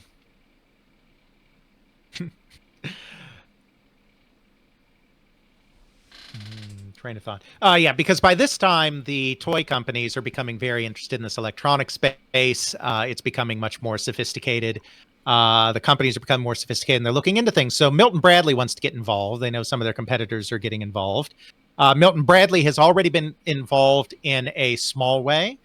A designer by the name of Lane Houck, much more well-known, if he's known at all, for his work at Gremlin Industries, creating such games as Blockade and Head On, was a real technophile, and just because he could in his spare time, created a version of the board game Mastermind that was an electronic game, and he sold that to Milton Bradley, which released it as Comp 4.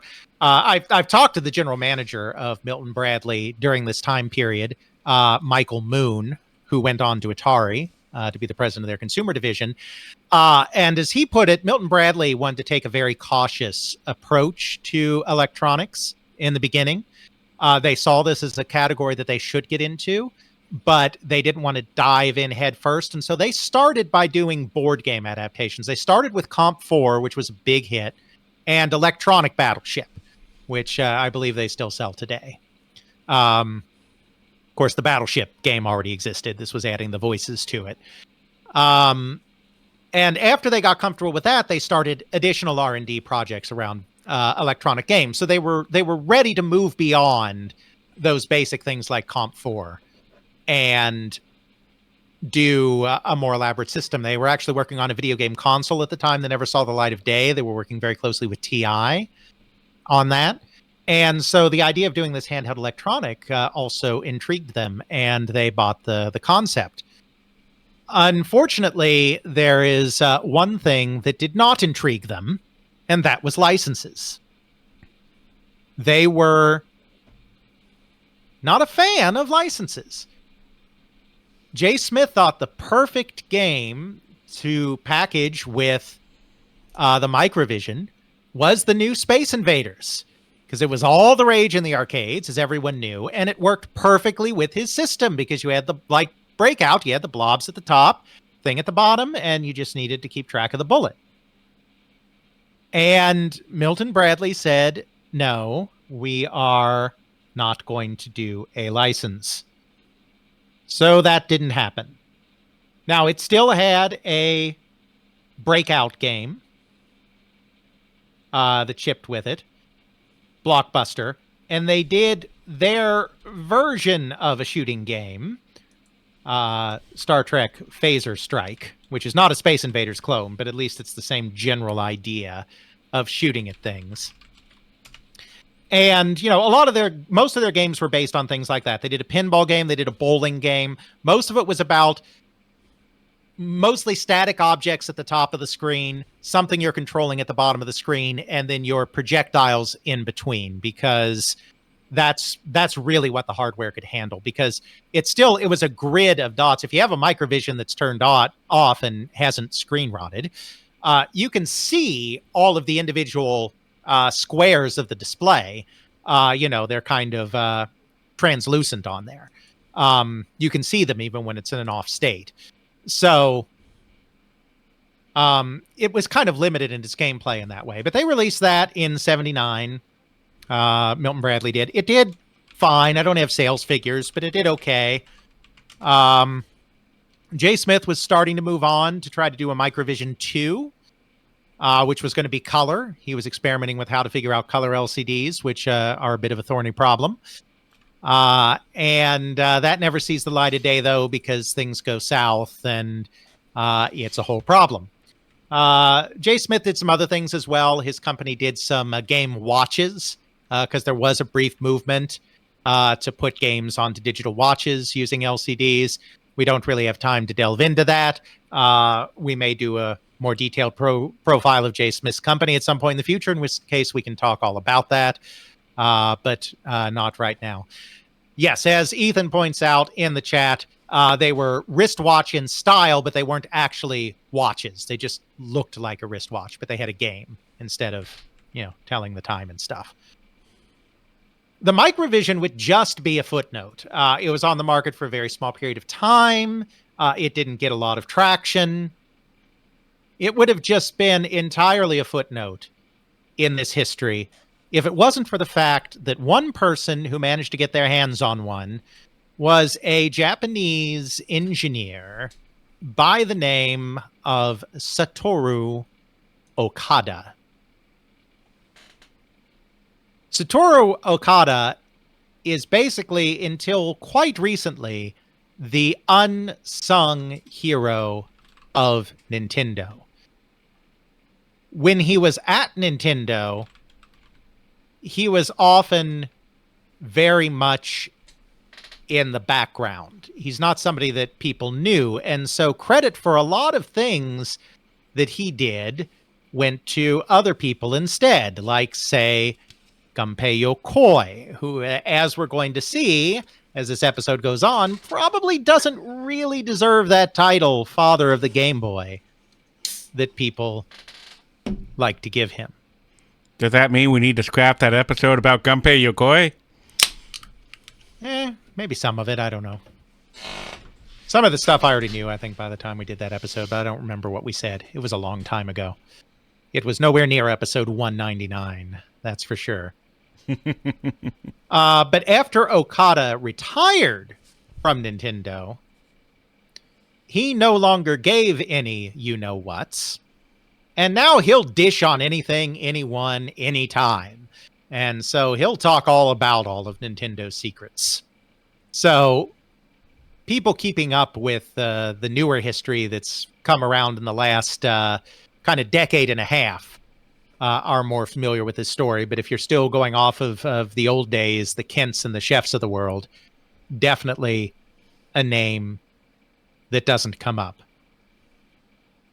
He graduated high school in 1966.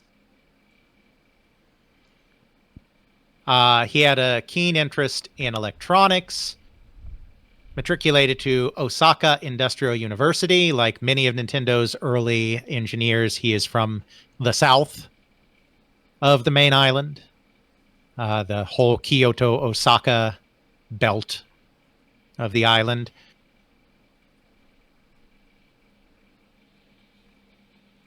And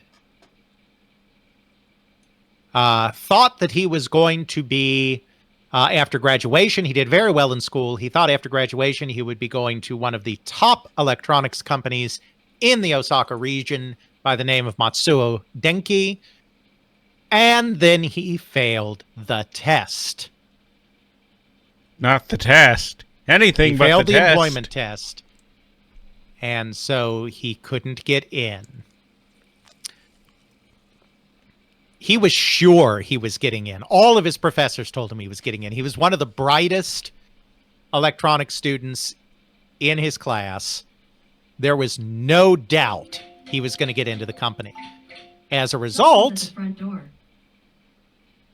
Apparently, someone's at the front door. Someone is very afraid. As a result, he had not bothered to interview with any other companies because he was a shoo-in.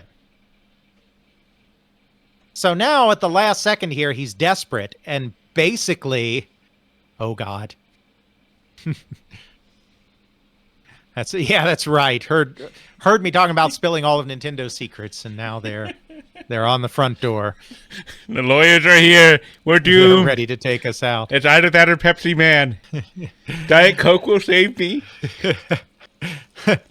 So he had not bothered to schedule any interviews with other companies. And now he basically just needed a job, any job. But you see, the entire recruitment process is very formal in Japan, especially at this time, because Japan operated on this idea of lifetime employment. So you didn't just go around and check the want ads and see who was hiring. You know, maybe if you're working in a supermarket, you do. But to get an actual profession, you don't do that because jobs don't open like that. You, in your senior year of college, you decide the companies you're going to interview with. You go in, you interview with those companies, you take their employment tests, then they select all of the people they're going to hire for that year from the people who take the test, and then they all start in the company at the same time. And they're kind of a cohort. They're everybody, they're each other's senpais. You know, the kind of hierarchy of seniority and all of this is all very real. When you join a company, it's a big deal. Yeah, there we go. Yeah, Kohai. There we go. Thank you, Ethan, for the term. Yeah, you're Kohai. And so you don't just go up to a company at the last minute and say, I would like to do your test, or I would like to interview for your company, because they decide that they're going to test a certain number, and then they decide to hire from a certain number. So that's all done. I mean, theoretically, you might be able to find a company that's less prestigious or less well-known that hasn't filled all their test slots, and maybe you can sneak in at the last minute. That's actually how Hideki Sato got into Sega, because he thought he was going to go and go on an overseas English enrichment program after he graduated college, and so didn't take any tests. But in general, at the last minute, you're out of luck. But it just so happened that he had a friend who was going to test at Nintendo and then changed his mind. So he was pulling out. So there was going to be an empty slot. So he took over the slot. He arrived late. Also a major sin. With only about 20 minutes left in the exam. And Japan is very rigid. They're not going to say, oh, that's fine, we'll stay a little longer for you to finish. It's like, no. We had a starting time. We have an ending time. You're welcome to come in and take the test. We're not going to stop you. But you got to get it done in 20 minutes. You only have 20 minutes. So he did it. But remember, he's actually really good at this stuff. So it was actually, to him, it was not very complicated. So he got it done. That was the written portion. Then the physical challenge was welding. Because remember, at this time, they're creating a lot of products that involve some heavy manufacture. And he was actually also very into that. He'd been welding since he was a kid, so he was good at that too. So he got in there and he got hired, and he was basically the first person with much in the way of electronics knowledge at the company. Yokoi had some knowledge. He did have an electrical engineering degree, but the field was changing so rapidly in this time period that Yokoi's knowledge was already obsolete. So Okada was kind of the guy when he joined the company in 1969. He was put in Gunpei Yokoi's division, which was just starting to explore electronic products. He contributed to the beam guns. You can see our trio of Nintendo episodes on Nintendo Before Video Games to get more information on that. And then continued to be in R&D 1 as kind of Yokoi's right-hand man after that. So flash forward then to 1979. At this time, the balance of power has really shifted within the company. Hiroshi Yamauchi is very well known for the fact that he would pit his engineers against each other in competition to try and get the best results. There had been just one R&D division at Nintendo until 1979. At that time, it was split in two. R&D 1, which remained with Yokoi, where Okada was, and R&D 2, which was placed under Masayuki Uemura. The level of staffing and the level of support that these divisions would get was entirely dependent on their success, how good a job they were doing. It's not like they had two departments that were like equally staffed with engineers, or had fixed quotas of this department's going to have this many engineers, this department's going to have this many engineers. No. Put out a good product, a hit product, and engineers are going to join your team to create more hit products. Put out a flop, and everyone's going to move over to the other team where the action is. The competition was real. The animosity was real. Yokoi and Uemura came to not like each other at all. Like, it wasn't just professional competition. It got personal between these R&D divisions, and Yamauchi delighted in kind of stoking this. He felt it got the best out of his engineers. So by 1979, Uemura is the one that's really ascendant because he's been doing the majority of their video game stuff. The color TV games, the home stuff, and then the arcade games. Now, Nintendo is not in any way a household name in video games yet. This is pre-Donkey Kong. But still, that's the part of the company that's doing well. Yokoi is a very different kind of talent. He is very creative, but his specialty is creating wonder and delight through simple things. Now, there's nothing wrong with that at all, but he likes to keep his concepts simple. Video games are really much more complex than the kind of things that Yokoi likes to work with. He likes little surprises like his Ultra Hand, which extends, or his light beam games where you shoot the photocell and then something exciting happens. So that's the kind of stuff that R&D 1 is working on. And their most recent project that they had worked on was kind of a little robot toy vacuum cleaner combination thing. Looks very much like a Roomba. That was called the Chintiri.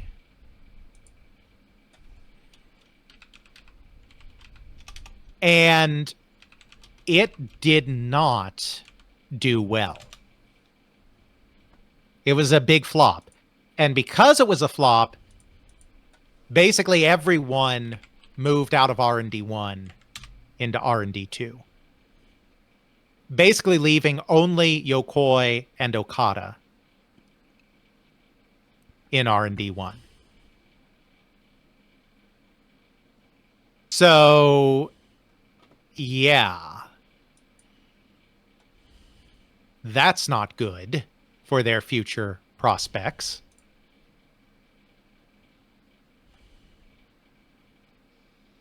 Sorry, Chiritori. I missaid that, so you'll have to edit that in. Called the Chiritori.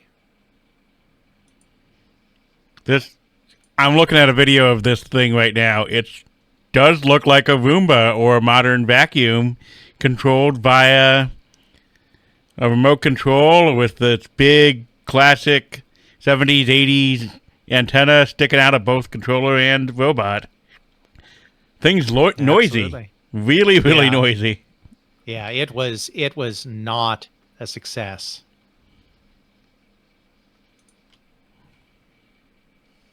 At this time, probably because Nintendo has in the past had a relationship with Milton Bradley, released some of their games in Japan, though I don't know that's the reason for certain, Okada comes across the Microvision. And he's very intrigued by the idea of it. He thinks it would be great to make something like it, but with a better screen, because the one thing that he is not impressed about at all is the screen. It's just a bunch of blobs. Now, the screen is very well done for the time, but by virtue of making it an interchangeable system, one where you could have multiple game types, that kind of necessitated that the graphics stay very generic, because you're activating the display point by point. It's not like a raster system. It's not like a pixel system where individual teeny tiny dots are forming larger images. Like each of those spots on that grid, that you activate that and it only activates the one way. The way that the liquid crystal goes opaque in that square is how it's going to look. It's not a dot matrix display, or not a complex dot matrix display where you have really, really tiny pixels that you can turn into larger images. So, it was a failing of the system, but it wasn't but it was kind of an unavoidable. So Okada was thinking, why don't we make something like this except with a better screen, so we can get some actual interesting gameplay behind this? And so he starts examining that. He starts studying that. Oh, and the other thing is that they wanted it to fit in a pocket as well, because the Microvision, it's small, but it's not quite that small. And this is actually a really interesting cultural thing for Japan specifically, because unlike in most places in, say, the United States, all Japanese students wear very traditional school uniforms. And those school uniforms have a breast pocket on the coat that the and so if you have something that fits in a breast pocket, that's a really helpful, useful entertainment device, because a child can take it with them on the go. They can have it on the train when they're commuting to school. They can have it between classes. So making something pocket-sized is actually a really big deal, specifically in the Japanese market, even more so than it is in some other markets. So they start trying to figure out how to do that. And he figures out the same thing. The screen is a problem. The screen is low resolution.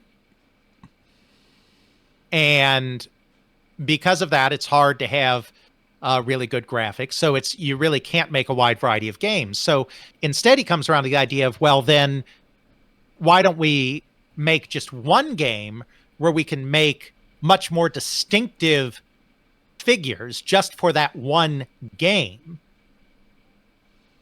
and do something like that instead.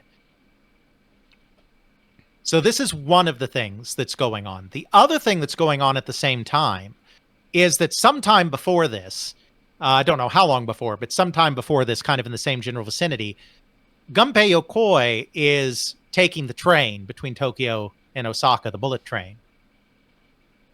And he notices a salaryman just fiddling with a calculator. Not doing calculations on it, but just playing around with it. And so this got him to thinking, adults do want entertainment too. Because remember, this is Japan. Once you grow up and you're a salaryman, you're supposed to be a big, serious man all the time. You don't play games. You can karaoke, but you can't play games. But this got him thinking, adults really do want to play games too, despite what our social taboos may be. What if we could create a small, discrete game for adults? Something that if you're looking at it from a distance and not paying too close attention, doesn't necessarily look like you're playing a game. So you can play it on the go without the social stigma or without losing face from playing a game. Now, at this time, he didn't know what that was going to be. But gradually, these two ideas merged. Okada's desire to do something like the Microvision, except more compact and more graphically interesting, and Yokoi's desire to do simple little games for adults merged into the concept of doing a handheld electronic game with an LCD screen that is calculator sized and so can fit in a pocket. Another decision that they made very on is they decided that the controls had to be very simple and very inobtrusive. Basically, it had to be something that you could kind of just glance down at, hold close to you, glance down at, and play without moving your hands around very much, because it had to be discreet. It had to be something that did not draw attention to you, the salaryman, who was doing this horrible, horrible thing of playing a game. And so that's what led to what's really one of the most revolutionary things that you don't even really think about. And that's the concept of playing video games with your thumbs. The entire reason that they went with a 2-button configuration, 1 button on the left, 1 button on the right, is so that salarymen could play the game discreetly. Hold it close and play it discreetly. That's the whole reason they had thumb buttons. And of course, this is the beginning of, because games at the time, you had joysticks, you would have big number pads. You would have maybe you'd use your thumb on the disc on an Intellivision or something, but then you'd also have side buttons you'd use with other fingers. Like you had the triggers on the Bally Professional Arcade. You had that rotating thing that the Fairchild Channel F had. Systems weren't built around the idea of playing games basically just using your thumbs. This is really the beginning of that. I'm not going to say definitively there was never a game that you did that with before, because I'm sure there probably was some little handheld game that was primarily thumb-based before, because just the nature of holding something means that you're going to prioritize your thumbs. But just as we said in our Doom episode the other week, for those of you who have heard the Doom episode, i.e. not the stream, because it hasn't aired yet, we're not so much interested in who did something like this first as opposed to who popularized. And there's no doubt that this is the beginning of the idea of game control, game pads primarily with your thumbs. And it comes entirely from this need to make the games very discreet so that you can hide what you're doing, which I just find absolutely fascinating. So they decide on a theme called Ball, which is basically a juggler who has to move back and forth with the buttons and stuff to keep balls in the air. So this is all based on graphics essentially drawn right on the screen. So, the liquid crystal material is done in the shapes of the objects, the ball, the person and whatnot. And then the animation is done by having different segments of the screen light up with those, or not light up because it's not lit, but go opaque at the right times to give the sense of movement and animation. So it's not a raster style display at all. It's all static movement where individual parts of the LCD are activated at the right times to create the animations. And then you have this really simple thing. And they decide it's going to be 3 games because they want to have a little variety. It's all going to be based around this ball concept, but they're going to have 3 games. So as part of this prototype, there's an A, a B, and a C button to select your games. Well, as they continue to develop this thing, they realize they're having trouble coming up with a 3rd game. They have 2 variants. They can't, for the life of them, think of a 3rd variant. So they change course. They're like, okay, well, what kind of extra feature can we give? And, it's a C button. I don't know if, because, loan words in Japanese are weird. I don't know if they're aware of C and clock being things that are together or not. So I don't know if that was part of the influence. I'm gone. Help. Bring me back. I will bring you back in a second. Things lost their mind trying to fix it. Yay! I have returned. But they decided that, another thing that's very easy to do with these kind of displays is a clock. Digital watches use LCDs. So they decide that the C button, instead of being another game variation, will bring up a clock. And they figure this is useful too because a clock is something practical.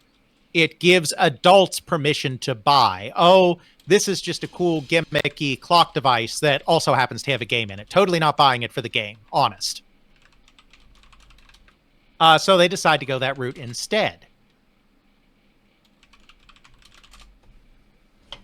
So they go to Yamauchi with this concept.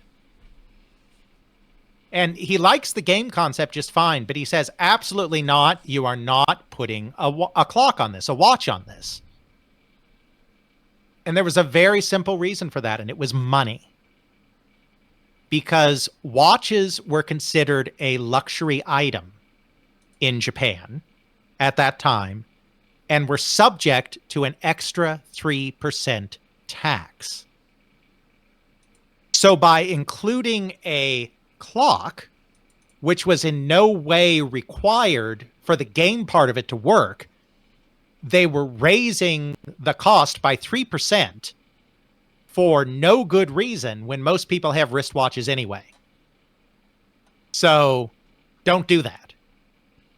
Well, Okada and Yokoi were convinced that this was important. They felt that it needed something besides a game as an enticement or as a permission to buy the product. So they did not give up on this idea. So what Okada ended up doing is he actually went down to the tax office himself. Not everything's back up because the recording bar is not incrementing anymore on the screen. I mean, I assume you're still recording, but yeah, that wasn't. There we go. Now it's moving again. Yeah, because I had to get rid of the minimize Windows while I was trying to figure out what lost its mind, and then found out one of the things was backing up, and nope, you're fine. No, stop! No, backing up now. Nope. Backing you're fine. up I was just letting you know that was still in fact dead. All right, everything should be functioning again. Mm-hmm.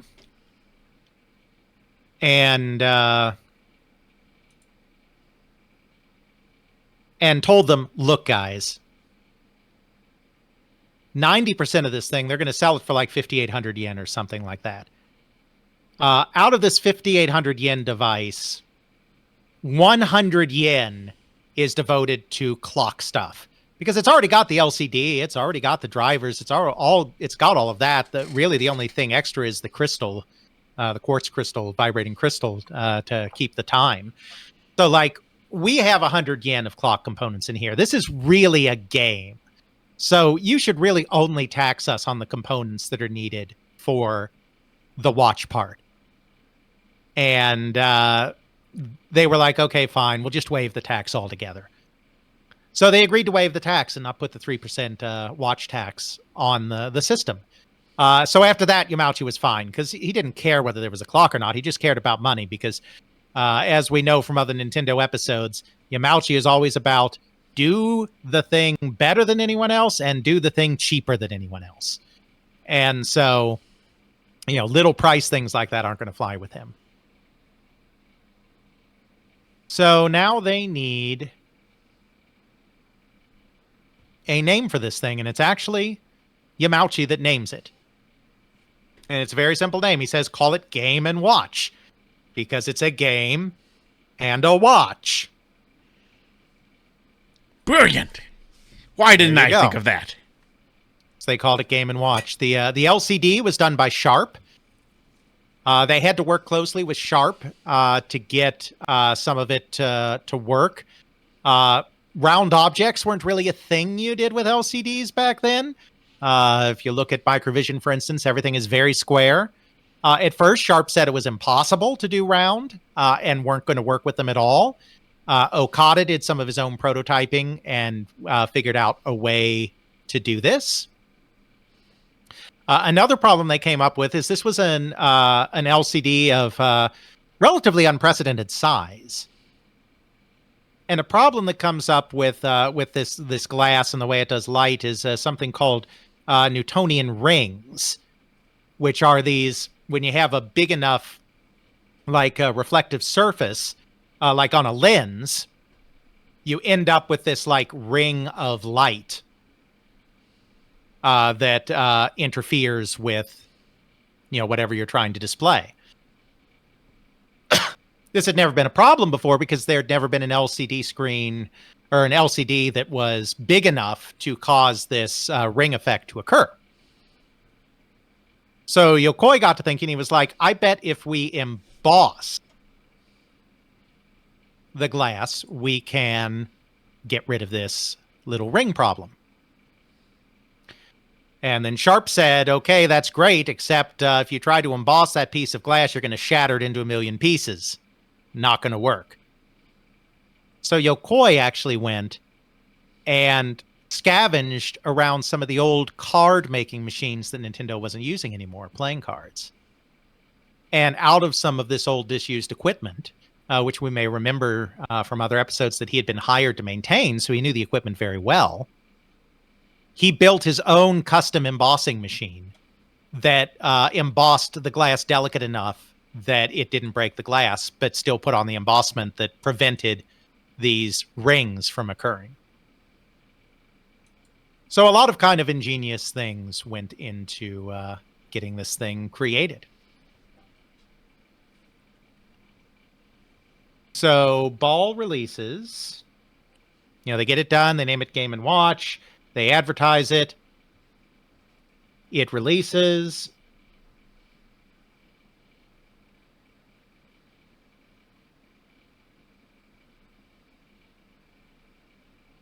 There we go. I was just looking for the date. In April of 1980. And it is pretty much an immediate success. Adults don't want it at all. This whole idea of games for adults doesn't work.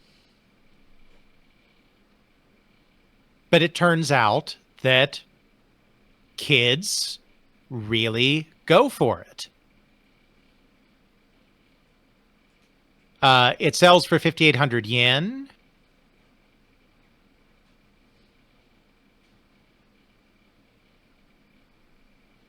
And which is expensive for a toy, but cheap for an electronic toy.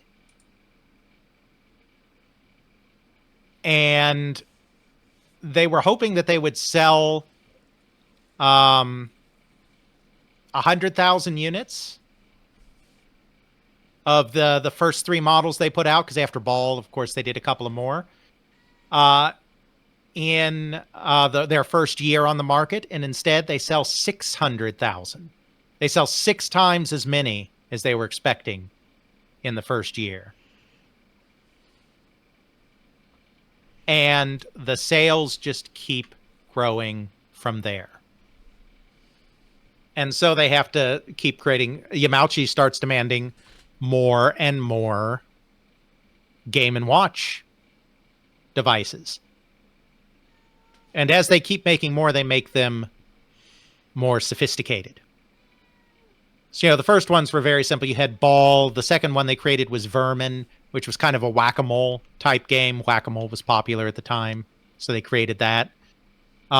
These are these first few are the so-called Silver Series, because the case was silver.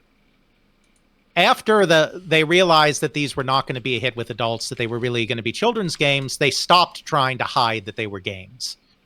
So the second series that they did, they were gold. They're called the Gold Series because of the gold case. And they also made the screens larger. In terms of making the games, now that R&D 1 had a hit, R&D 1 started staffing up again. So suddenly there were a bunch of engineers falling all over themselves. And it was a very collaborative process making the games. As described by people that were there, when it came to making game concepts, they would have giant brainstorming sessions, and Yokoi would lead the sessions, and he was the final arbiter.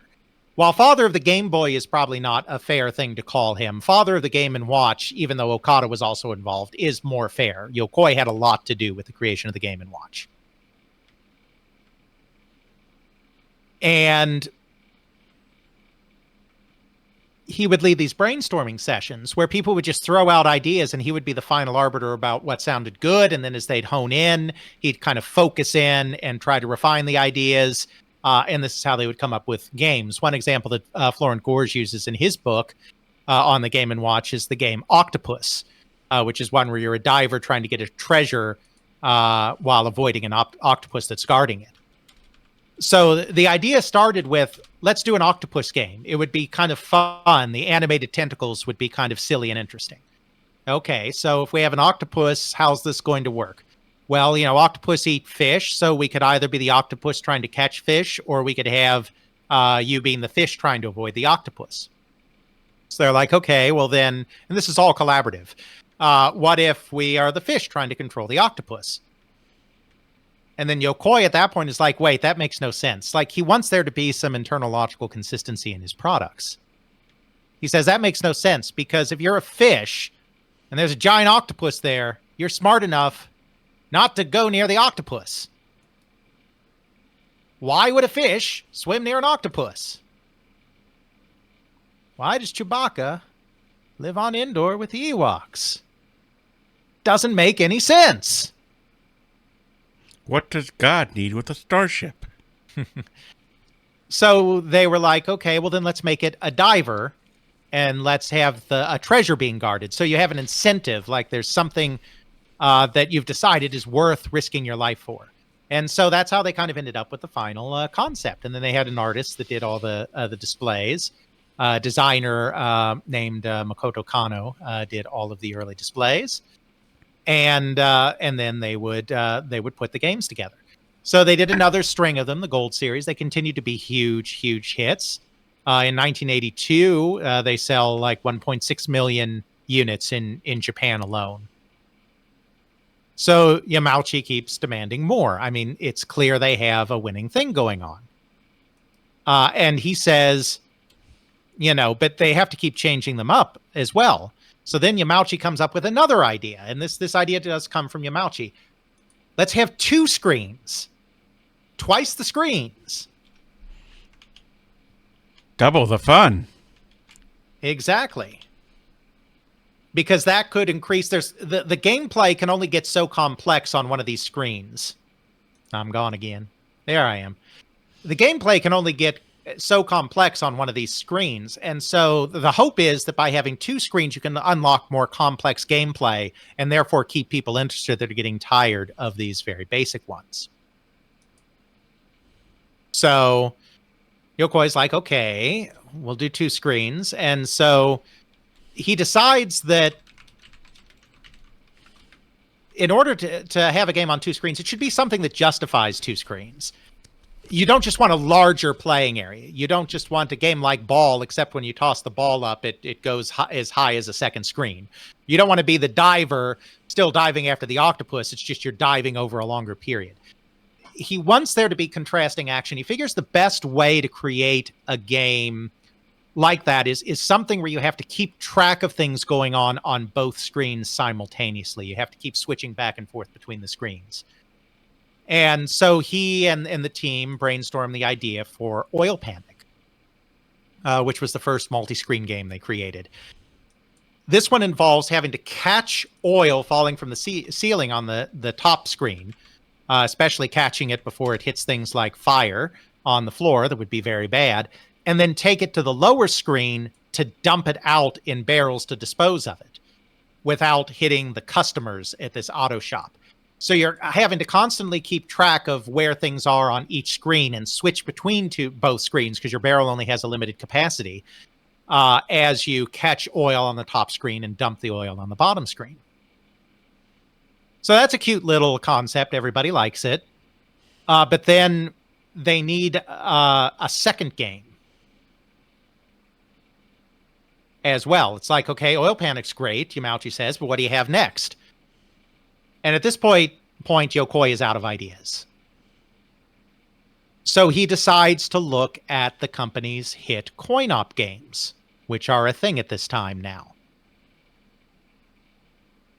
And so even though he doesn't think Donkey Kong really fits the criteria for the kinds of games he wants to see on a 2-screen system, he decides it's a huge hit, it's going to sell on the name, and I need a game now because the president's breathing down my neck. So I'll just make Donkey Kong and have it be across 2 screens. That's fine. This, of course, gets into the problem, though, that for the first time, 2 buttons aren't going to do it. Because you need to be able to move in all 4 directions. We've talked about this in our Yokoi episode and other places. So for the first time, he's going to need something else.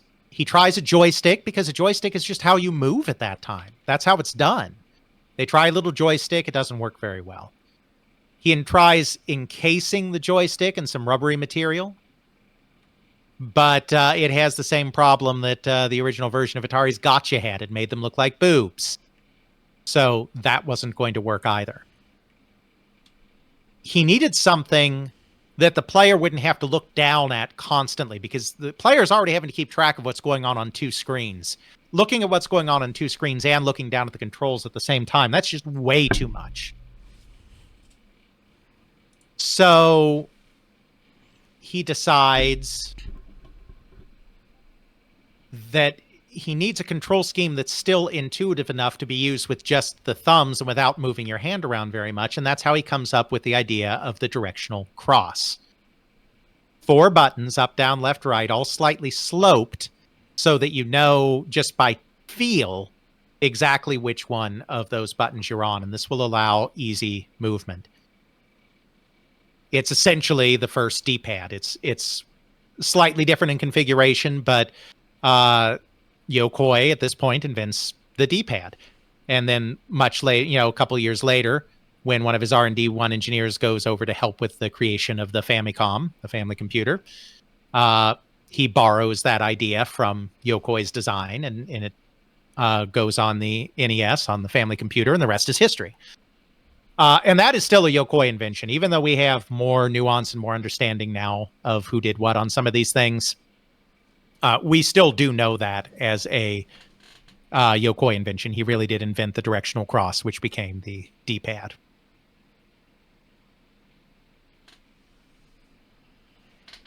So that's Game & Watch. I mean, they keep making them for several more years. You know what These are always the games- strikes me about the Game & Watch? Especially What? the dual monitor one. It just looks so much like a primitive version of the Game Boy DS with the clamshell design. It's very... Well, sure. It's based off of the same design. Yeah, and that design was based off of a makeup compact, which should be no surprise. That's exactly what the industrial designer that was tasked with building the thing looked at, because they needed to keep it compact.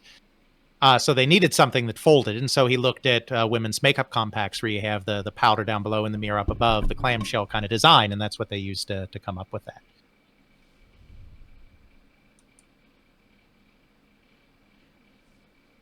So yeah, that's Game & Watch. I mean, they sold them for many more years. There were a few other more advanced variants as well.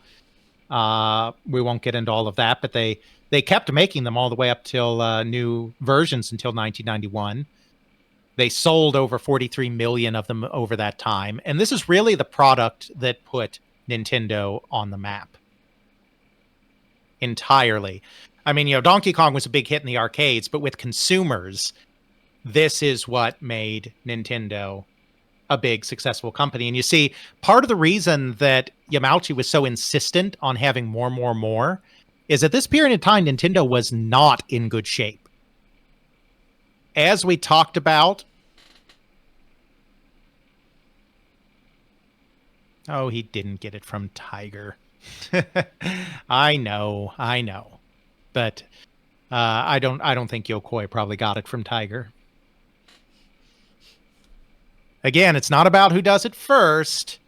Sometimes it's about who does it most noticeably and who popularizes it.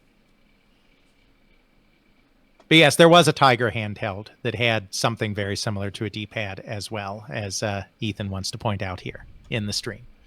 So that is a fair cop. But Nintendo was not doing well in this period.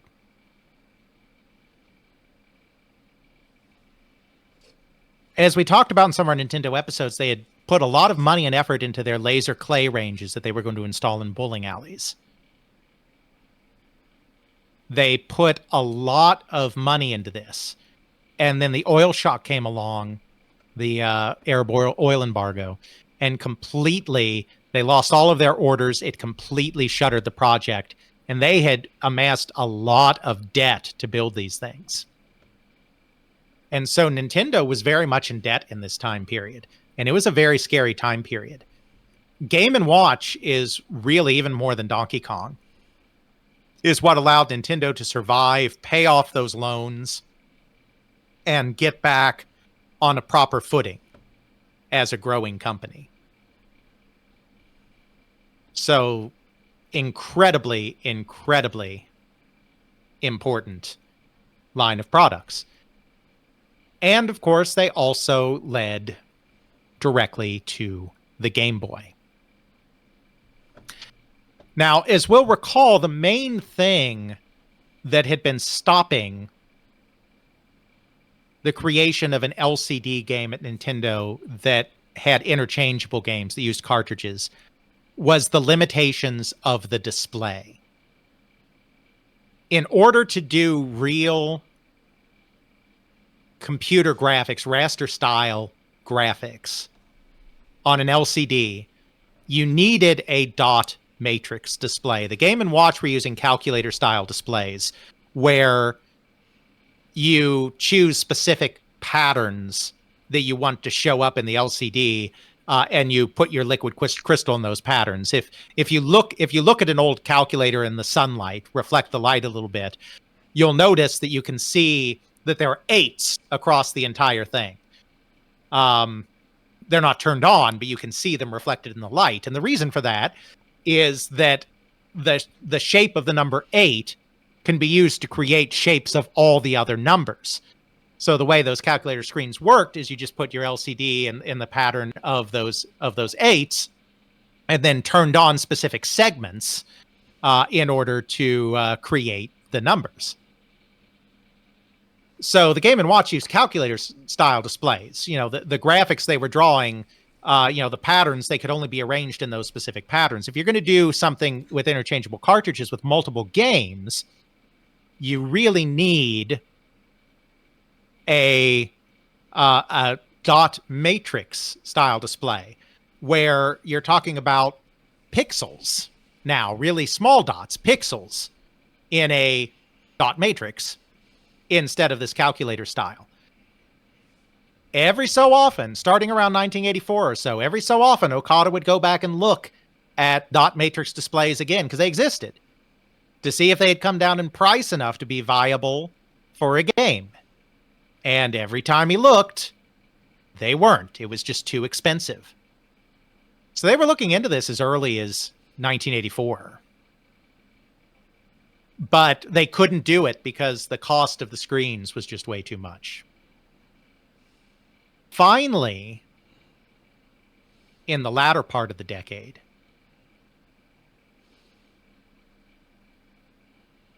you had the first kind of really practical PDAs coming out, personal digital assistants. And in Japan, what that meant is you had to have a really high definition display, because the US always lagged behind Japan in resolution in the early days, because our Western alphabet can be rendered at fairly low resolutions and be legible. Kanji and other pictographic languages can't be. You need a higher resolution to be able to tell the difference between various kanji. So as the first PDAs were coming out from companies like Sharp and Casio, these had higher resolution dot matrix display screens because they had to display kanji. And since they were becoming popular and starting to be mass produced, this was starting to drive down the price. Now, around 1987 or so, it's starting to look like it may really actually be viable to use a dot matrix display in a game. There's also a small, at this time, handheld renaissance going on, for the same reason that handheld games continued to be popular in the early 1980s. You know, in the early 1980s, you had home video games that were starting to bring the latest arcade hits into the home, and then people really desired a home video game because they wanted to play the latest arcade hits. But video game consoles and cartridges are expensive. And that limits your market.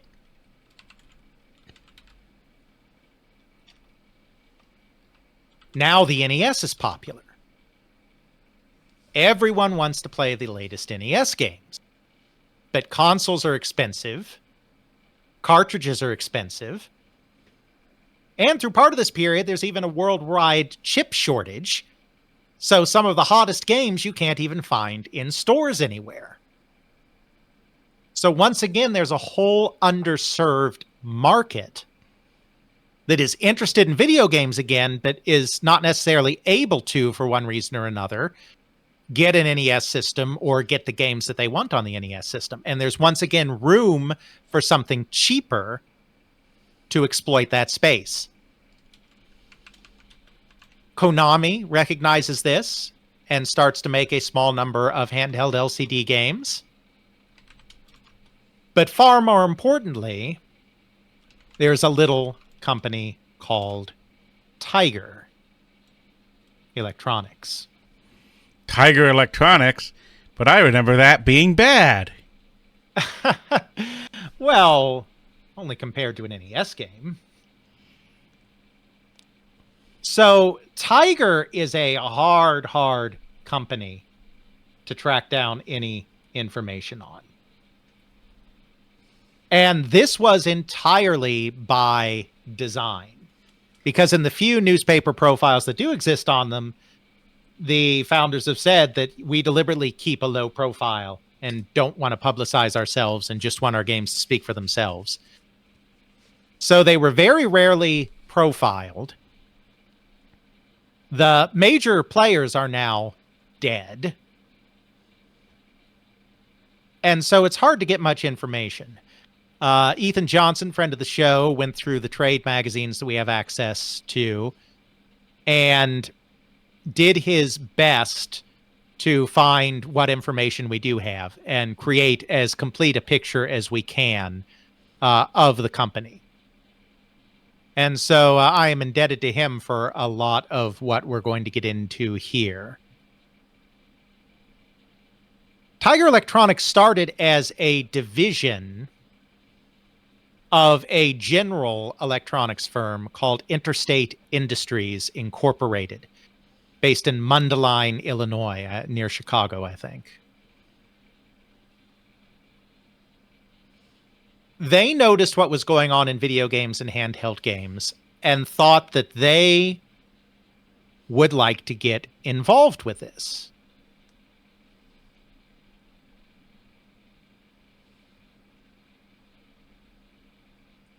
Now, there were a lot of electronics companies that wanted to get involved, a lot of electronics importers, a lot of electronics creators, and a lot of them did get involved making Pong clones or this and that and the other thing. But one thing that inhibited a lot of their success is that they really had no feel for toys. Like, they knew how to do electronics, but they didn't really know how to do toys. Interstate didn't want to make the same mistake as everybody else. And so they actually went out and found people with toy backgrounds, most significantly a gentleman by the name of Roger Schiffman, and created Tiger Electronics as a subsidiary of Interstate with these toy people so that they would have the particular combination of electronics expertise and toy expertise to be successful in this field. So Tiger was active throughout the first period of electronic games, the period that we already talked about, the late 70s, early 80s period. They were not the biggest player in the field, but they were a successful player in the field. They were so successful that they even branched out into console. In 1982, they created Tiger Vision in order to do that. They also, in 1980, late 79, early 80, became independent of Interstate. They separated from Interstate. New president Randy Rissman came in, the other kind of key figure in the Tiger story, and they went their own way.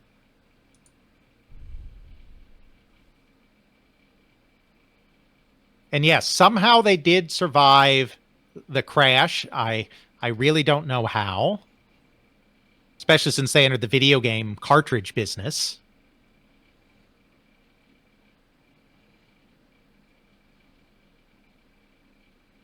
But obviously they did get out of the video game thing. They started doing other electronic toys. They got into educational stuff, which I think is probably part of the reason why they survived, because this was a period of time when electronic education products were getting pretty big. So I wouldn't be surprised if that pivot helped them. They did some talking stuffed animal kind of stuff. After Teddy Ruxpin kind of was all the rage, they kind of jumped in on that. They had a talking parrot thing. They did their own version of Simon called Copycat, which I just think is hilarious. Because they call it copycat because you're copying the sounds that the game makes, but it's also a copycat of Simon. So, I mean, that takes some balls to call your game Copycat. And then once the video game industry took off again, they got back into electronic handhelds. And, the LCD technology had improved. I mean, it was still basic. It still wasn't fully, it wasn't a full raster style dot matrix display. It's still more primitive animations, a little like the Game & Watch, but with a little more flexibility than something like the Game & Watch has. And they know there's that market out there, that underserved market that want more Nintendo. And so they dive headfirst back in with these little LCD games. They license movies, they license Nintendo games, popular games like Castlevania, like Ninja Gaiden, as Sega enters the picture. Also a lot of Sega's popular games like Sonic and Golden Axe and all of that. And they're not the best of games. They're pretty primitive, but they had basic animations going. They had basic sounds going. They had basic kind of objectives going. And if you're out and about on the go and just want a few minutes to sneak in a little bit of gameplay, they're not the worst things in the world. And, if you can't afford one of these systems, then it's all you have. So yeah, are they the greatest games? No, but they're incredibly popular. They sell millions of the things.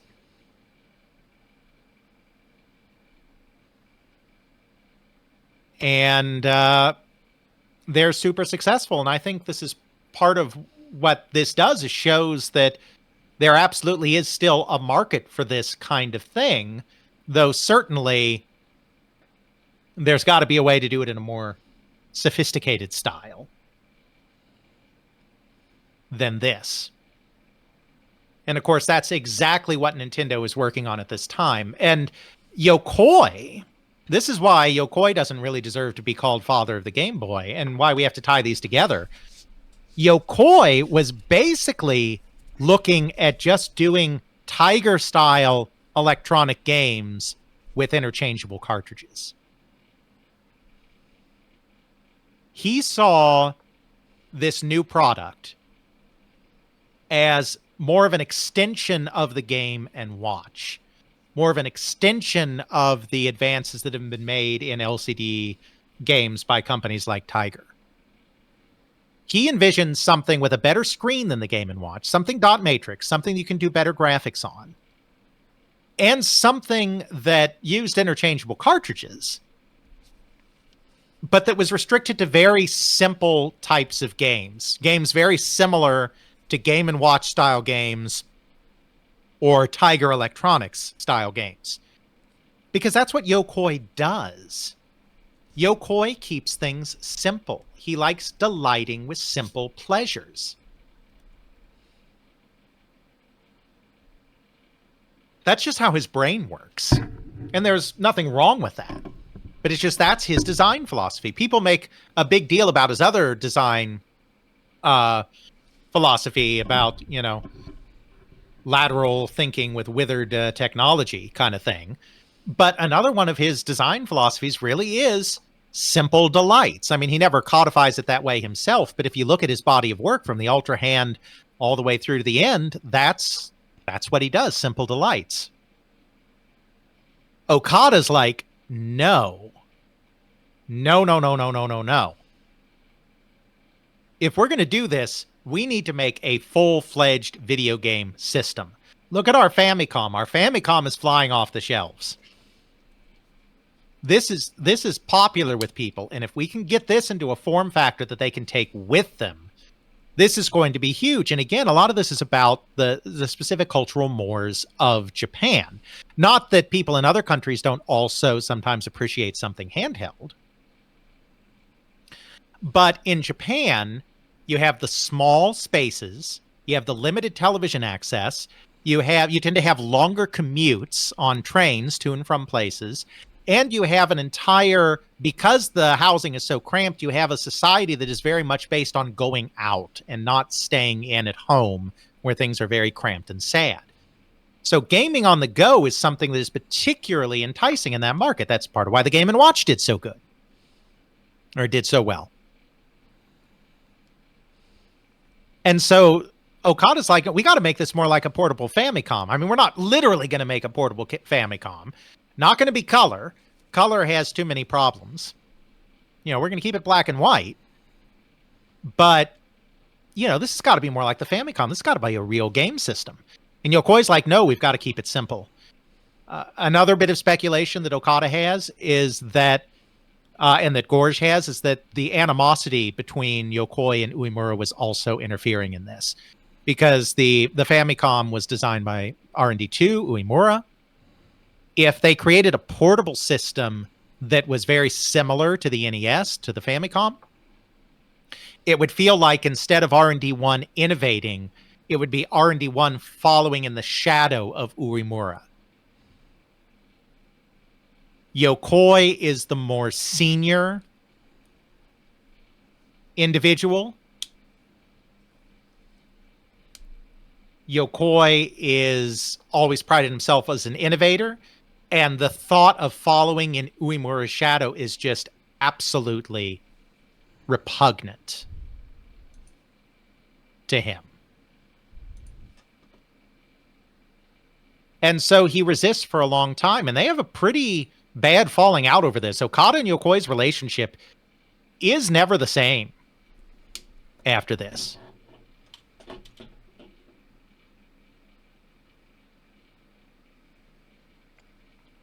But in the end, Yamauchi decides that this is the way that they should go, and he endorses that way of doing things. So interestingly enough, we know exactly when the Game Boy project started. And the reason for this is one of the designers, Yoshihiro Taki, was interviewed by Gorge, and Gorge took copious notes of all of their meetings around the project, and he kept those notes. And he shared them. So the Game Boy project officially started. I mean, they're still debating what it's going to be at this point. They hadn't made all the decisions by this, but it officially started on June 10th, 1987. No, Taki made the notes.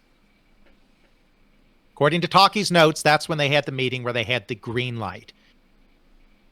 They still weren't sure whether they were going to go monochrome or color at that point, but they knew that this new system would use the dot matrix screen. In fact, the original code name for the system was DMG, which stood for dot matrix game. They knew that it was going to have interchangeable cartridges.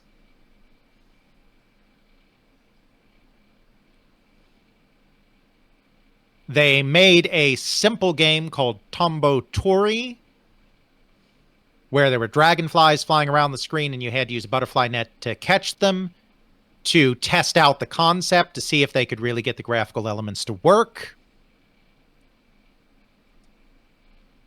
Once they were convinced that they could, they decided to start looking for a partner to manufacture the screen. At this point, they did decide during this process that they would have to go with a monochrome screen. Now, I've said a couple of times that color is a huge problem with LCDs. And now I will tell you why color is a problem. Why is color a problem?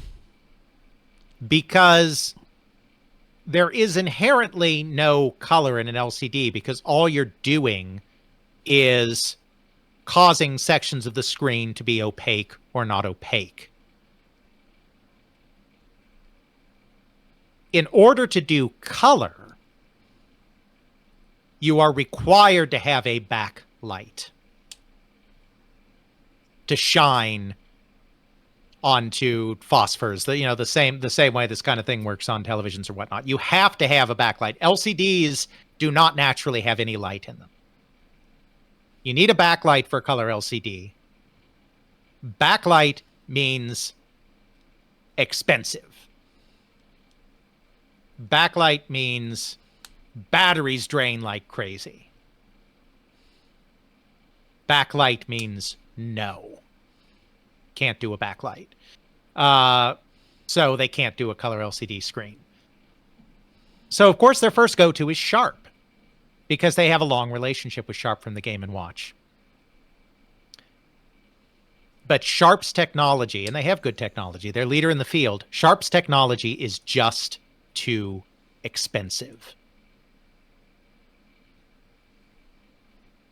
Can't do it. They go around to other companies that do LCD, and most of them either don't bother to respond or say that they have no interest. Matsushita didn't even bother to respond to them. Seiko and Hoshiden were kind of interested, but couldn't give a quote. Another company called Optilex replied, "No, thank you. We have no desire to work with you." Because Nintendo was still a toy company at this point. Even with the massive success of the family computer, they were a toy company. And a lot of these other companies saw themselves as doing serious work. Most of them hadn't even heard of Nintendo. They had no idea how big a player Nintendo was in anything. And so they just weren't interested. The one company that decided to join their cause was a company called Citizen, which had been founded in 1918 as a watch and specialized in watches. So they had gotten into LCD displays through digital watches.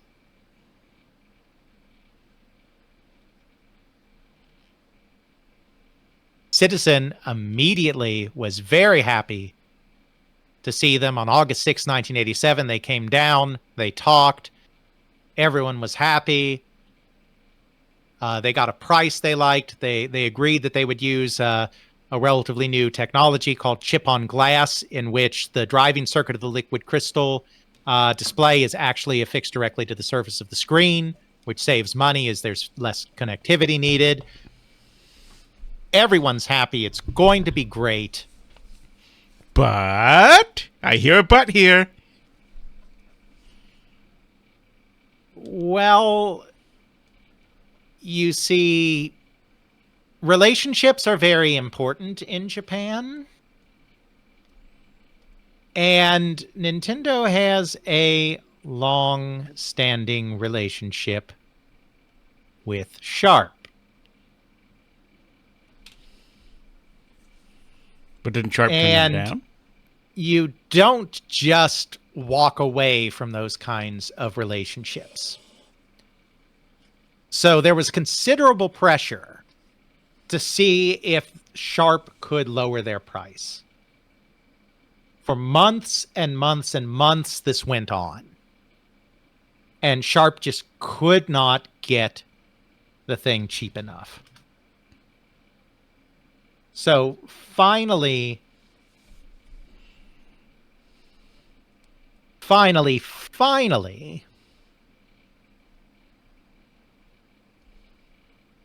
they get permission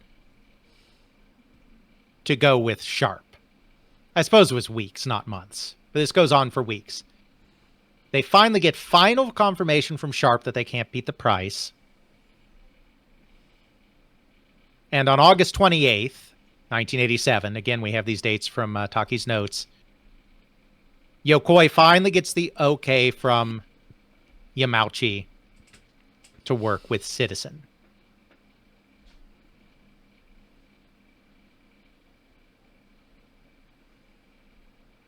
A meeting was scheduled for September the 1st in order to finalize the deal.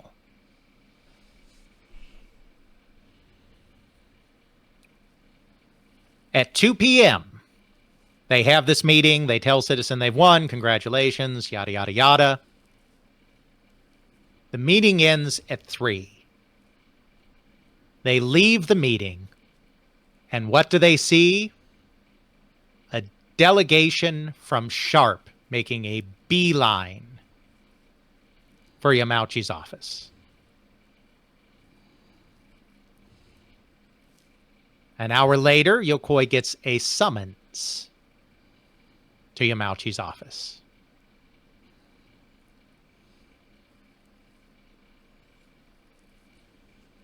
And it turns out that at the last second, Sharp figured out a way to get the price where it needed to be, and they are insisting on doing the screen for the DMG. And because they have this long-standing relationship, that's what holds. Even though they have a tentative agreement with Citizen. We get from the chat that this is sounding like Tetris level shenanigans. Yes, everything around the Game Boy is complicated.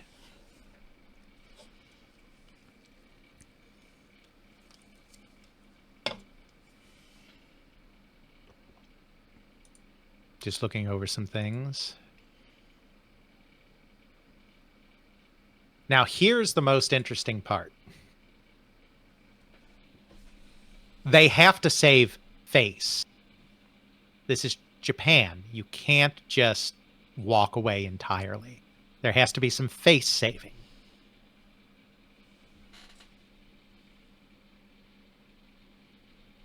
So basically, they come to Citizen with two things. They say, I'm so sorry, but here's what we're going to do for you. First, we're going to do everything in our power to convince Sharp to share production of Game & Watch with them. They know that's never going to happen, but this is just to save face. Second, they promise that next year we'll come back to you with a design for a color LCD game. And we'll design that together with you. You said Game & Watch. You said Game & Watch. No, share that production was on Game & Watch? That was correct. That was correct. Okay. Yes. So let me clarify. But thank you for calling that out, because let me clarify. Remember that Game & Watch production continued until 1991. So the Game & Watch is still active at this time. So Sharp has been making all of those because it's using their screen. So the promise was, we're still making Game & Watch games. We'll get Sharp to split some of that with you. So it was Game & Watch. But then the other thing, the more interesting thing, is that it was going to be that they said they were going to come back in a year with a color handheld LCD for them to make. This was a complete and utter lie. They had no intention of doing this at all. It's entirely face saving. But because saving face is so important to make it look more believable, Taki actually creates a complete fake color LCD system plan and gives it to Citizen, even though they have no intention of ever making it. That's nuts.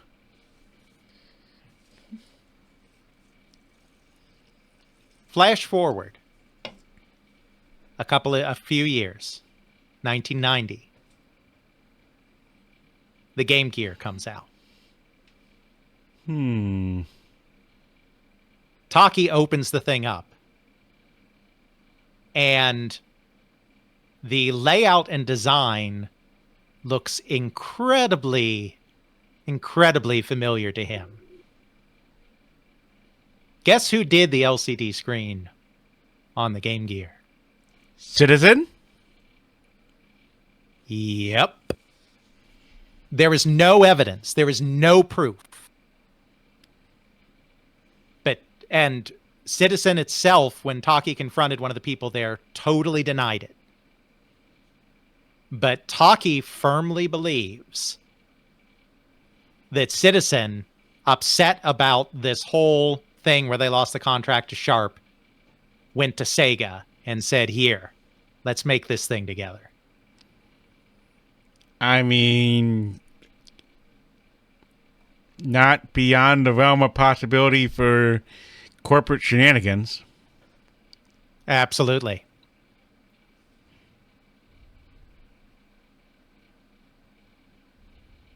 So, anywho, they go with Sharp. They complete the design of the thing.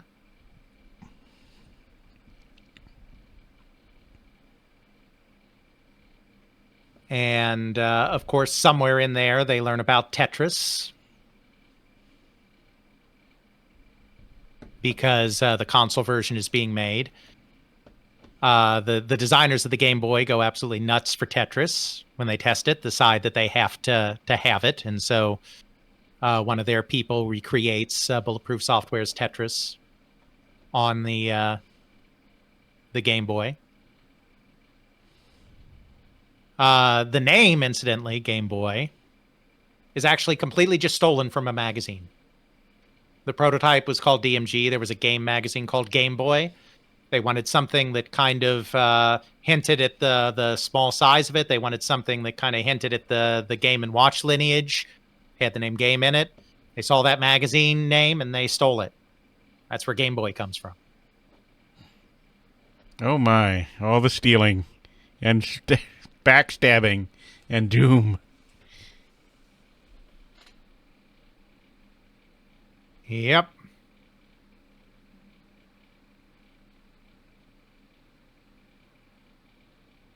The system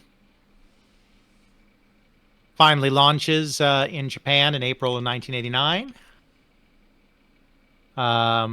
Tetris is not quite ready for release because they only discovered it at the beginning of the year. They didn't have time. By the time it launches worldwide, Tetris is available anyway. The lead game is actually Alleyway, which is basically a breakout clone. And Okada had really liked the bust-out game on the Microvision, so he created an Alleyway game. There was also a baseball game and a couple of other things going on. But of course, it's really Tetris that lights the thing on fire because, you know, it's bundled with Super Mario Land in Japan. They have a Mario game because Tetris isn't ready yet. And it's fine. But the thing is, even though they made a kind of action game, it's not well suited to action games. Oh, wow. I just forgot a complete part of the story. So we're just going to have to... This happens sometimes. So we're going to have to cut all that. So they have Where am I cutting specs. from and to? We're not going to talk about the launch yet. Okay, not talk about the launch. The Yeah, launch we're of not talking the about the launch Game yet. Boy. But we Right. will include the name. Yeah, we'll include the name. Okay. So they have just all this so stuff. editing They- Jeffrey has an idea. Yeah. So they have all of this stuff. They have their screen. They have the technology. They have an idea of what games they're going to be doing. They bring their prototype to Yamauchi. Yamauchi tries to play it. He's not a gamer, but he always looks over stuff. The screen is impossibly hard to see. If anyone's played an original Game Boy, they know that it can be hard to get a good angle, especially in sunlight. Well, at this time, it was even worse because they are able to later refine the screen. You have to hold it at a pretty exact angle for it to work right. They tried to explain that to Yamauchi, that if he just holds it this way or that way, he'll get a better look at it. And he's like, no, this is terrible. This is a disaster. We don't need this product anyway. The family computer's doing great. The public is salivating over the upcoming Super Famicom. We don't need this. Get it out of my sight. You are canceled.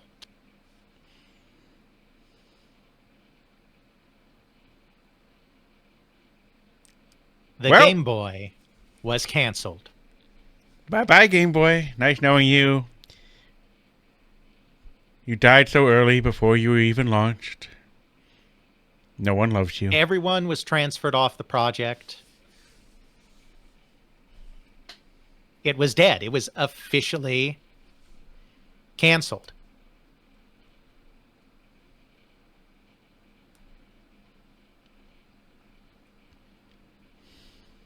I'm just looking over some stuff. Yeah. I gotta figure out a way to use that as like a flare. Yeah. After it had been formally approved. It was formally approved on June 1st, 1988. And now it's been canceled. Yokoi and Okada are not willing to give it up. So even though almost everybody has to be taken off the project, they and one other person, Taki, I think, is the other one, continue working on it in secret to see if they can't improve the screen and get it back on track. And it just so happens that they look into a new type of LCD technology. You know, there's a side of me that wonders if they would have had the same problem if they went with the Citizen screen. Probably.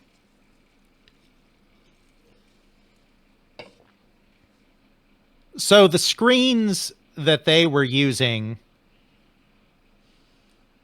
are what's called twist pneumatic, or TN screens. That's where you have the material twisted, and then when you shine the light, it untwists, and that causes it to, or not when you shine the light, I'm sorry, when you put the current through it, they untwist, and that's when you get the opaque thing. Well, there was another type of LCD display first invented in 1983 called super twisted pneumatic, or STN. Which can be done at a higher resolution and requires less power to get a decent looking screen. The upside of this is that it's better viewable at more angles. Still not great compared to modern LCD screens, but it's a lot better than TN screens. So they use an STN screen, and they get something that looks a lot better.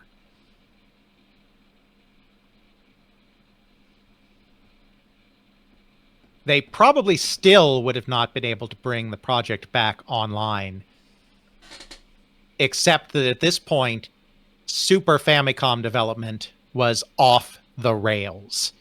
We don't still have a lot of info on Super Famicom development. Nintendo people don't talk about it much because apparently it was pure hell. Hopefully Gorge will make his Volume 5 someday and we'll learn more. But they had announced the thing in 1987. It wouldn't come out until 1990. They didn't mean for there to be that huge a gap between announcing and coming out. The Super Famicom was delayed. The Famicom boom peaked in 1986. The Famicom was starting to be on the decline. The Super Famicom is not going to be ready when it's supposed to be ready. And so because of that delay, and because the screen is better, Yamauchi gives the green light to move forward.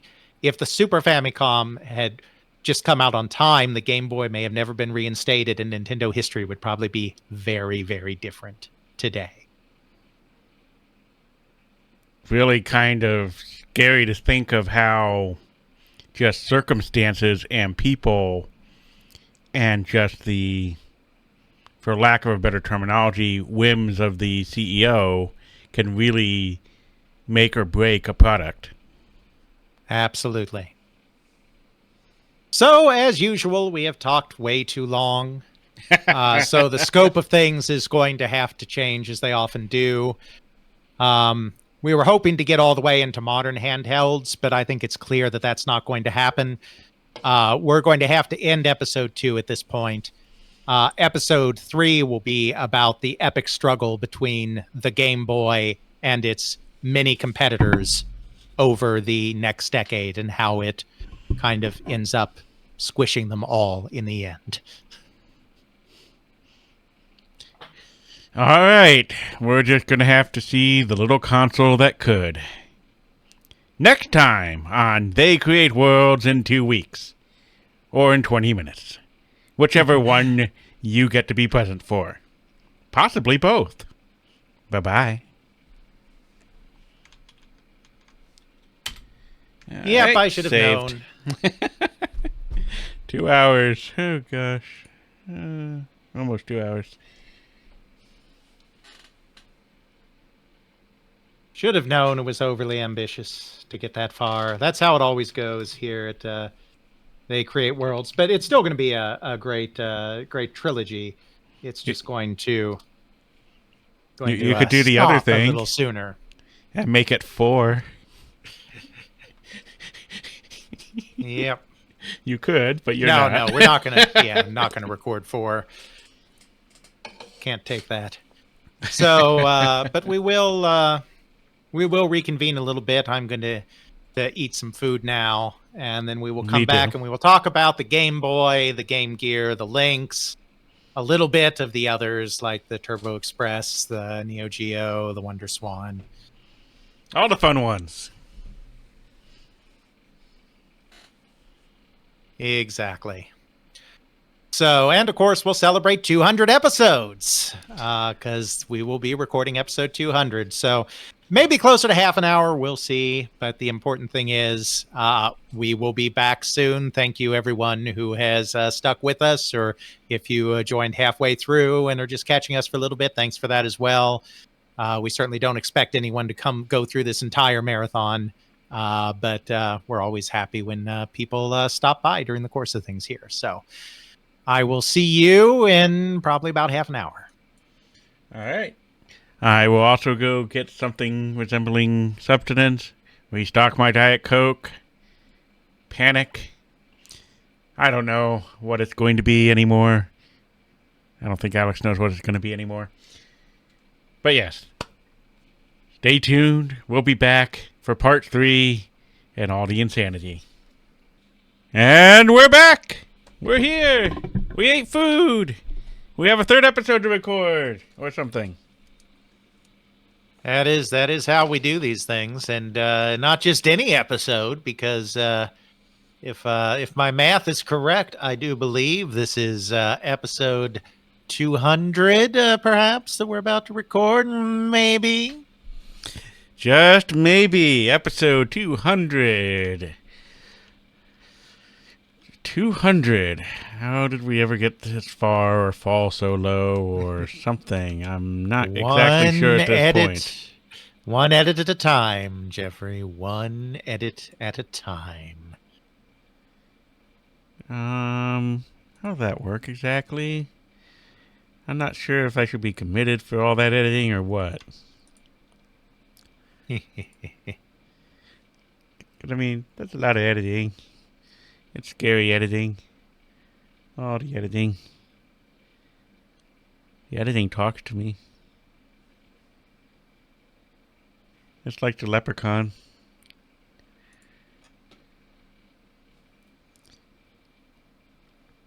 We all trust the leprechaun? We don't trust the leprechaun? We might trust the leprechaun. Tells me to burn things. That's probably true. Switch. Tell me I closed the window.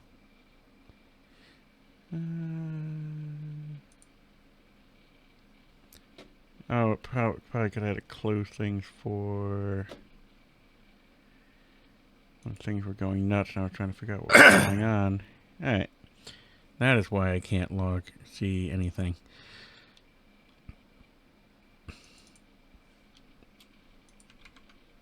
Alright, there we go. Now I can see things again. Victory. Maybe. Alright. So, do we want to intersperse into episode 200 thingies or not? I figure my thought was that we probably would, but that we would probably do that later. Like after the fact? Yes. I mean, we'll do a few more of them on the stream, obviously. But, like, in terms of getting them into the episode, record that as a separate thing, and then put in, like, little commercial breaks in there. Something like that. Gotcha. Alright, live people. How are you feeling today? I'm feeling good. I ate some food, so therefore I always feel much better. Hooray.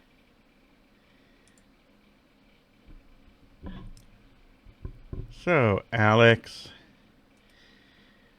we have 1, 2, 3, 4, 5, 6, 7 of these to choose from. Which one are we going for? Well, I think we've probably made Ethan wait long enough. Now, for context, before you play it, Ethan, assuming that I didn't see things that come to the feedback email, which is a lie, sent one where he said, make sure Alex doesn't see this until the actual stream. And I still honored his wishes. And even though I knew there was a thing, I did not listen to it. Did not click the So I will be, this is the only one of these that I will be seeing for the first time, or in this case, hearing for the first time. All right. It's friend of the show, Quarter Past, friend of the show. Well, in that case, we will play the audio file Ethan sent our way because reasons. In 3, 2, 1, play. Hello, Jeffrey. Alex. This is Hi. Ethan Johnson, friend of the show. I can say I've been with the They Create World since episode 2.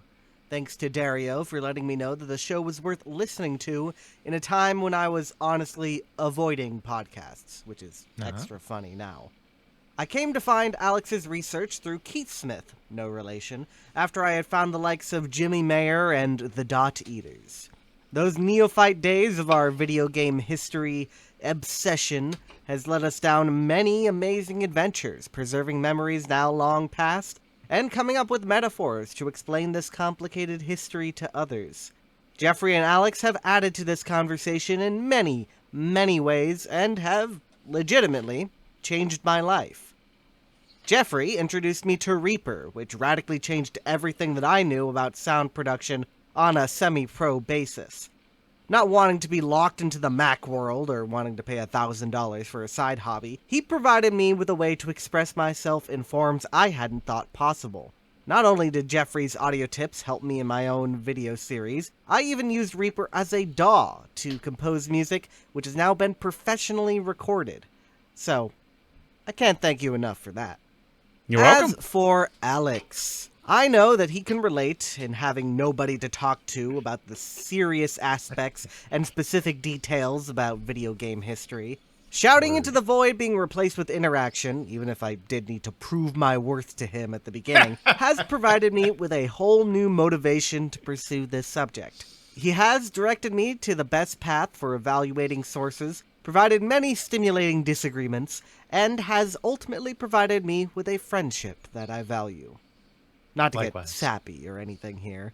We course trade not. book dedications for a reason, folks.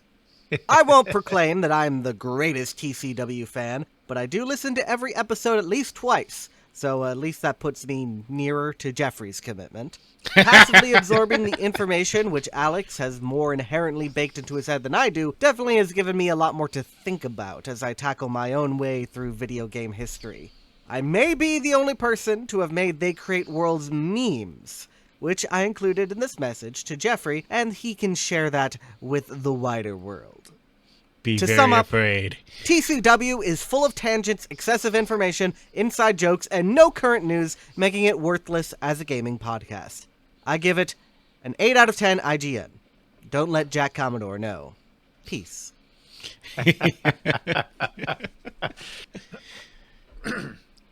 Well, thank you very much, Ethan.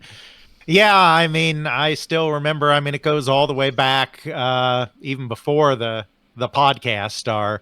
Our semi interactions when he discovered my blog, which was They Create Worlds before anything else was They Create Worlds, and he would sometimes leave comments on there as a guy in an RPG, and I could tell that he was eager. All along, and very interested.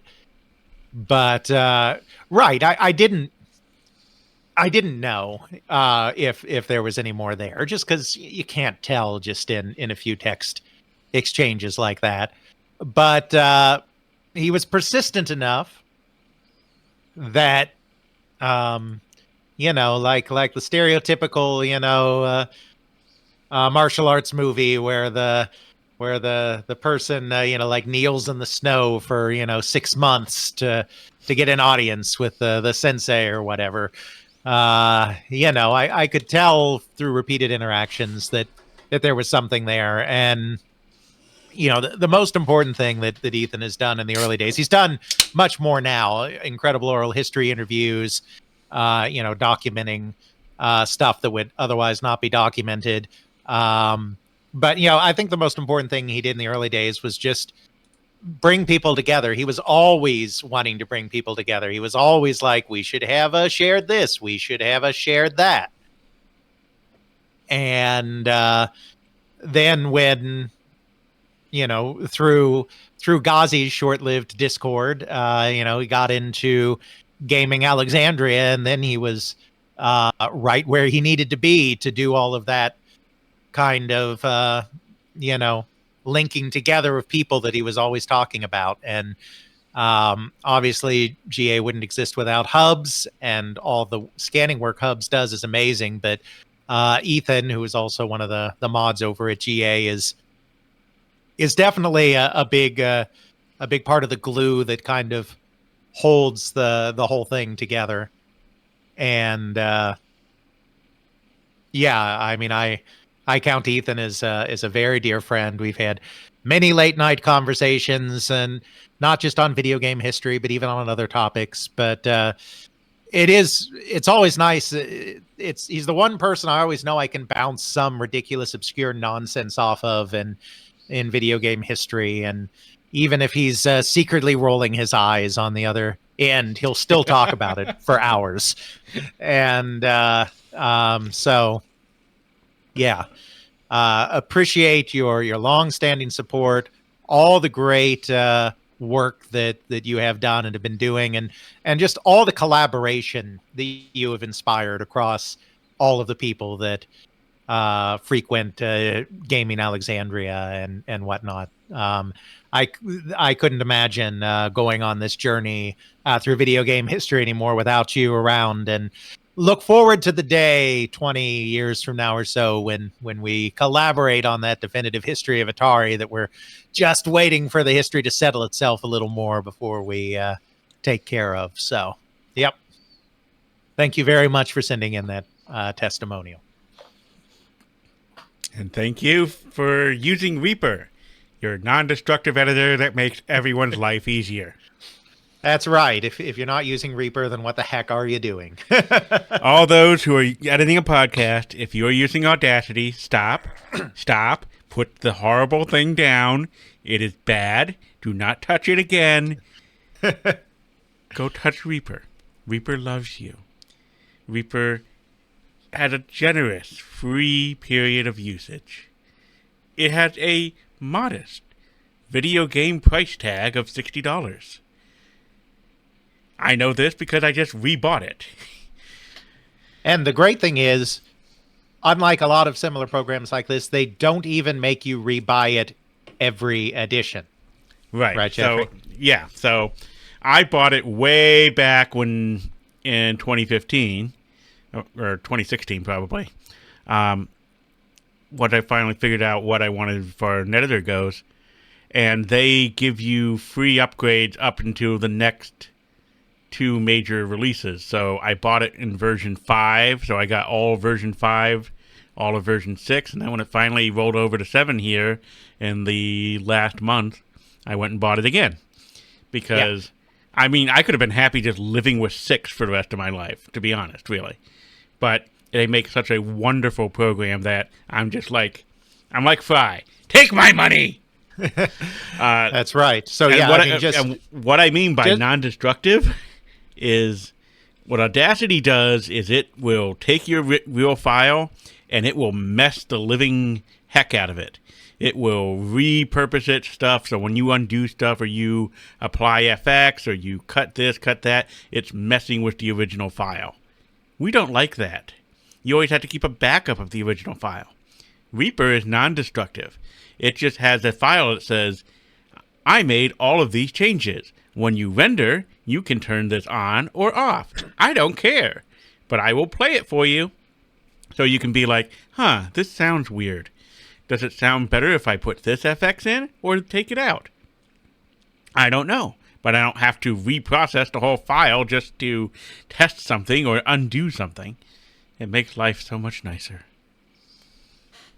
Absolutely. And just to reiterate in the math on that, he bought it once and didn't have to buy it again between 2016 and 2023. They don't just push out 2 major versions in 3 years to make everyone have to buy it again. They legitimately give each version of the program a heck of a lot of support. There were constant patches during that time period. They're constantly improving it, even when they don't go to a new major version. So even though they make you theoretically make you repurchase it every so often to get the latest features, you get your money's worth on any edition that you happen to buy. Yeah, and once you're a major company that's pulling in over $20,000 in revenue, they just, instead of the discounted price, they only want, I think, $300, which for a company at pulling in $20,000 a year at least is nothing. It's dropping a bucket at that level. So yeah, all the fun. I really, really love Reaper. It's way better than pretty much anything else I've played around with. It's the Diet Coke of editing software. Unlike Adobe Edition's Diet Pepsi. Love it. So yeah, let's do a couple of more here. Sure. Whichever ones you want. Actually, I'm going to interject one that wasn't technically given as a testimonial. Okay. But I'm going to do it anyway. We do have a small number of industry people that listen to us. I have no idea how many. But occasionally we do get communications from industry people that are complimentary about the work and all of that. And I just recently got one from now a good friend of the show, Mr. David Mullich, who is a legend. He started way back in the day with Eduware, created some of the very first adventure and role-playing games out there, continued on to work for one of the many incarnations of Walt Disney software, and worked for New World Computing on the Heroes and Might and Magic series for a long time. Did the classic adventure game I Have No Mouth and I Must Scream, based on the Ellison short story. And he is very dedicated to the preservation of the history as well. He's taught courses on it and all of that. And he was recently appointed to the podcast. I have also met him as well. I met him at the Space War event. So he sent a note recently. It wasn't specifically about the 200th episode, but it's still nice. He says, hi, Alex. I'm teaching a new class in video game history at Otis College of Art and Design in Los Angeles. And while preparing for that class over the summer, a retro gaming club in the Czech Republic that I met with when I was speaking at a conference there suggested I listen to the They Create Worlds podcast. So shout out to the Czechs out there. I followed up with their advice, and your podcast proved an invaluable resource for my lectures, and so I'd been planning to thank you and Jeffrey for your wonderful work. What pushed me to finally write this letter was that I'm now preparing my lecture about the early history of computer games, and in the portion chronicling the development of Space War, I will be telling my students about how I attended the Smithsonian event in 2018, honoring the surviving developers of that incredibly influential game. Lo and behold, I just realized that it was you who sent me the email inviting me to that event 5 years ago. So I have an additional reason to thank you for providing an experience that I will long cherish as a memory. Sincerely, David Mullich. So that was very nice to hear. We are going to talk soon. I'm going to interview him, and we'll geek out over Tolkien a little bit too, because I discovered that he is Ancalagon, which amazed me. And no, I don't mean that he was the Black Dragon of legend from the Silmarillion, though that would be quite a trip. But that was his name in Tolkien online circles back when the Peter Jackson movies were being made, and he was the maintainer of a gigantic book to movies change list. And someone I was following all the Peter Jackson news on the websites back then. So he was someone I didn't interact with him back then, but he was someone I was very familiar with. But I didn't know it was David Mullich until like a year ago. And I was like, oh, wow, he's he's that guy. So true scholar and gentleman and nerd of the First Order. Glad to hear that he's been enjoying the show. All right. I will go with this one, which will, if I can remember how pop-out works. Yay, I can remember how pop-out works. Which is way better than not knowing how pop-out works. This is from Daniel. Yes, episode 200 Memories. I've been a long time listener of the podcast, going back about 2017, and been an avid fan ever since. Every time a new episode drops, I'm right there, with the exception I'll come to shortly. So I just wanted to say a massive, big Jeffrey's Video Game Emporium side thank you. Love it. You guys have been with me through tough times over the last few years, and I've always made me smile and learn something interesting about this industry we love so much. Thank you for that.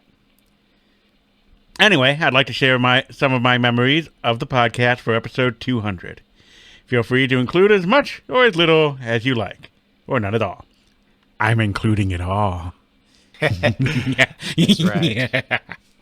Maniacal laugh. Maniacal laugh. That's right. I've been a professional game programmer in the industry for about 15 years, while doing client work at the recent Disney game for Switch. I needed to travel up and down the UK twice a month to visit their office. The drive is about 5 hours each way, and in order to fill the time, I would purposely download, but not listen to, episodes of the podcast and queue them up to binge/listen while away from home. It was hard not jumping in after seeing the title, but I'll but I'll save them for myself in a playlist on my phone. I remember listening to the Computer Space episode while eating breakfast at a cheap hotel, the British 8-bits while driving down the country on a sunny Sunday afternoon, the Nintendo History 3-parter on the cold winter mornings heading into the office, and a computer price wars on a dark motorway driving home at 10 p.m.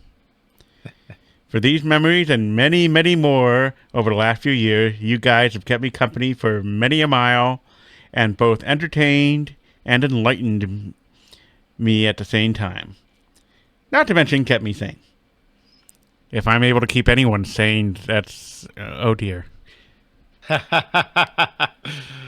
You give others the sanity you are unable to give yourself.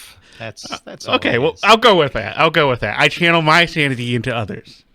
Okay, we'll go with that. All right. You made an otherwise dismal journey into something to look forward to. Literally, look something to look. I can say words honestly. Can you? You made an otherwise dismal journey into something to look forward to. Literally, but thankfully now, since that project is entered, I'm here day and date on the new episodes, and I'm still loving it. Keep up the great work. You guys have had a very special mix of informative, entertaining, funny, and personable, and you're doing an amazing job. Here's to another 200 tangent-filled episodes. Congratulations, Dan. Well, thank you, Dan. Thank you thank you so much, Dan. That means a lot. You never know when you do these things. I mean, you do them for yourself because you have to do them for yourself, right? I mean, that's why you create, because you've got a bug in you that makes you do it, and you have to get it out. And so when you do these things, you never know, like, do people care? Are we making an impact? And I mean, we can see how many downloads we get, and we know that's been steadily growing over the course of time. But that's just numbers. For all we know, half of those people just put us on auto download, decided they hated us, and haven't listened in 3 years. I mean, but being able to hear, how much the podcast has meant to some people is really nice. I'm very glad that we have been entertaining in our tangent-filled, obscure Simpsons hitchhiker quoting, rambling about video game history. So always nice to hear. Thank you everybody so much for continuing to listen to those crazy ramblings month in and month out. Gonna do just one more right now from good friend of the show and great scholar of video game history, Devin Monins. I've never asked him how he pronounces his last name. We've collaborated for quite some time. We came to know each other way back in the day, even before GA stuff and whatnot, through both knowing Marty Goldberg. It is Mon, okay. Devin Monins, there we go. We have our live Department of Corrections here to keep us honest. So I've known him for a long time. Some of the research he's done into computer space, into the Sumerian game, has been truly outstanding contributions. And he does a good job of straddling, because he is a professional academic. So he does a good job of straddling the line between the academy and those of us who are just doing this in their spare time, as Jeffrey and I do. So here is what Devin submitted half a year ago, because some people, Dale, are on the ball with this kind of thing. Just saying. We were announcing for a long time that this was coming. That's all I'm saying. But here we go. TCW Podcast has had an incredible ongoing run and is absolutely packed with fantastic gaming lore that is not only incredibly well researched, but also highly entertaining and insightful. It's hard to find intelligent, balanced narratives that really push the field of game history. We are incredibly lucky to have 200 episodes of such content, although I can't get over the constant hate over those adorable logo turtles. What were you guys, plumbers in a past life or something? I would have appreciated logo more, I think, if I had been using it in the time period that it was invented. Probably help. Instead of the 90s. Almost got to do Lego logo stuff in the 80s, but then I moved right before I was going to be doing that. That would have been fun. I listen to TCW Podcast while commuting to work, doing dishes, or folding laundry. So some of the greatest insights into video game history have been accompanied by raging curses at shitty drivers, scrubbing greasy pans, and wrapping socks. Somehow I've managed to listen to 195 episodes so far in this fashion. Some moments stick out above others. One of my favorite memories was listening to the Mario podcast at the time of the 35th anniversary. I was actually teaching game production and making a lecture on the evolution of Mario's art design. One morning I went through a McDonald's drive-thru and ate breakfast while listening to the story of Super Mario Bros. 2. Not the Doki Doki Panic reskin. I knew parts of it already, but it was great to hear it told again and learn new elements I hadn't heard of before during this key month. It's moments where things time well with historical anniversaries, like hearing about the Macy's display of Dancing Rob the robots while picking up the groceries around Christmas time, that I think really stick and help underscore the joy of learning about history. So if you're a newer listener, I would recommend you pick episodes that align with anniversaries of historical events, since you can kind of relive the history or learn about what it was like during the same time of the year as it happened. On a side note, it did take them about 190 episodes, but they finally built a better podcast with blackjack and hookers when they told the story of Koei. Maybe in another 190, they'll get to visual novels. That's a good one. Very good. Well, thank you so much, Devin, another person whose collaboration has meant very much to me over many years.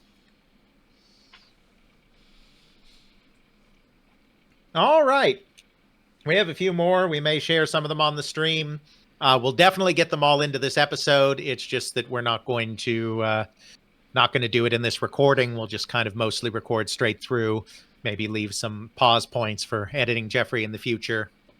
And we'll definitely get all of those into the 200th episode extravaganza because you all took the time to share your memories with us and lift us up. So the least we can do is make sure all of those get out there. Alrighty then. There's a Reaper. Hi, Reaper. How are you feeling today?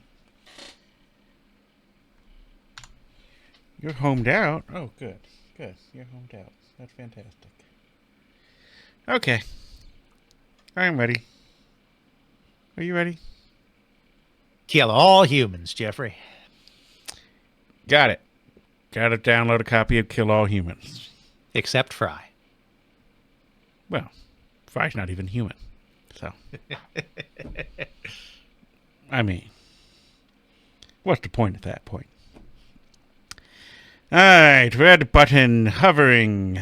3, 2, 1. Button is pressed, zooming in on sound waves. Yes. Cat has said meow. Soundwave superior, Constructicons inferior. Bonus points if you get that one. And you can't just say the franchise. You have to tell me where exactly it comes from.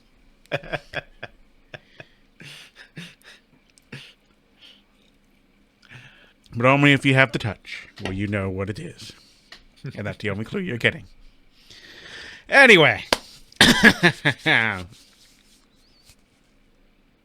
do I want to do 200? I don't think time to think about it, and I didn't actually, things. We should just completely screw with them and do it in reverse. You do your side, I do yours. You do my side, I do yours. That'll completely screw with them. Welcome to They Create Worlds. I'm Jeffrey, and I am joined by my co-host, Alex. Hello? Well, Alex, it's been a long time coming. Many, many years. But you have finally, through all of your inability to shut up for more than 10 seconds about video game history, dragged this terrifying thing out to 200 episodes. That's right. I know exactly how to talk about video game history ad nauseum for an entire 200 episode long stretch that no one in their right mind could possibly listen to. But yet here we are. We have fans. I count at this time, I don't know, something around 14 of them still with us, listening to us, wondering what the heck is going on. And then we have you, the people at home, who just downloaded this for some reason, thinking, 200 might be fun or something. But, I don't know, Jeffrey. It's just weird. I know, it's terrifying. I'm very frightened. I should go drink more Diet Coke now. That's right. And while you're at it getting that Diet Coke, go and mix me an amaretto sour. All right, that's enough of this Freaky Friday nonsense now, but yes, it is the big 200. We are both very excited about this milestone. Throughout the course of this episode, oh yes, very much. But you have to do it properly, Ethan. You see, people will mix this stuff together in similar amounts, and that's an amaretto sour should have a splash, the barest splash, the barest hint of sour mix, just to take a little bit of that edge off. You still want that amaretto coming through, brownest of the brown liqueurs. What's that? You want me to drink you? But I'm in the middle of a podcast live stream. That's okay. We don't have to worry about driving home. You're already home. Sadly, I have no amaretto on me. Yes, so the story there, we might as well tell stories. It's the 200th episode, why not? So the story there is, yes, I do indeed love amaretto very much. It's one of my favorite liqueurs. And I don't tend to keep much alcohol around the house. And yes, that would definitely give people pause. Creator Gaming, that would definitely be funny. But I don't tend to keep much alcohol around the house. I like to drink when other people are paying for the liquor. I don't tend to drink that much when I'm paying for the liquor. But as a way to keep myself in regular amaretto without plowing through the amaretto at a faster level than human tolerance, what I would do when Jeff and I still lived in the same town, 10 minutes from each other, is I would buy the biggest bottle of Di Serono amaretto that they regularly sell in stores. I would leave it at Jeffrey's house, where he had a more impressive full-service bar. And I was really the only one that drank it. I mean, I was fine with anyone drinking it, but I was the one that did most of the drinking of it. And so I would just, whenever I was over and we were hanging out, I'd have an amaretto sour or two. And then when the amaretto finally ran out, I would go buy another one and leave it over at Jeffrey's house. And that was the cycle. I forget if the bottle is still down there or not. I haven't looked in a while. I think I polished off the last one, and obviously I haven't bought another one because I am down in Georgia now. So the horrors. You can't just pop over for a quick amaretto sour anymore. No, you cannot. But we are here to complete our story of the video games that are held in our hands But as it goes on, we will interspace this with you, the listener. Hello, listener. How are you doing today? I'm here in your ears to tell you about you. Specifically, all the stories you sent in about you. And they will be interspaced within this episode with cool little chimey noises, like here. And here. But what's important here is that we get all of them in here. And that's our plan. So as we tell you about the history of video games, specifically the handhelds, we are going to share your thoughts about the episode 200 and just, pepper this entire episode with them. So if you're wondering why this thing is probably like 3 hours long or something, I don't know at this point. I'm still at the recording episode part of this thing. That's probably why. 200 hours long, one for each episode. Let's go! 200 times 8 is... Oh, dear God. You didn't need to eat, sleep, or exist as a human person for the next year, right, Jeffrey? My spleen! My spleen! Yes, thank you to everyone who sent in those testimonials, by the way. It was all very touching, both longtime friends and longtime listeners and relative strangers and new listeners sent in. And it's always nice to know that that you're having some kind of impact when you do something like this. I mean, we do it for us. We don't do it for fame, fortune, riches. Believe me, we've got none of that. We do it for us because we have this desire to create, but it's always nice when someone is also listening and appreciating. So thank you so much, everyone, for being part of this 200th episode extravaganza. And of course, thanks to the hardy souls that are still hanging around in our live stream on hour 518 of this special live stream handheld gaming extravaganza. You are hardier souls than I.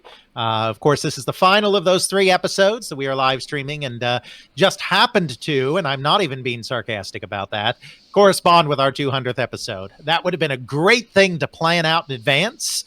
That's the kind of thing that conscientious, well thought out podcasts would definitely plan out in advance. We did not, but we got lucky that we could have our live stream correspond with the recording of episode 200. And here we are.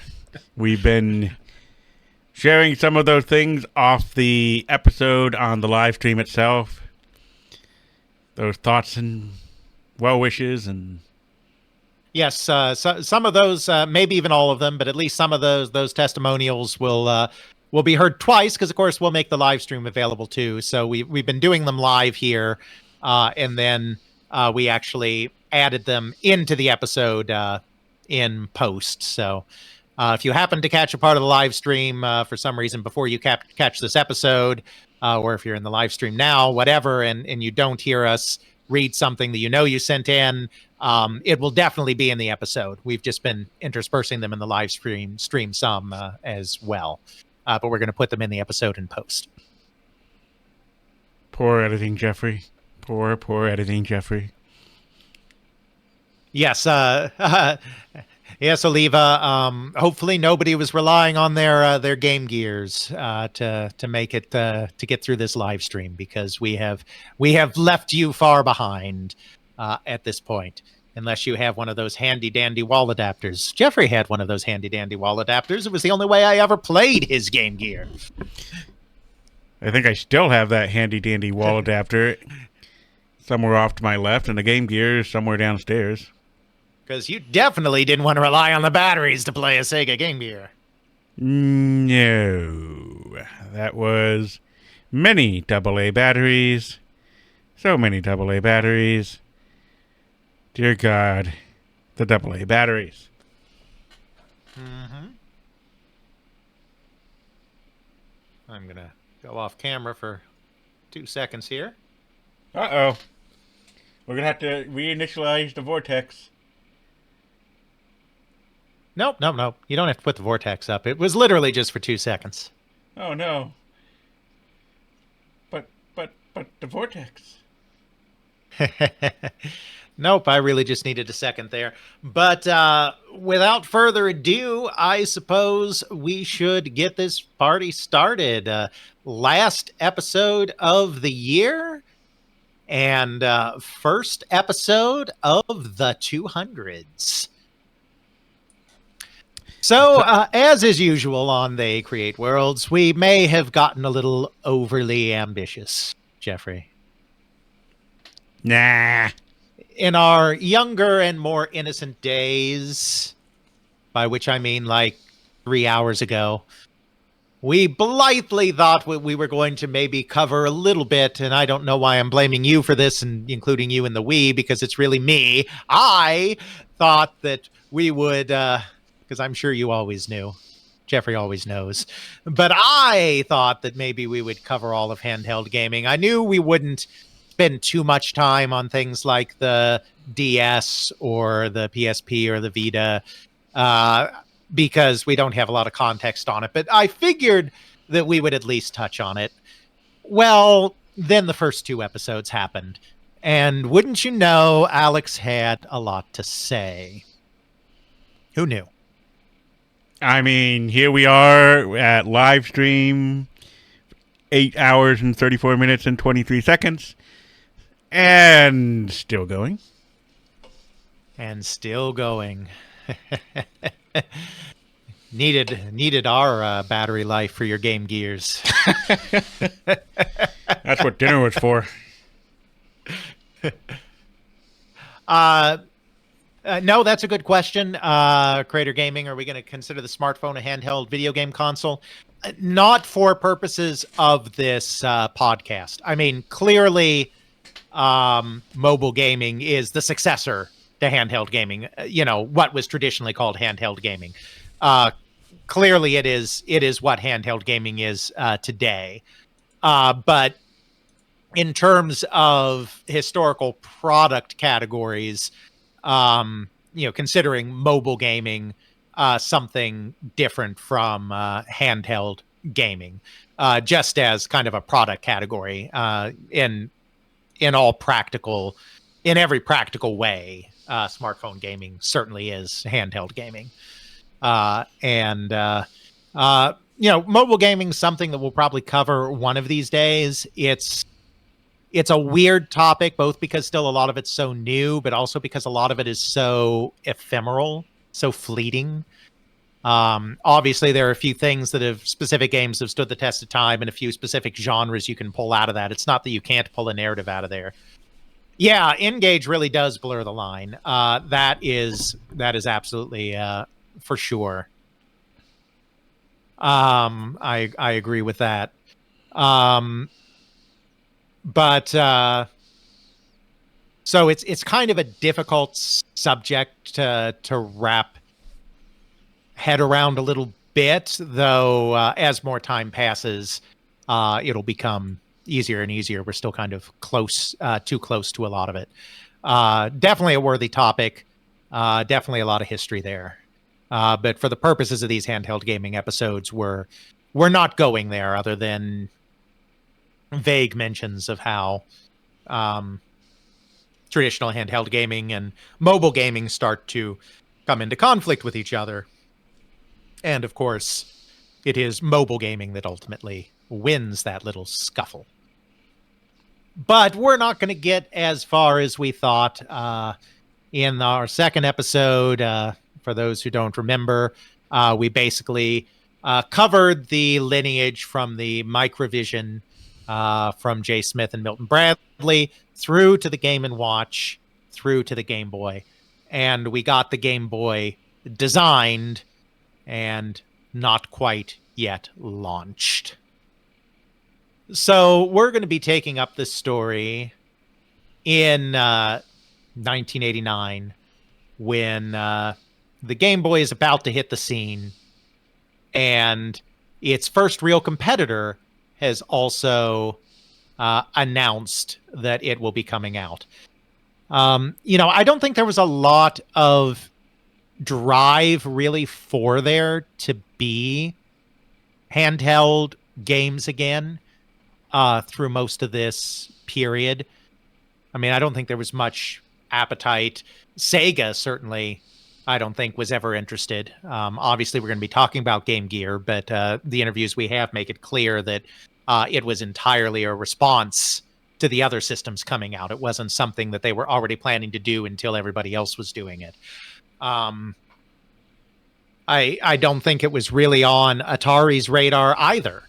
Obviously, Atari's about to have a system come out. Everyone ended up in handheld games, but I don't think most of them meant to get back into handheld games. Nintendo clearly did, but that's only because of that Game & Watch lineage and having an R&D department that was kind of sidelined as the company moved to consoles and wanted a way to get back into the business. I mean, as we talked about in just last episode, the bloody thing was almost canceled. I mean, that's how little most of Nintendo cared about it. Love it, Crater. Love it. Clearly, there was still a market for kind of the simpler kind of electronic handheld games. I mean, Tiger was doing fantastic business, and Konami was doing business in that area as well. But the idea that you really needed a portable system that had something vaguely resembling the power of a home console, that was not on most people's radar, I don't think. But on the other hand, this was a period of time when miniaturization was hitting the mainstream of computing in a big way, or the promise of miniaturization. You did have the first PDAs coming out. You had some very small computers even in the early to mid 1980s, particularly coming out of Japan from companies like Sharp and Casio. But that was kind of a little too soon. I think the technology wasn't quite there yet. But by the latter part, you're starting to get enough sophistication, or by the latter part of the decade, you're starting to get enough sophistication in the screen technology, and you've gotten enough miniaturization in the guts and the innards and the chips and whatnot, that this was something that was starting to excite some people in the computer establishment. And so you were starting to get those personal data assistants, and you were starting to get projects at some computer companies to create these smaller computers.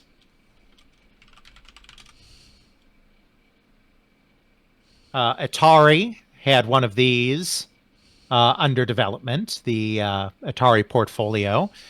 And perhaps most famously of all, Apple Computer had their long gestating Newton project.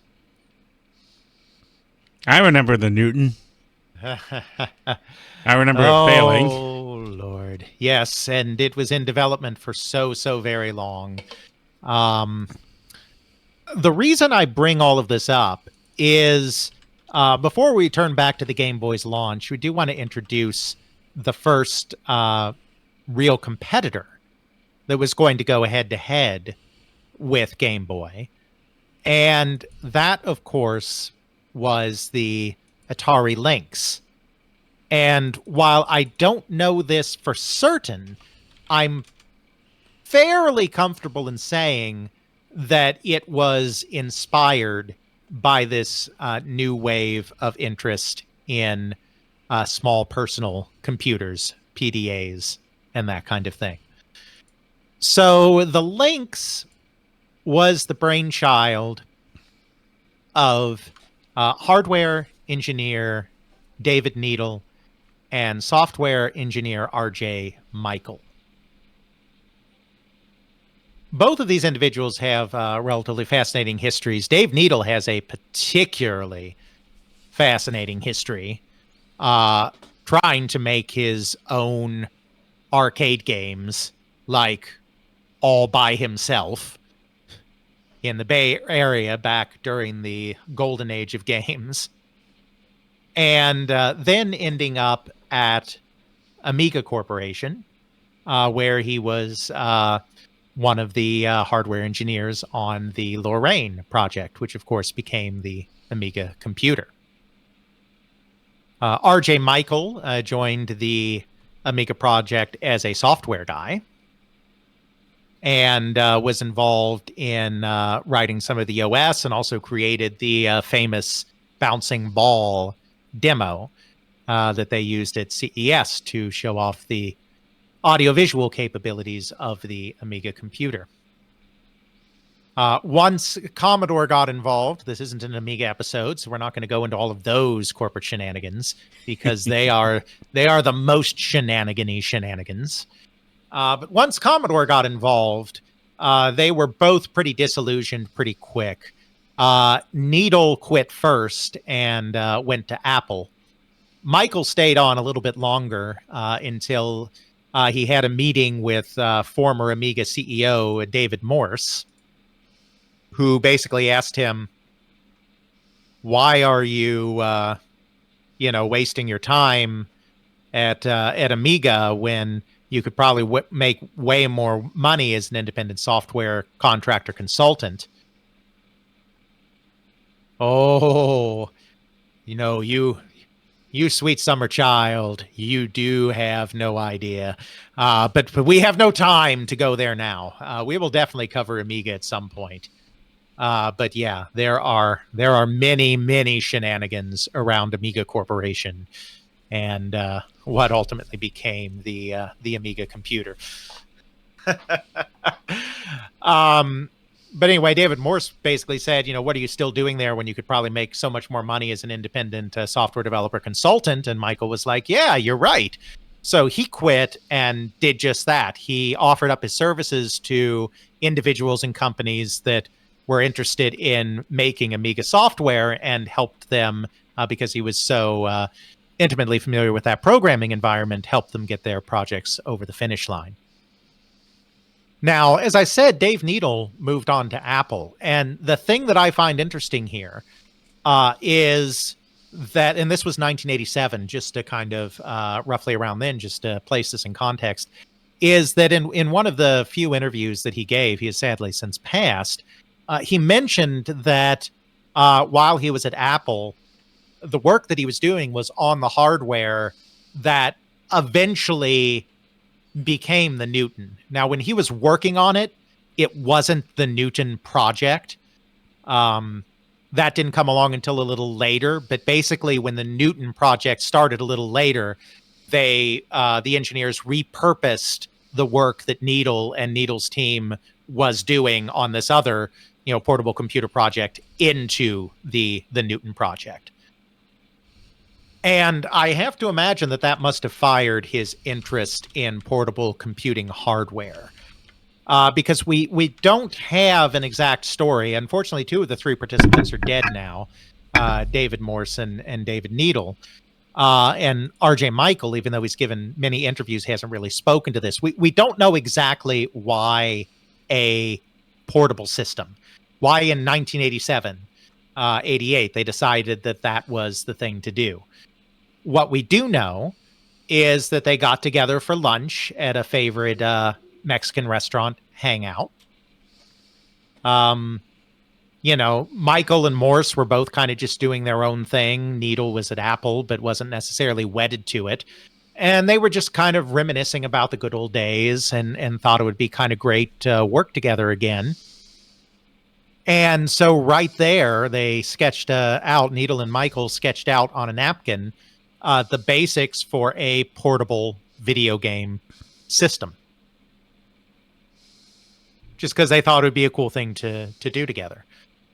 I got to imagine that working on the stuff he was working on at Apple had to be an influence there. It's also just possible they saw that as a niche that nobody had done yet. The Game Boy hasn't been announced, even though it's in development by this time. Nobody knows about it. But it could be that it was just an interesting niche. But I imagine that Apple experience had to have played a role. I just can't 100% prove it. Yes, that's correct. The 3DO started the same way. You know, they had kind of become simpatico with each other at Amiga, so they stayed in touch. And Needle and Michael found Morse to be a very sound entrepreneur, and Morse found them to be a very talented engineering team. And so they were kind of always looking for opportunities to work together. And so they made a decision right then and there that Michael and Needle would build this thing, and Morse would find a company that could make it for them, because they really weren't going to be able to raise the money to do this as a startup. And so the company that he found was a company that at this moment was at a bit of a crossroads, which was the computer game company Epix. Or Don't Epic. think we've done an Epix episode yet. We did. We have Epic. We not did? Epic, not Epic. Oh, we have okay. Epic. We did. I think we yeah. have two on both of them, one on each of them. Well, yeah, we did. Epic, Not Epics is about epic mega games. Epix. I guess we did do Epix. I don't know. Yes, we have. I think it, so the last time we did a live stream, I made up an Accolade episode that didn't exist. And this time on the live stream, I tried to... You forget one of our children. I tried to deny the existence of an Epix episode that does exist. I don't listen to these things. I just ramble, and then Jeff does something on his computer, and then it's like out in the world. I don't know how this works. Magic. So Epic, not Epic, an epic game. Yeah. Well, no wonder. Okay. Like the first one was the Epic EPIC was episode 31. The I knew we did. YX one is episode 94. Yes. So long ago. Single-digit episodes. Did the single-digit episodes even happen at this point? I don't know. Those aren't single digits. I meant 2 digits. Clearly, math is my incredible strong suit. And that is why I do video game history podcasts. That's right. Yes, do double-digit episodes even exist anymore? So, yeah, we've talked about epics before. So, if I could do the math, I would have bought myself a Jaguar back in 1993. But I did not. So we don't have to belabor the point, but Epix was a computer software company, computer game company, that had a lot of success with action games on the Commodore 64 at a time in the mid-1980s after the crash, when in general companies were not having much success with action games on computers. And by 1986-87, they were at a bit of a crossroads because their bread and butter was the Commodore 64. The Commodore 64 was starting to give way to the Nintendo Entertainment System. Epix was not interested in getting on the Nintendo Entertainment System. Some of their employees were, but management was not. And Michael Katz, the CEO since 1983, had just left to join Jack over at Atari. So the company was kind of ambling along. The CFO of the company took over as the CEO, Gil Freeman, just long enough to kind of keep the lights on. He was never, I don't think, planning to do it long term. But they realized that they needed to grow and diversify, or they were at risk of being left behind. And so I don't know exactly how Dave Morse connected with them, other than the fact that I'm sure he was in some of the same circles. Yeah, Ethan says, except Michael Katz claims he evaluated it. Yes, and I am positive that is not so. Because the timing does not work in any way. Michael Katz, I mean, memory's a fickle thing. Michael Katz also says that Donkey Kong was exclusive on the ColecoVision in 1982, that the other versions didn't come out until 1983, and that is provably, demonstrably incorrect as well. Mike's a very straight shooter. I have the utmost respect for him, but 40-year-old memory is what you're going to do. So somehow Dave Morse got in touch with them, joined the board of directors, and then convinced them to make him CEO. And his plan all along was to create a base of operations for Needle and Michael to do their work on what they were calling the Handy game. Epix, I mean, he couldn't rule by fiat. They had a board. But the board was interested in what he was saying. The company had been moderately successful, and one thing that set Epix apart from most of the other computer game companies at the time is they had a large internal development team. They were one of the first computer game companies that really did team-based development with lots of programmers and artists and designers working together. And so I'm sure they thought to themselves, we have the software expertise. We definitely have the people that can crank out games for this thing. Needle and Michael have the expertise to build this thing. Get a little venture capital together in order to manufacture, and we have something that's going to break us free of this Commodore 64 platform whose days are numbered. In hindsight, a decision of pure folly, not to spoil the ending, but they went ahead and did that. And Needle and Michael were hired into Epix, and they were put off in a separate super secret locked room and started work on their Handy game. Now, the Lynx is a truly phenomenal feat of engineering in a lot of ways. Dave Needle was a very good hardware guy, and unlike Nintendo, who was just trying to keep the cost to a certain level, which Yamauchi was always sensitive to, they wanted to make about the best thing they could. Now, they weren't entirely ignoring cost, because at first they were thinking that they would do a 16-bit processor like a Motorola 68000, and they did quickly come to the conclusion that that was going to be a non-starter. So they went with a later version of the 6502 as their core CPU, because as far as 8-bit CPUs go, it's particularly efficient. So they went with a 6502 variant for their processor, but they were absolutely positively going to do a color LCD screen, full color system. And not only were they going to do a color LCD screen, they were also going to do the kind of stuff you didn't see in consoles until Mode 7, stretching and rotating of sprites. They even put in a very, very primitive 3D rendering mode. RJ Michael himself says it was absolutely terrible and nobody used it because it was terrible. But they were really pulling out all the stops graphically, trying to incorporate as many interesting and wonderful features as they possibly could.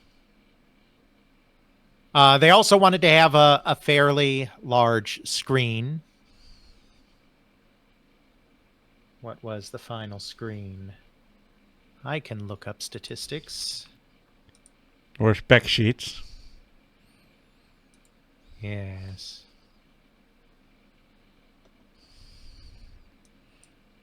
I'm just looking at gameplay from Lynx. Yep. Like airplanes fighting in the 3D battle space. And pinball. Yeah. 160 by 102 was the resolution. And they wanted to have a decent amount of colors. They ended up going with the same amount of colors that the Amiga had, 4096. Had 4-channel sound, very good sound for a system of this type, and they also stuck 64 kilobytes of RAM in there, which is also pretty impressive. So this was a fairly robust system.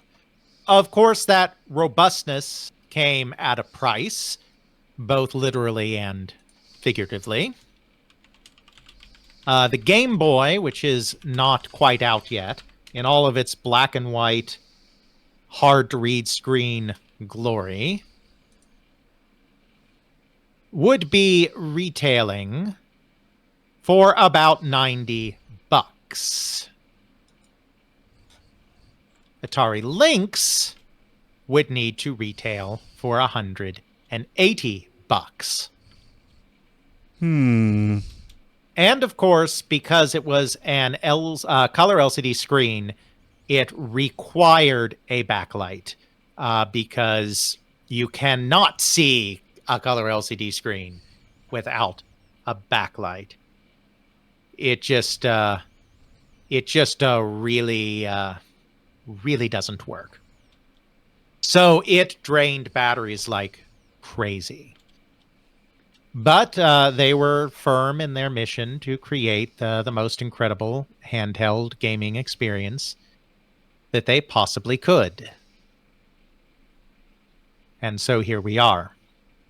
The other problem is, turns out they really can't do it all themselves. They're still going to need someone to manufacture. They do go and raise a lot of money. Dave Morse raises a lot of venture capital. Venture capitalist by the name of Joe Horowitz joins the board, representing his venture firm, which puts a lot of money in to fund the development of this thing. But they're going to need a manufacturing partner, one of the existing companies. So, of course, the logical destination is Nintendo. Nintendo being by far the biggest powerhouse. And they try multiple times to get Nintendo interested in this thing. They go to Nintendo of America. They can't get the time of day.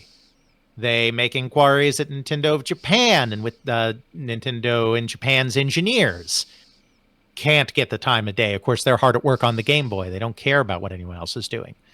Finally, Joe Horowitz leads the charge, and he and Dave Morse and Dave Needle get on a plane, fly to Japan, to Kyoto. With the aid of Hank Rogers, they get an audience with Yamauchi, because Hank Rogers is one of Tetris fame, is one of the few people that outside the company that have Yamauchi's ear. Built that relationship through playing Go with him. And win and pitch the idea directly to Yamauchi. Yamauchi politely listens, then says something to somebody who comes back with a little box. No idea if they were wearing a lab coat or not. Remove the lid on the box to reveal to the assembled the Game Boy. According to Needle, this is the first time anyone outside the company had ever seen it, so that makes me wonder if this was Hank Rogers' first time ever seeing the Game Boy as well. But, I don't know. It's not something that, Hank has spoken to specifically, but Hank was involved in this whole thing with Epix. Chat had declared that there was an official lab coat. You cannot deny, for the Canadian has said it, therefore it is the truth. Yes, for those that aren't in the know on this is a little callback to the ridiculous Tetris movie recently, where Hank Rogers, for some bizarre reason, sees the Game Boy at the first time at NOA, which makes no sense. And everybody present, including Lincoln and Arakawa, are wearing monogrammed lab coats. So it was all a bit silly.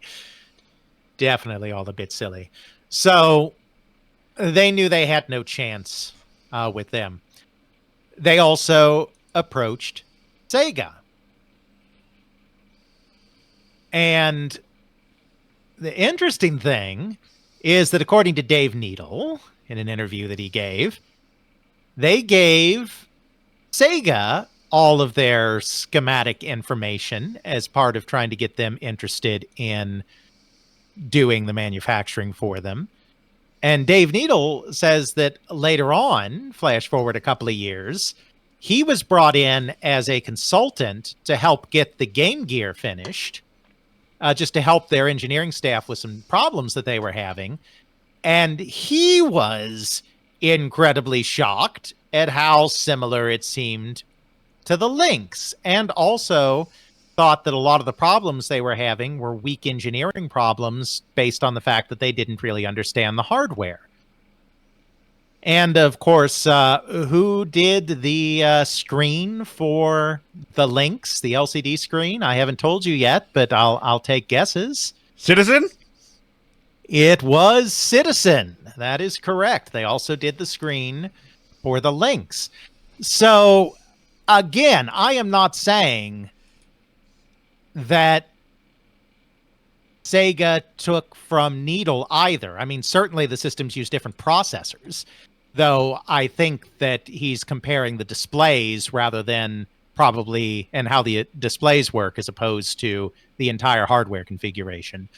But I find it interesting that both Nintendo and Epic's engineers that were working on the other two handhelds at the time both think that Sega or Citizen or both stole from their designs.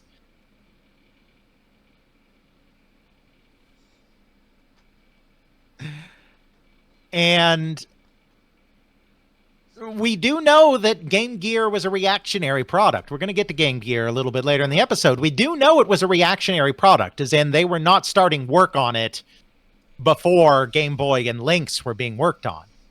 So we also know they got it done pretty quickly.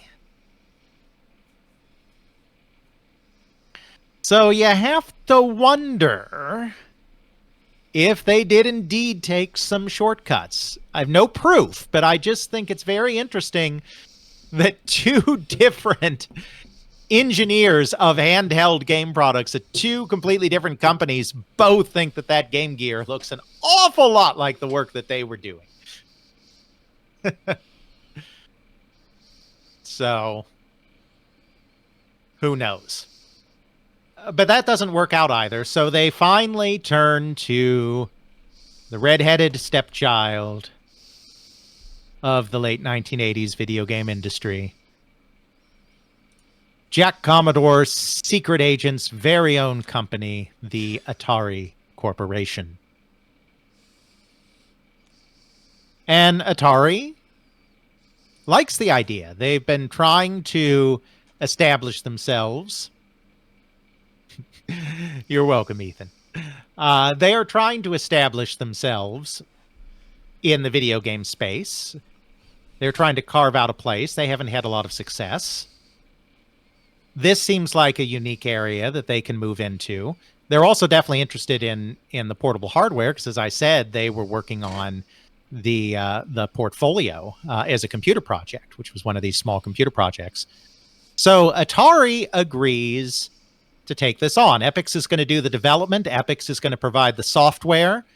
Atari is going to do the manufacturing and the selling of it under their brand. Well, that would be great, except for a couple of things. First, Epix ain't looking so good because it turns out developing a whole new hardware system is expensive. And you definitely don't want to be developing an all-new hardware system at the same time as your core market for your product, to wit, the Commodore 64, is completely falling apart as a economically viable platform. Some sort of computer price wars are going on or something. Well, this is after the computer price wars. This is because of the NES. Because the niche that the Commodore 64 really had amongst the home computer platforms is it was a great sprite moving machine.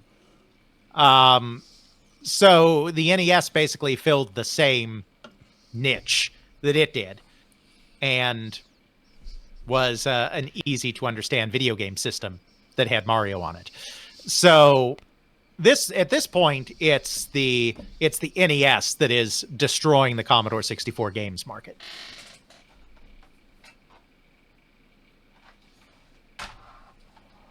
So they are having a cash crunch. And we all know who salivates when he gets a hint of a cash crunch.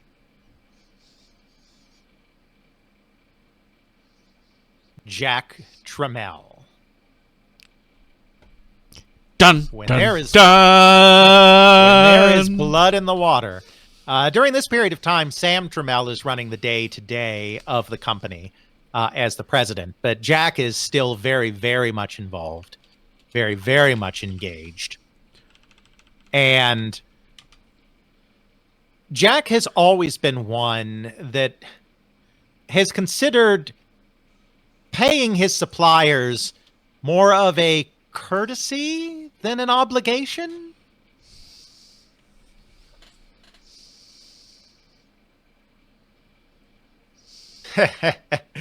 Yes.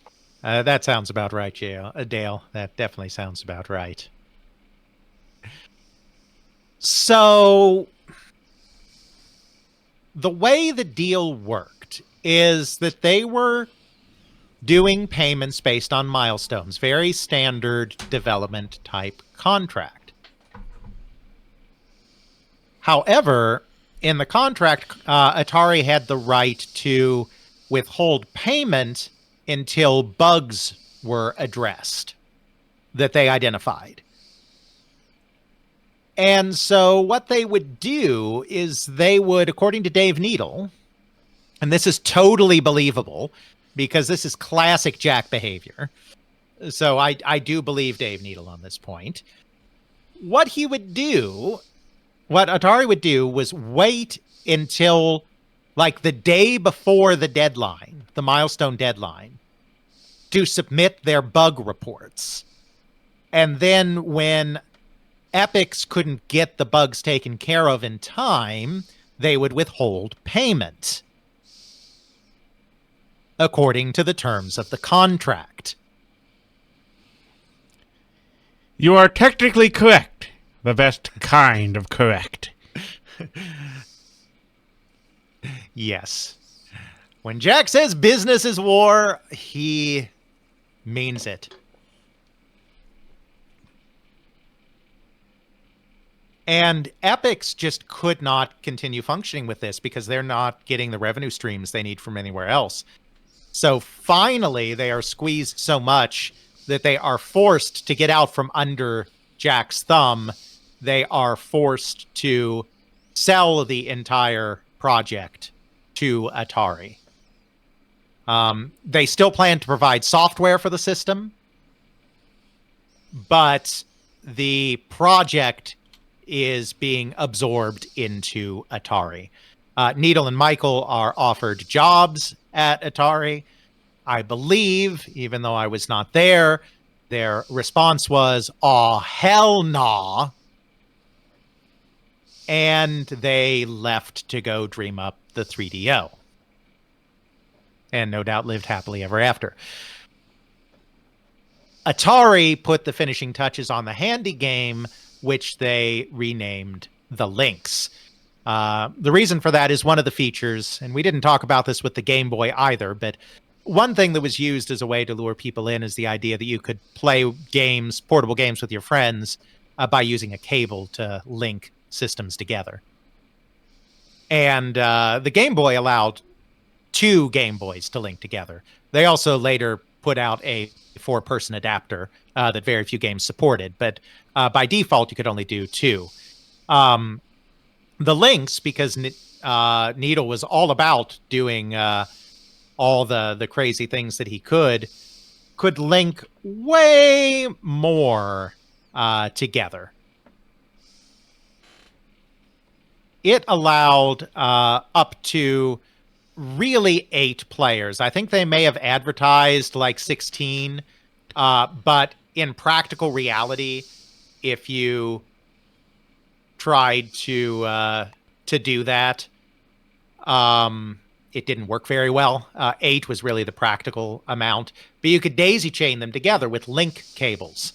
So because of the linking aspect, which Atari decided they wanted to highlight, they decided to name it the Lynx, spelled like the animal. Sega 16 says Needle and Michael later went and bid against Atari on Lynx game dev kits just to raise the price and screw Atari when Epyx went under. That's fun. I did not know about that. That is an interesting story. Yeah, there were a lot of hard feelings all around there. So the Lynx came into Atari internally. Epyx was planning to provide software, and of course, many of the early games were games developed by Epyx, but Epyx is bankrupt before the end of 1989. And that's a real problem, because one thing that is very true time and time again with Atari is that with Jack Tramiel, is that he does not care about software. It doesn't interest him. He doesn't want anything to do with it. It's this dirty, grubby little thing that he has to tolerate. He is a hardware man. He came up hawking first typewriters and then calculators. He is a hardware man through and through. They do open a new development division in Lombard, Illinois, basically because they had been contracting with a guy named Larry Siegel, who already had a company there. They wanted to bring Siegel in-house, and Siegel didn't want to move, so they were like, fine, we'll move our electronic entertainment division out to where you are, and headquarter it there. But the system would not be well supported with games. Now, the first wave of games, the ones created by Epyx, who were very good at making action games. There were some very good games in that first round. A lot of people very fondly remember the puzzle game Chips Challenge, for instance. And the helicopter game Blue Lightning was also really quite well done. Of course, they did have some Atari licenses that they could bring over. So there was a Gauntlet game, for instance. Clax showed up on there. Also, a port of California Games, which was very still relatively new at that time. Came out a couple years before and was very popular. So there was some good initial software, but then software kind of dropped off. More on that in a moment, however. Because first we have to get back to the good folks at Nintendo, who in January of 1989 finally announced their Game Boy to the world, more specifically Japan, because it's going to come out in Japan first.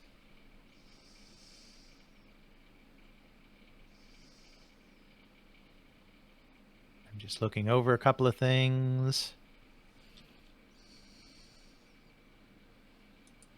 Reaction is somewhat muted, but when it goes on sale in April,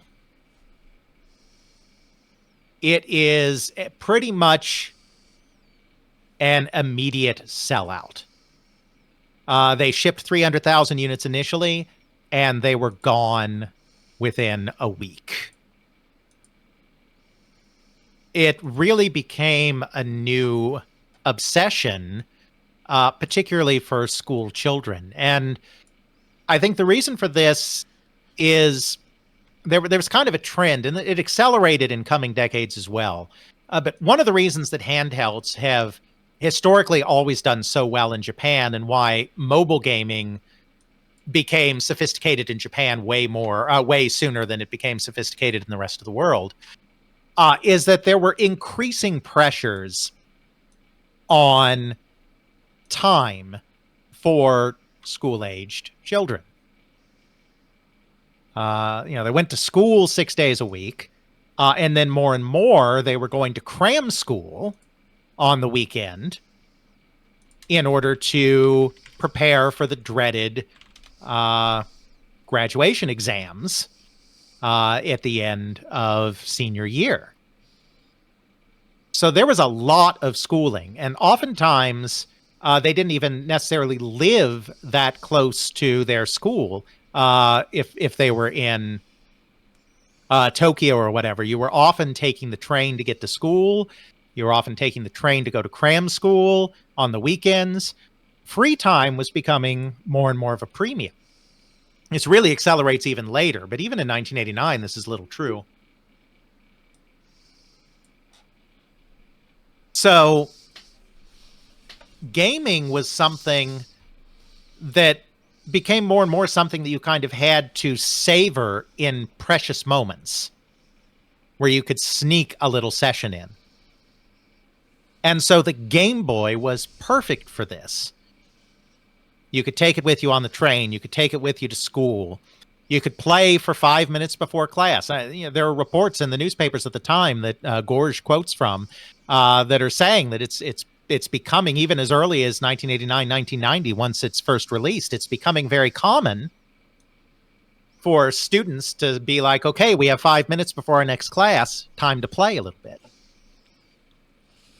And it turns out that the games that can support that kind of lifestyle become the very popular games, especially in the beginning. So yeah, there was Super Mario Land, which was the original game bundled with it, but the system didn't do action games that well, really, because the screen still had problems. One of the problems with the way that LCD screens were powered back in the day, that we talked about a little bit last episode in the context of the Microvision, where you're turning on and off parts of the screen, is that if you're moving fast through something, you get a lot of blur effects because you have parts of the screen that are still turning off while you're moving on to the next part of the screen with your character. So you get a lot of blur on the early Game Boys with fast action games. You also do have something of a problem viewing the screen still. It's not always easy to view that screen. And so action games aren't really the answer. It turns out that the puzzle games are really what's going to go great guns. Like Tetris, obviously. We're not going to tell the Tetris story here because we've already done that. That is true, Crater. It's like, yeah, blur would be a problem if you could see it. That is a fair point entirely. So it turns out the puzzle games are the better games for the system, and those are also games that are much easier to play in a quick session here, a quick session there. So Tetris, of course, which we're not going to go into since we've covered that story pretty thoroughly in one of our very early episodes, but one that still holds up for sure. And but Tetris was huge on it. Dr. Mario was huge on it. Alleyway did good business on it. In fact, of the launch titles, the very early launch titles, which, remember, Tetris wasn't even there yet, Alleyway was considered the favorite, which was just Breakout, under a different name. So these kind of games that gave the quick gaming hits and which you could sit down and do puzzles and whatnot, these are the games that started to have an impact. And it really carved out a niche there with young people who just had overwhelming lives and couldn't necessarily game as much at home as they used to, now had an outlet to game when they were on the go, on the train, at school, at cram school, etc. So It's an immediate success. By August, 4 months after release, they'd already sold 1 million units. 720,000 of those were in Japan. 280,000 were in the United States, where it had only launched at the end of July.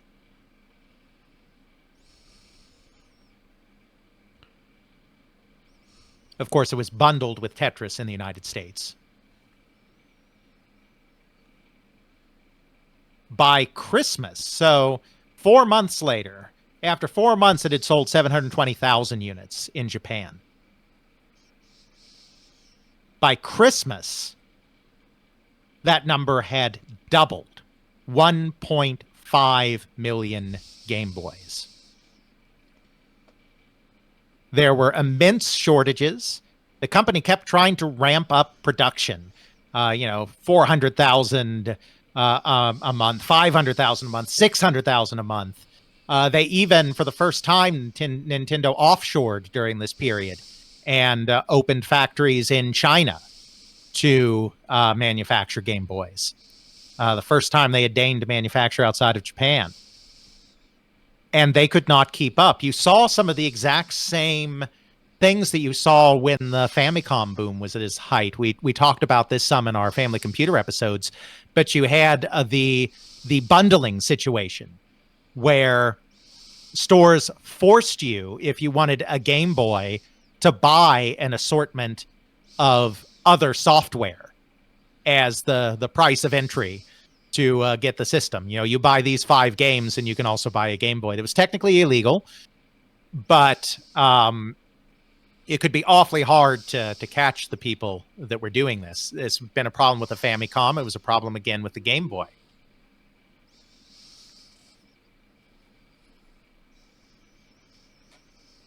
In the United States, it's immensely popular right away as well. It's not going to hit Europe for a while longer, but of course it's going to take off there as well. Love it.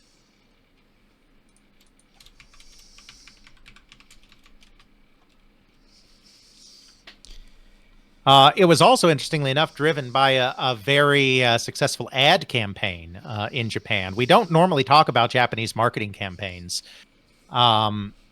Part of that's the cultural barrier, but part of it's also that I don't believe that a lot of the time, even the Japanese sources put much stock in marketing campaigns.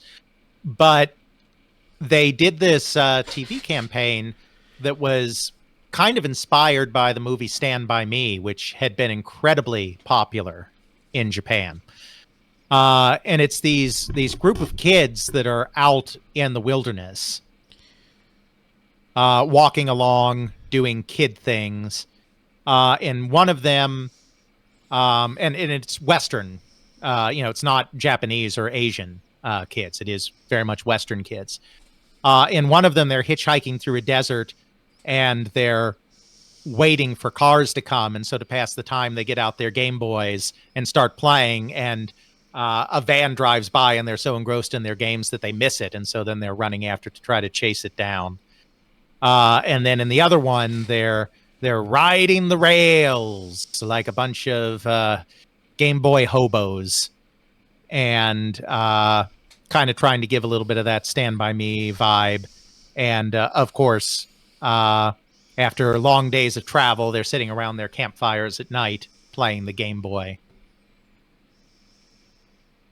So these commercials were very effective, though kind of a funny story that Gorge tells. Obviously, a lot of this info is coming from Gorge. She did a very in-depth book on the Game Boy that involved a lot of participation with former Nintendo engineers, including Okada. Yamauchi almost didn't okay it because he was very upset because they were going to go to Australia to film it. And the reason they needed to go to Australia to film it is that they wanted summer scenes, and it was winter in Japan. And so they had to go to the Southern Hemisphere to get what they wanted. And that was much more expensive, of course. So Yamauchi was going to refuse to let him do it. And according to Okada, he just basically yelled back at Yamauchi. And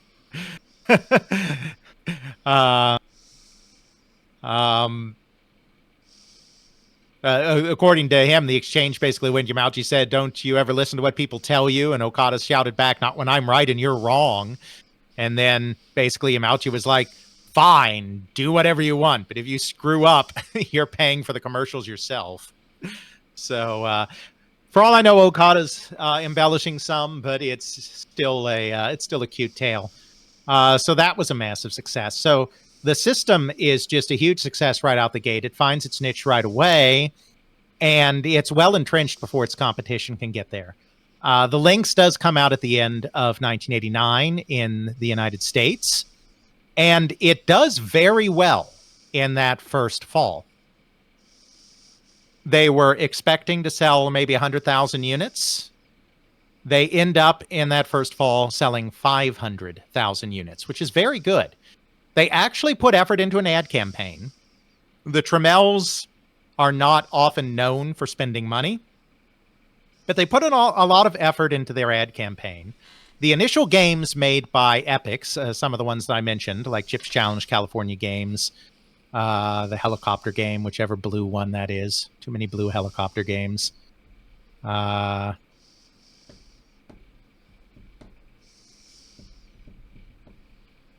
Blue Lightning. Yes, Blue Lightning. Thank you, Oliva. Were a good, solid launch lineup of games, and it was a very impressive looking system. Sales, though, fell off very quickly afterwards. It was expensive, as we said, twice as expensive as the Game Boy. Once people owned it, they realized how horrible the battery life was, and that was a huge turnoff. And there was not much continuing software support. Games were made for the system all the way to 1995. They were mostly done by 1993, but there were a couple that came out a little later. In that time, there were only 73 games released over the course of 6 years. It's like a dozen games a year. That is not sufficient support. And of course, most of the big licenses were held by Japanese companies that were never going to publish on this thing. They did get a port of Double Dragon, but for the most part, they were mostly confined to licenses that Atari had the rights to, rather than some of the other hot franchises out there. So it falls off pretty fast. Worse, the 500,000 windfall ends up being a little bit of a problem. Yes, that is true. They did get the arcade version of Ninja Gaiden, made by the fine folks at Blue Sky Software. They had the Tecmo deal.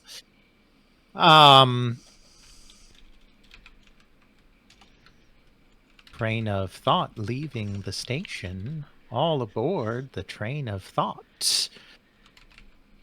There is no thought. Yeah, only because in order to meet that demand for 500,000 units in the United States, they had to cut off planned launches in Europe and Japan and divert inventory.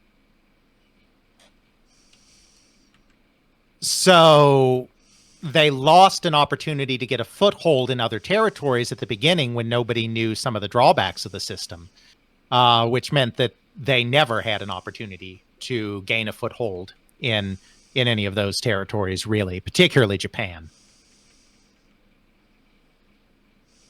The other thing that ended up being a problem, which was kind of funny in a way, is that it was considered very bulky.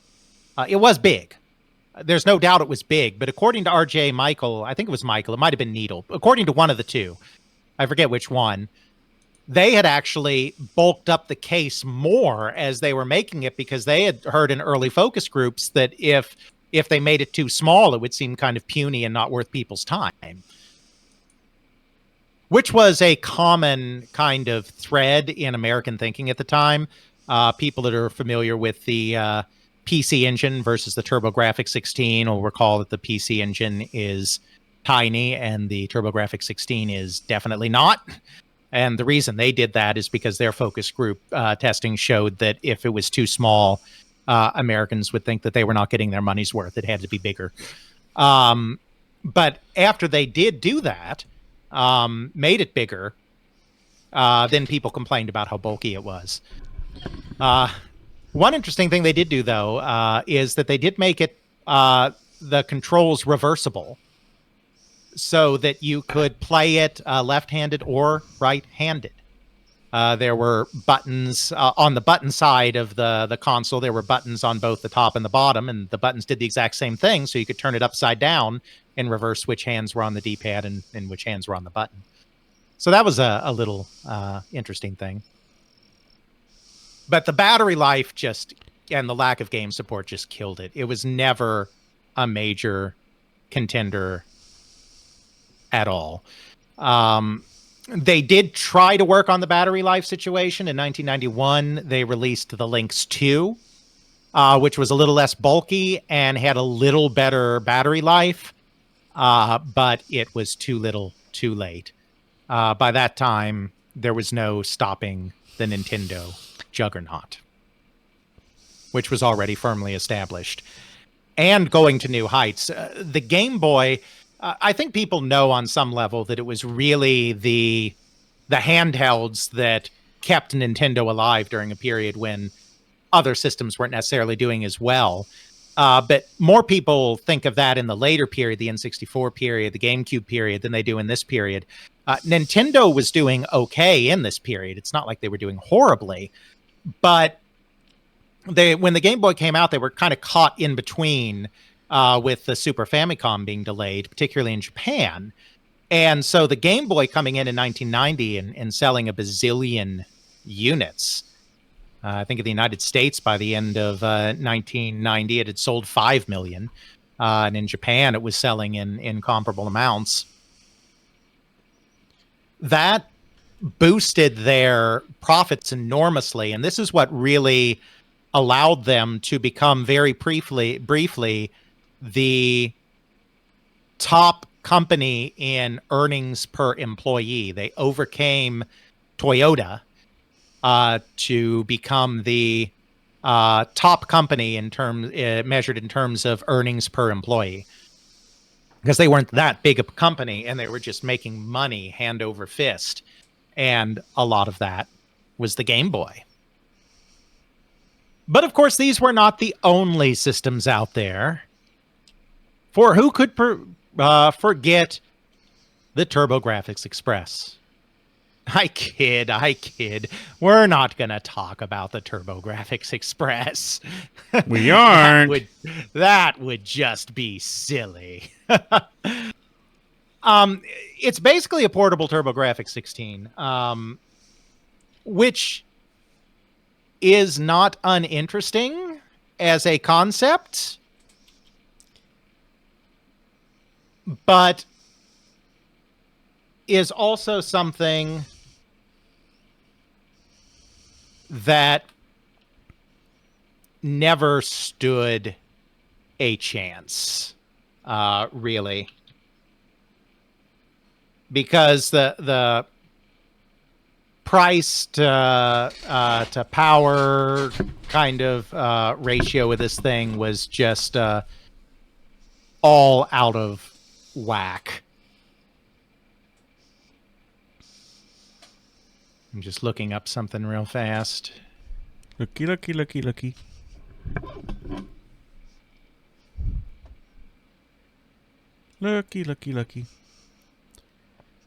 Of course, it was the PC Engine GT in Japan.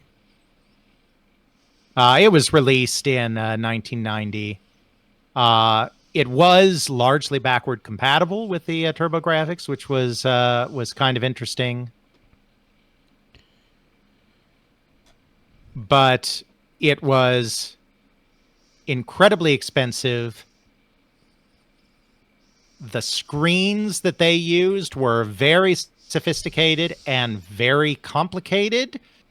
They had a lot of manufacturing issues, and they were not able to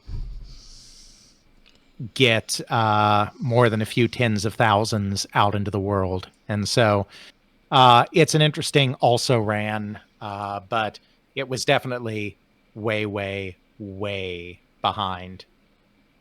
No, of course, the other competitor that we're really going to talk about is the Game Gear. We don't have huge amounts of information on the Game Gear in terms of its development history and whatnot. We do have a little bit, and as I said at the top of the stream, and also need to say for the benefit of the episode, I am indebted to the work of Ken Horowitz of Sega16.com, who is currently in the final stages of authoring a book on the Game Gear. He's authored several excellent books in the past, most recently From Pinball to Pixels about Williams. So that's going to be a great book. He's, of course, compiled a lot of research, and he's done some of his own interviews, but on the Japanese side, where he has no more access than I do. He has translated a couple of interviews with Hiroshi Yagi, who was one of the production engineers on the system. So that gives us a little bit of context to what was going on. And I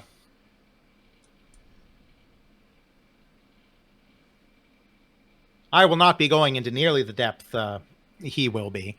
So if you really want the skinny on the Game Gear, you're going to have to check out that book, which should be out next year if all goes well.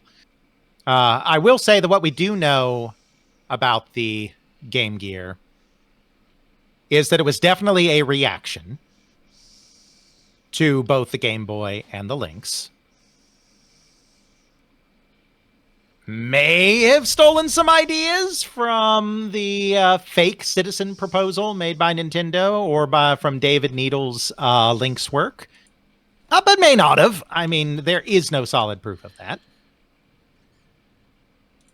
But the main thing that they wanted to do is create a system that outperformed the Lynx while also being less bulky than the Lynx. They were also very much influenced by the Sony Handycam, which was a small camcorder that had come out recently. This idea that you can take a small portable high-powered electronic device with you was very instrumental to what they were thinking. And unlike both Needle and Michael and the Nintendo folks, they were also thinking in terms of what else you could do with this kind of hardware. They kind of had this philosophy of after. What do you do after? Like, if you're, and the example that's given by Yagi is, if you're on a skiing trip and you go skiing, and let's say you record some video, you would have no way to necessarily view that video in all of its glory afterwards. Camera viewfinders back then still tended to be black and white. But if you had your Game Gear with you, you could plug into the AV port and watch it there. So they wanted to include an AV port and the ability for it to interact with other media, because they thought that it could be something you used on the go for more than just playing games, though games were still going to be the heart of it. So that was kind of the rationale behind the Game Gear. That's about all I'll say about that. If you want more, you're going to have to read Ken's book. But it does come out in 1990. It does okay over the next few years. I mean, it sells several million units, but it does suffer from the same problems that the Lynx does, which is that it is way more expensive than a Game Boy.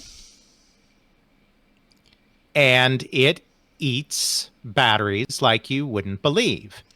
Now, it's cheaper than a Lynx. They really accomplished what they wanted to do vis-a-vis the Lynx. I mean, another reason that the Lynx crashes and burns, in addition to the lack of software support, is that the Game Gear was going to be a better bet than the Lynx in a lot of ways as a handheld system. And it was going to be cheaper to boot. And they sell 10 million of them. You know, I mean, that's nothing to sneeze at. It wasn't a failure. It was just going to never keep Nintendo up at night sweating about anything.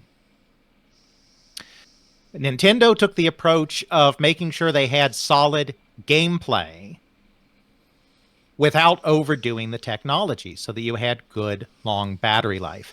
And you see, the other thing that was particularly... Well, no, we won't go there.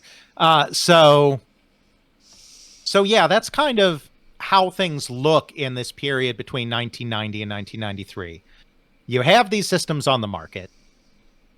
The Game Boy is clearly leading the way. But the gravy train kind of ends in 1993. Sales are beginning to decline for everybody. The Game Boy's still selling. They're still selling millions a year. But the numbers are starting to dip. It's old technology at this point. Logically, there should have been a successor waiting in the wings at about this point. But there wasn't, because this was an R&D 1 thing. And Yokoi was not interested at this point in doing a rehash like that. And so they didn't have a successor going. And Yokoi was quite frankly getting tired. He was in his 50s. He had come up just before the fancier electronics, like integrated circuits, microprocessors, and all of that. He was always more comfortable with small, simple things than he was with more elaborate concepts. And he felt like he didn't fit in at Nintendo anymore.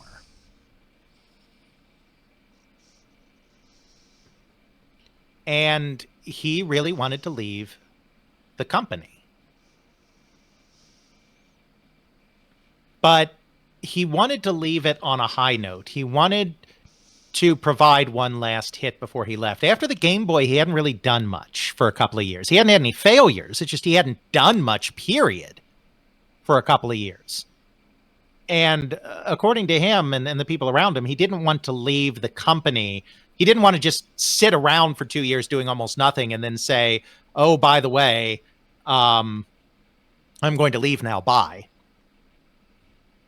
And have people be like, oh, what, you were still here?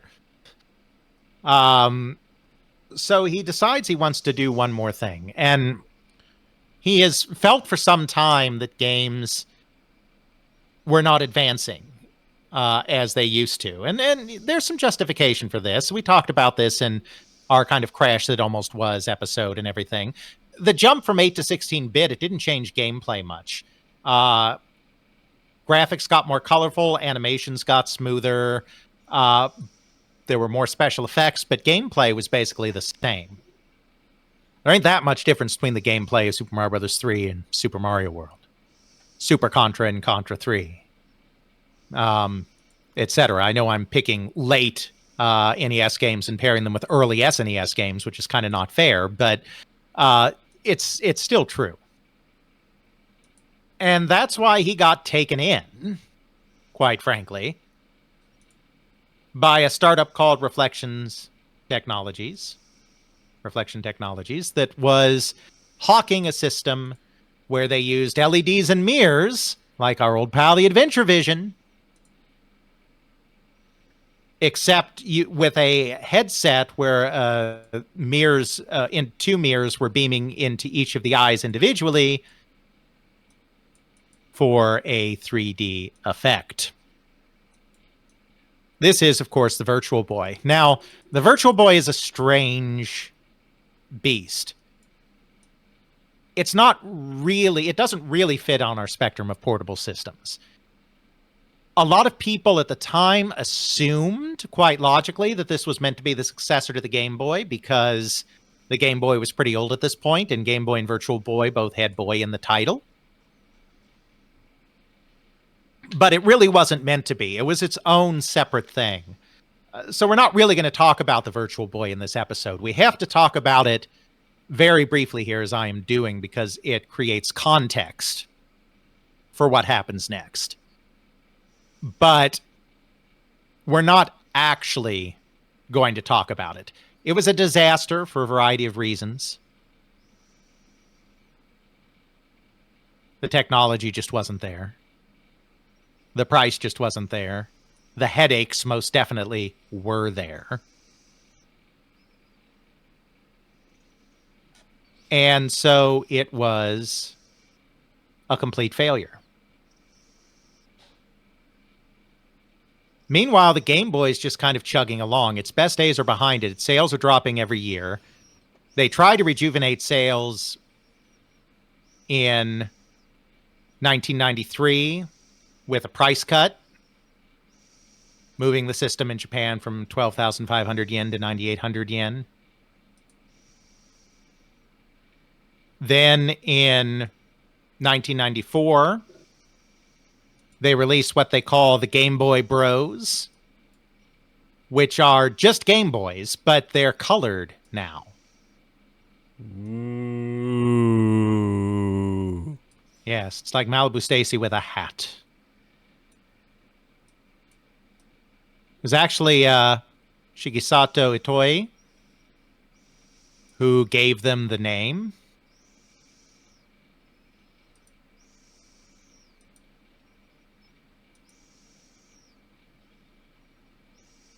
You give him the name, or do you give him the idea?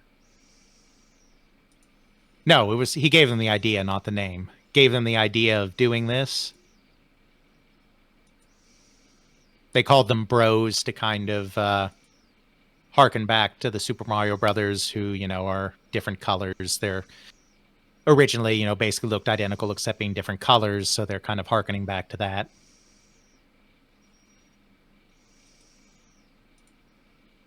But it didn't really change anything. It didn't really reinvigorate hardware sales, and software sales were continuing to fall. They were getting very near to the point where they were probably just going to discontinue the whole thing.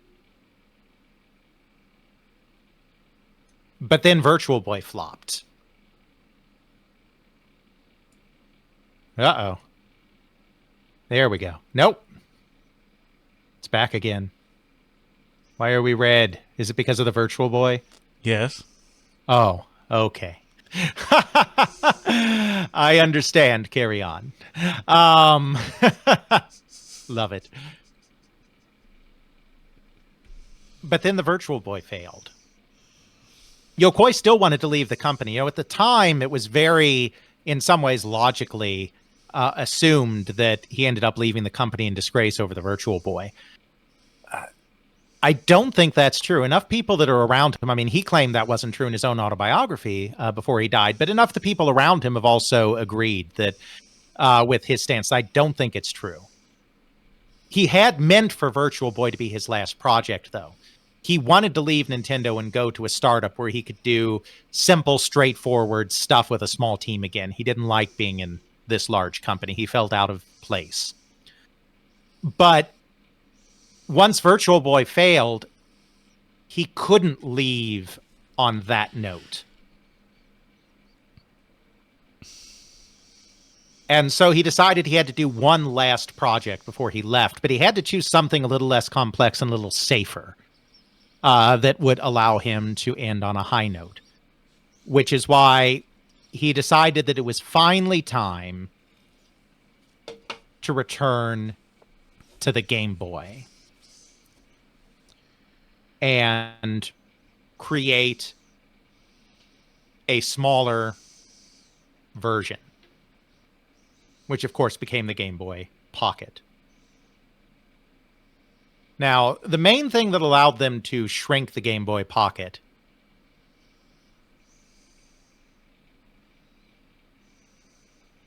is that they were able to take it down from 4 batteries to 2 batteries, significantly decreasing the footprint of the battery cavity. And actually, it's kind of funny. In hindsight, they could have probably done that even in 1989. But what happened is that was right at the changeover in Japan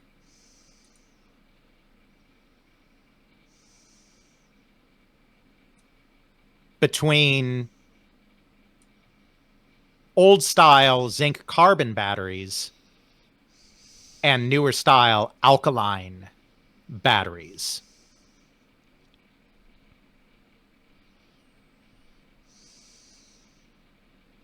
Can't top the copper top. Keeps going and going and going. You may remember, if you were a child of the 80s, that suddenly companies like Energizer and Duracell were focusing all of their advertising on the long lives of their batteries.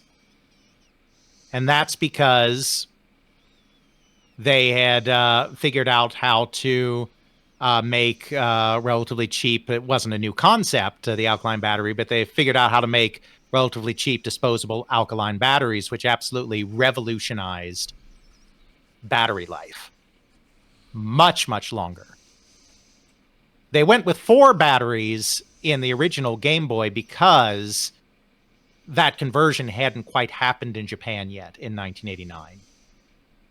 But by the time the system had released, it was already well underway, so they probably could have actually gotten away with it then too. So it's not so much that they reduced the power consumption of the Game Boy on the Game Boy Pocket, it's that alkaline batteries were now widespread enough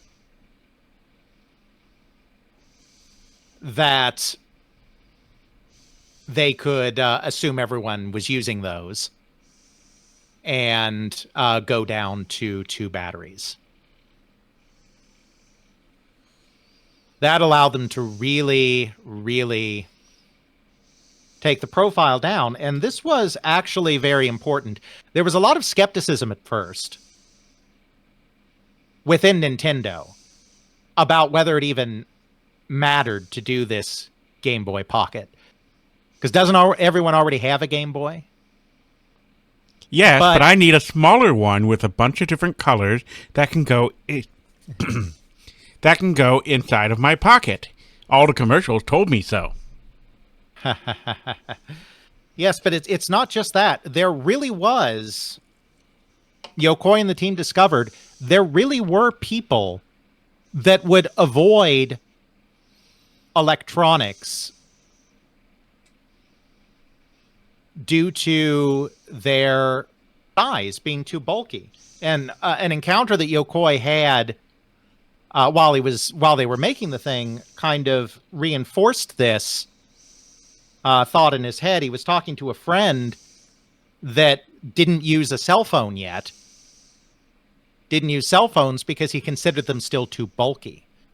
Because even though the Game Boy was relatively small, it really wasn't quite pocket-sized. And this got Yokoi thinking that I think there are people out there that have probably avoided the system because it's a little bulkier than they want. He thought that getting it pocket-sized would actually drive sales, not just to people replacing their old Game Boys, but would actually expand the market to people that had never bought a Game Boy before. Of course, they also updated the LCD.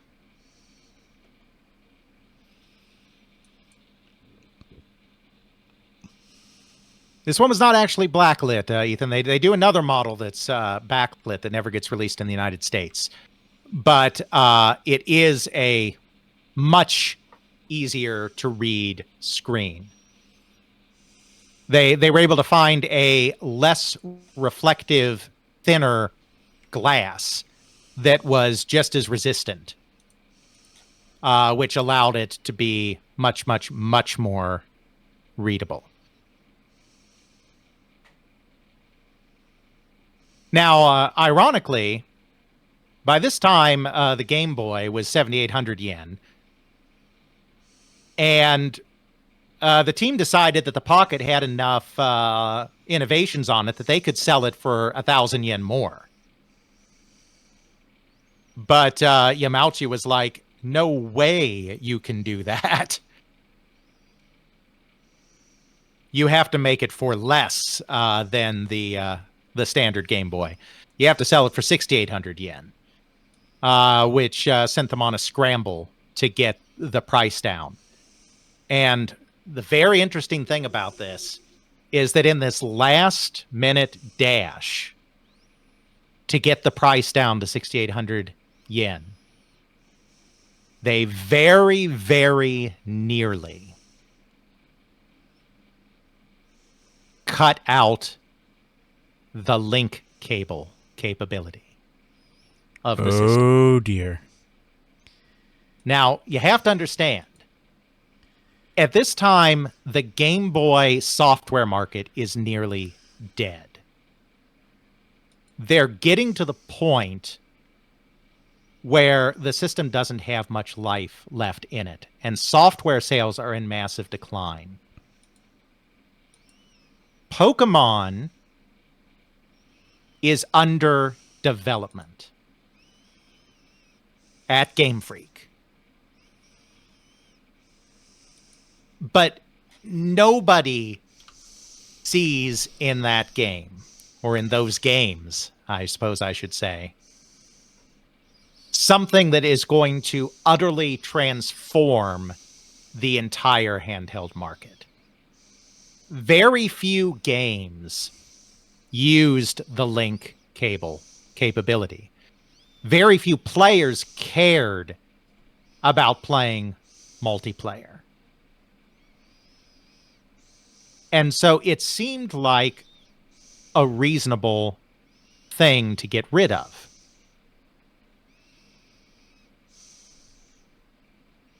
The software people, however, rebelled over this because they said, this has been a feature since the very beginning. There are people that use this. We can't just get rid of this. And apparently it was a very heated discussion between the hardware and the software people on the project. Finally, they compromised.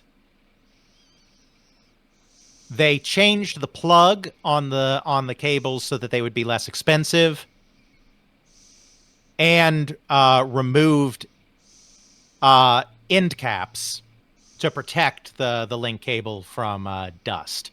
So they made it cheaper, but they did decide to keep the link capability.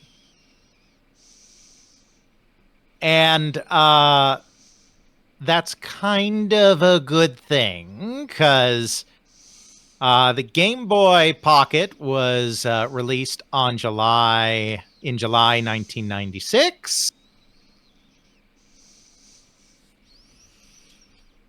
And then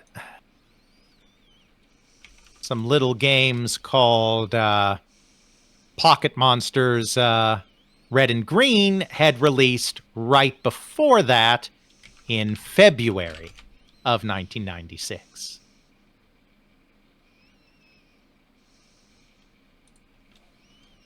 His work on the Game Boy Pocket done. Yokoi finally walked off into the sunset to found his own small development company, Koto, taking some members of the staff with him.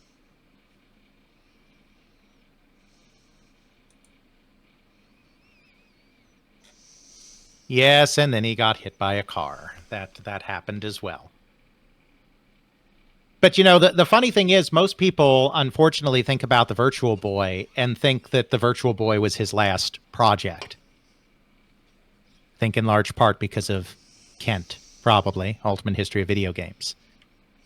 But that was not his last project. His last project was the Game Boy Pocket.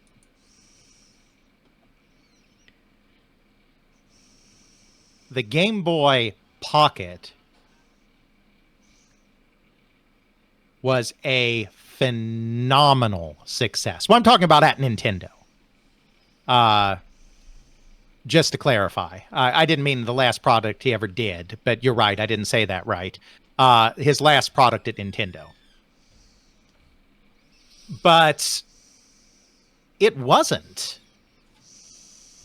It was the Game Boy Pocket, which was a phenomenal success.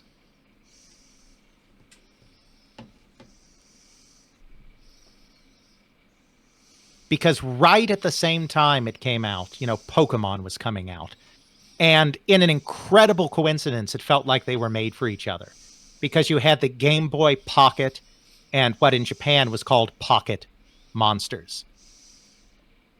Total coincidence, because Game Freak wanted to call their game Capsule Monsters. But they couldn't because that name was already taken, so they had to change it to Pocket Monsters. There was no coordination here whatsoever. But Game Boy Pocket and Pocket Monsters, just hand in hand, go down smooth. You have all these wonderful creatures with wonderful colors. You have this wonderful console with all of these wonderful colors. It's great. And it sells millions upon millions of units. It gets third parties back to the system, creating more software for it. You get games in a similar vein that also do very well, like Tamagotchi. Started as, the Bandai Virtual Pets, but they also released Game Boy games based around Tamagotchi that did very well. You had Yu-Gi-Oh! That did very well from Konami. There was this whole new wave of monster hunting and monster battling games that came out after Pokemon. We're not going to go into huge detail on Pokemon in this episode. It's worthy of its own episode at some point. But suffice it to say, it completely changed the Game Boy's fortune, and it completely changed Nintendo's fortune in a time when the N64 was not gaining traction, particularly in Japan, and then when the GameCube wasn't gaining traction, the Game Boy was there to keep delivering ridiculous profits to Nintendo. While other systems like the Game Gear were bowing out, just because they were reaching the natural end of their life,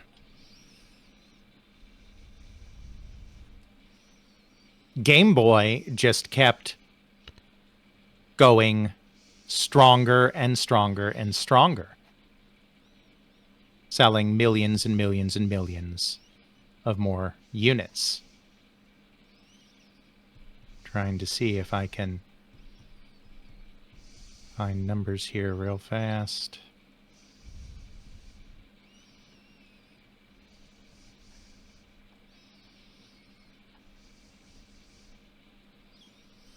Numbers. Yeah. Wonderful numbers. Where are you?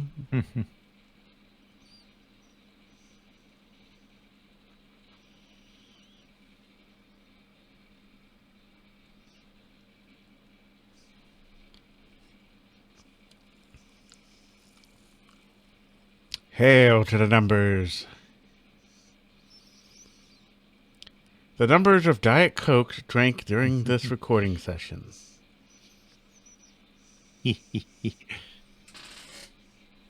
Many.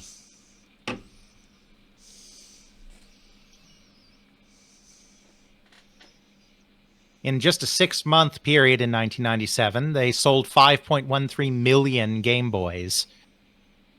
worldwide. I mean, they had been steadily declining. I think they were only selling like 3 million or so Game Boys a year before that.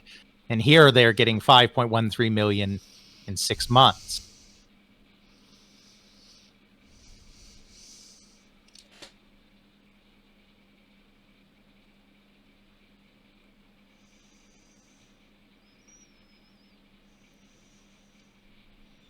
By the end of, or when they released their financial statements in May 1998, over the last fiscal year, they reported selling 4.22 million Game Boys in Japan and 6.8 million in the rest of the world. Just to put context, they had sold just over 1 million in Japan just 2 years before that. Like, it was on its last legs. And suddenly sales have jumped 4 times. Nintendo's sales increased, overall sales increased by 25%, and its profits increased by 24%. They sell millions of copies, over 6 million Pokemon Red and Green combined in Japan. And in less than 6 months, when it was released as Red and Blue in North America, they sell 2.78 million copies in less than 6 months. It just takes off like wildfire, and it extends the life of the handheld market, and it extends the life of the Game Boy. As a result, they decide to do one final version of the Game Boy to send it off into the sunset. And that is the Game Boy Light. Now, if you're saying to yourself, the Game Boy Light, I've never heard of that. That's because it was never released outside of Japan. What about my Game Boy Color? No, this is the last Game Boy, the Game Boy Light. Oh. Thank you very much. With a backlit screen for the first time. Ooh.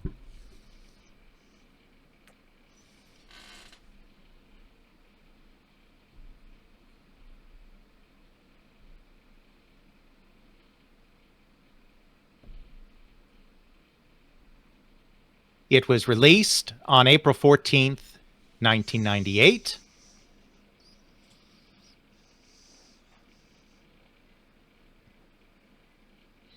And as it turns out, nobody was interested in it at all. Because they announced the Game Boy. Oh, sorry, wrong. A typo. Cut it. Cut. Well, no. I think it may be a typo in my source here. That's what I'm saying.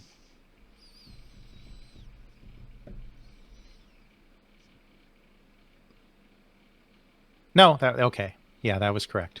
Good. There was a typo in the source, but in the other place. Let me correct this while I'm here. Okay. Because they first announced the Game Boy Light on February 19th, 1998. And then 3 weeks later, on March 7th, 1998, they announced, and oh, by the way, 6 months after it releases in April, we are going to release the Game Boy Color.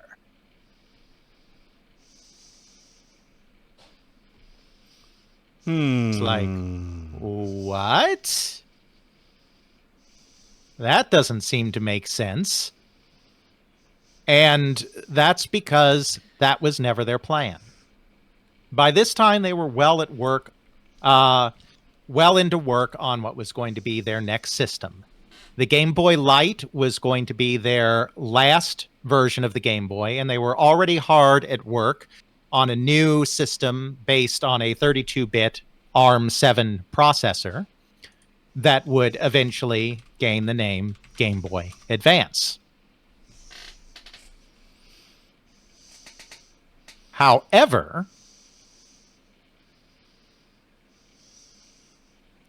something quite unexpected happened, which is that after Yokoi left, Nintendo to found his own little company, he ended up making a deal with Bandai to create a little system called the Wonder Swan. The Wonder Swan was in most ways superior to the Game Boy. It was also going to be cheaper, undercut in price. It was also going to have better battery life. This was a legitimate threat to the Nintendo hegemony of handheld. While their forthcoming 32-bit system was going to blow it out of the water whenever that came out, it was not coming for a while. Compared to the Game Boy Light, it wasn't going to be close, and Bandai had a lot of very celebrated franchises of its own, media franchises. They were certainly going to be able to get support of some of the companies that were kind of mad at Nintendo at the moment, like Namco and Square. And so the Wonder Swan was really a threat. And so Yamauchi mandated that we need to steal a march on them. We need to get a color Game Boy out before the Wonder Swan, so that we have that one major leg up on them, that we have a color screen. And of course, we need to have a Pokemon game to go with it, because the other leg up we have is nobody has Pokemon. So the Game Boy Color was a system that was never actually supposed to exist, but ended up being rushed to market in order to forestall the Wonder Swan. And yes, I am well aware that SNK was also releasing the Neo Geo Pocket. It can go sit in the corner with the Turbo Express. This was really a fight between Nintendo and Bandai, between the Game Boy and the Wonder Swan. So, you know, there's not a lot more to say about that in the context of our overview here.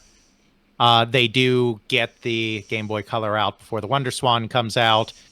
They have some problems with Pokemon Gold and Silver. It goes through some delays. It does finally get out near the end of 1999, though with fewer copies than anticipated.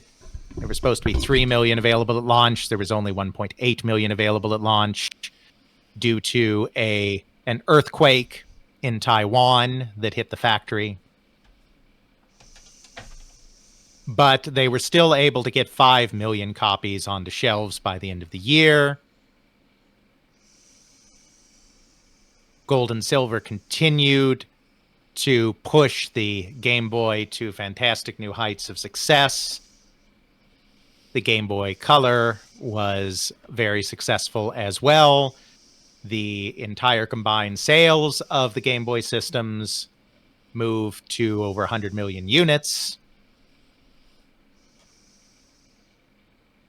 Both SNK and Bandai tried to counter by releasing color systems of their own. It's too little, too late. Game Boy wins. Game Boy Advance comes out.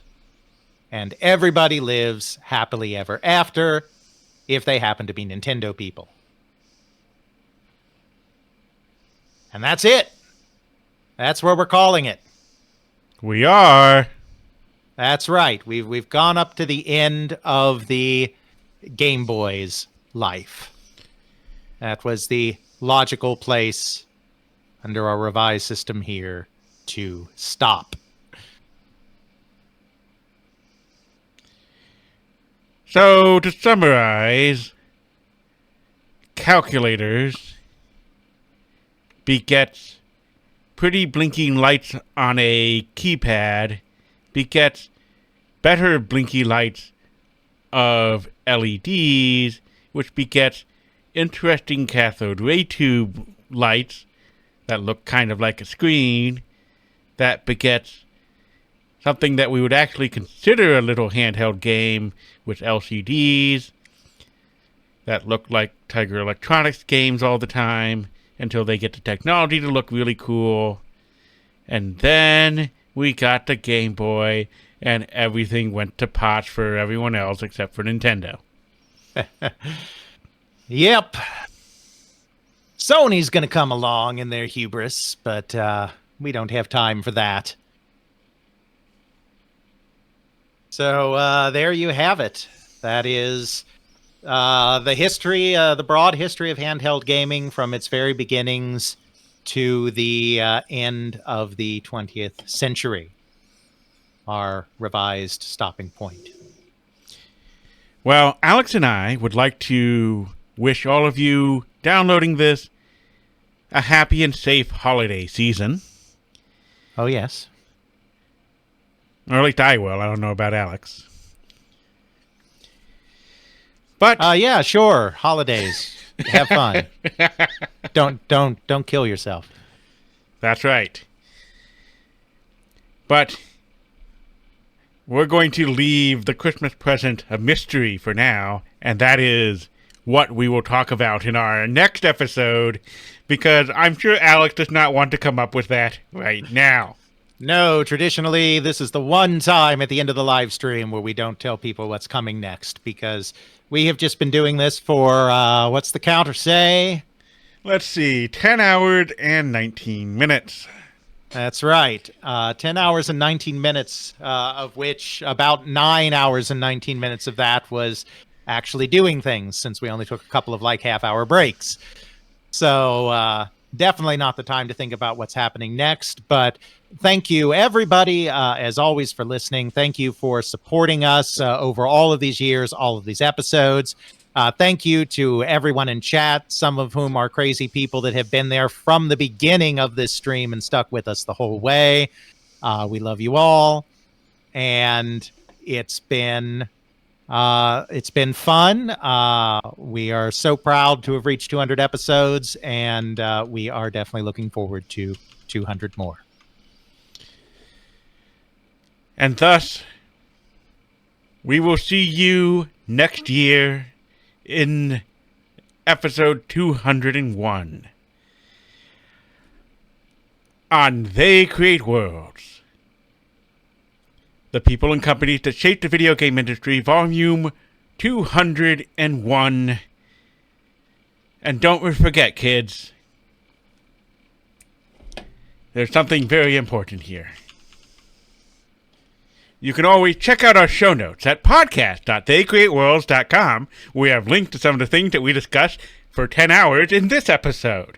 You can check out Alex's video game history blog, updated once every 10 years, at videogamehistorian.wordpress.com.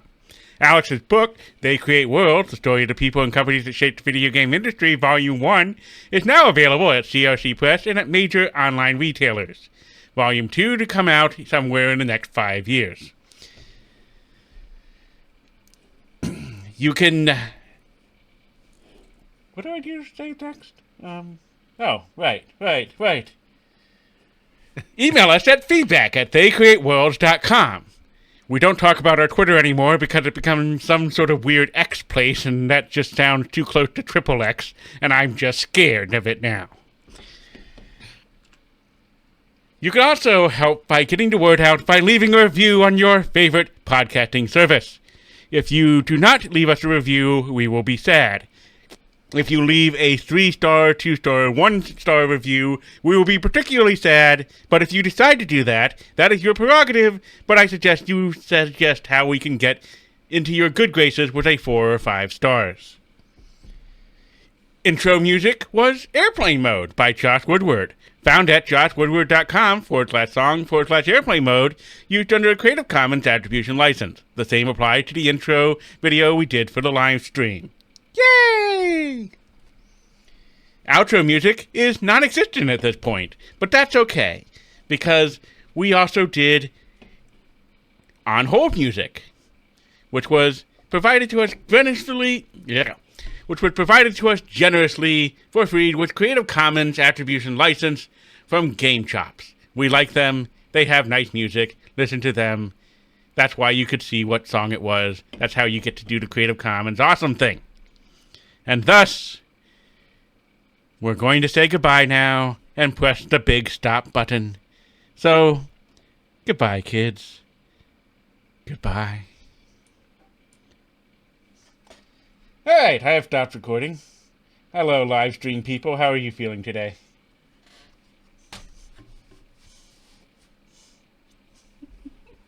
Save project as episode 200.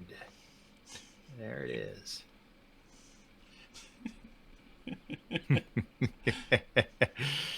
What happened to Bacterial Love? Bacterial Love gets inputted manually at the end. I mean, That's I could right. put a version of Bacterial Love on the live stream, but we're not going to do that right yet. But yes, we would like to thank all of you nice kids on the live stream, as I get soda all over myself because I'm special like that. And we hope you have enjoyed this epic, mind-numbing 10-hour plus thingy of streaming and insanity. Tomorrow at some point I have to frantically edit the other half of the It episode. So, yeah. I might end up streaming that one because, well, I have all the streaming stuff set up anyway. And oddly enough, it helps me focus. So, yay. Not to mention, I also have to work on all sorts of other little project things. Focus is good. Focus is useful. But yeah, no, thanks everybody for hanging out on the stream. It's always fun. Never want to be a streamer for real, but it is nice to do this every so often and talk to the good people. So yeah.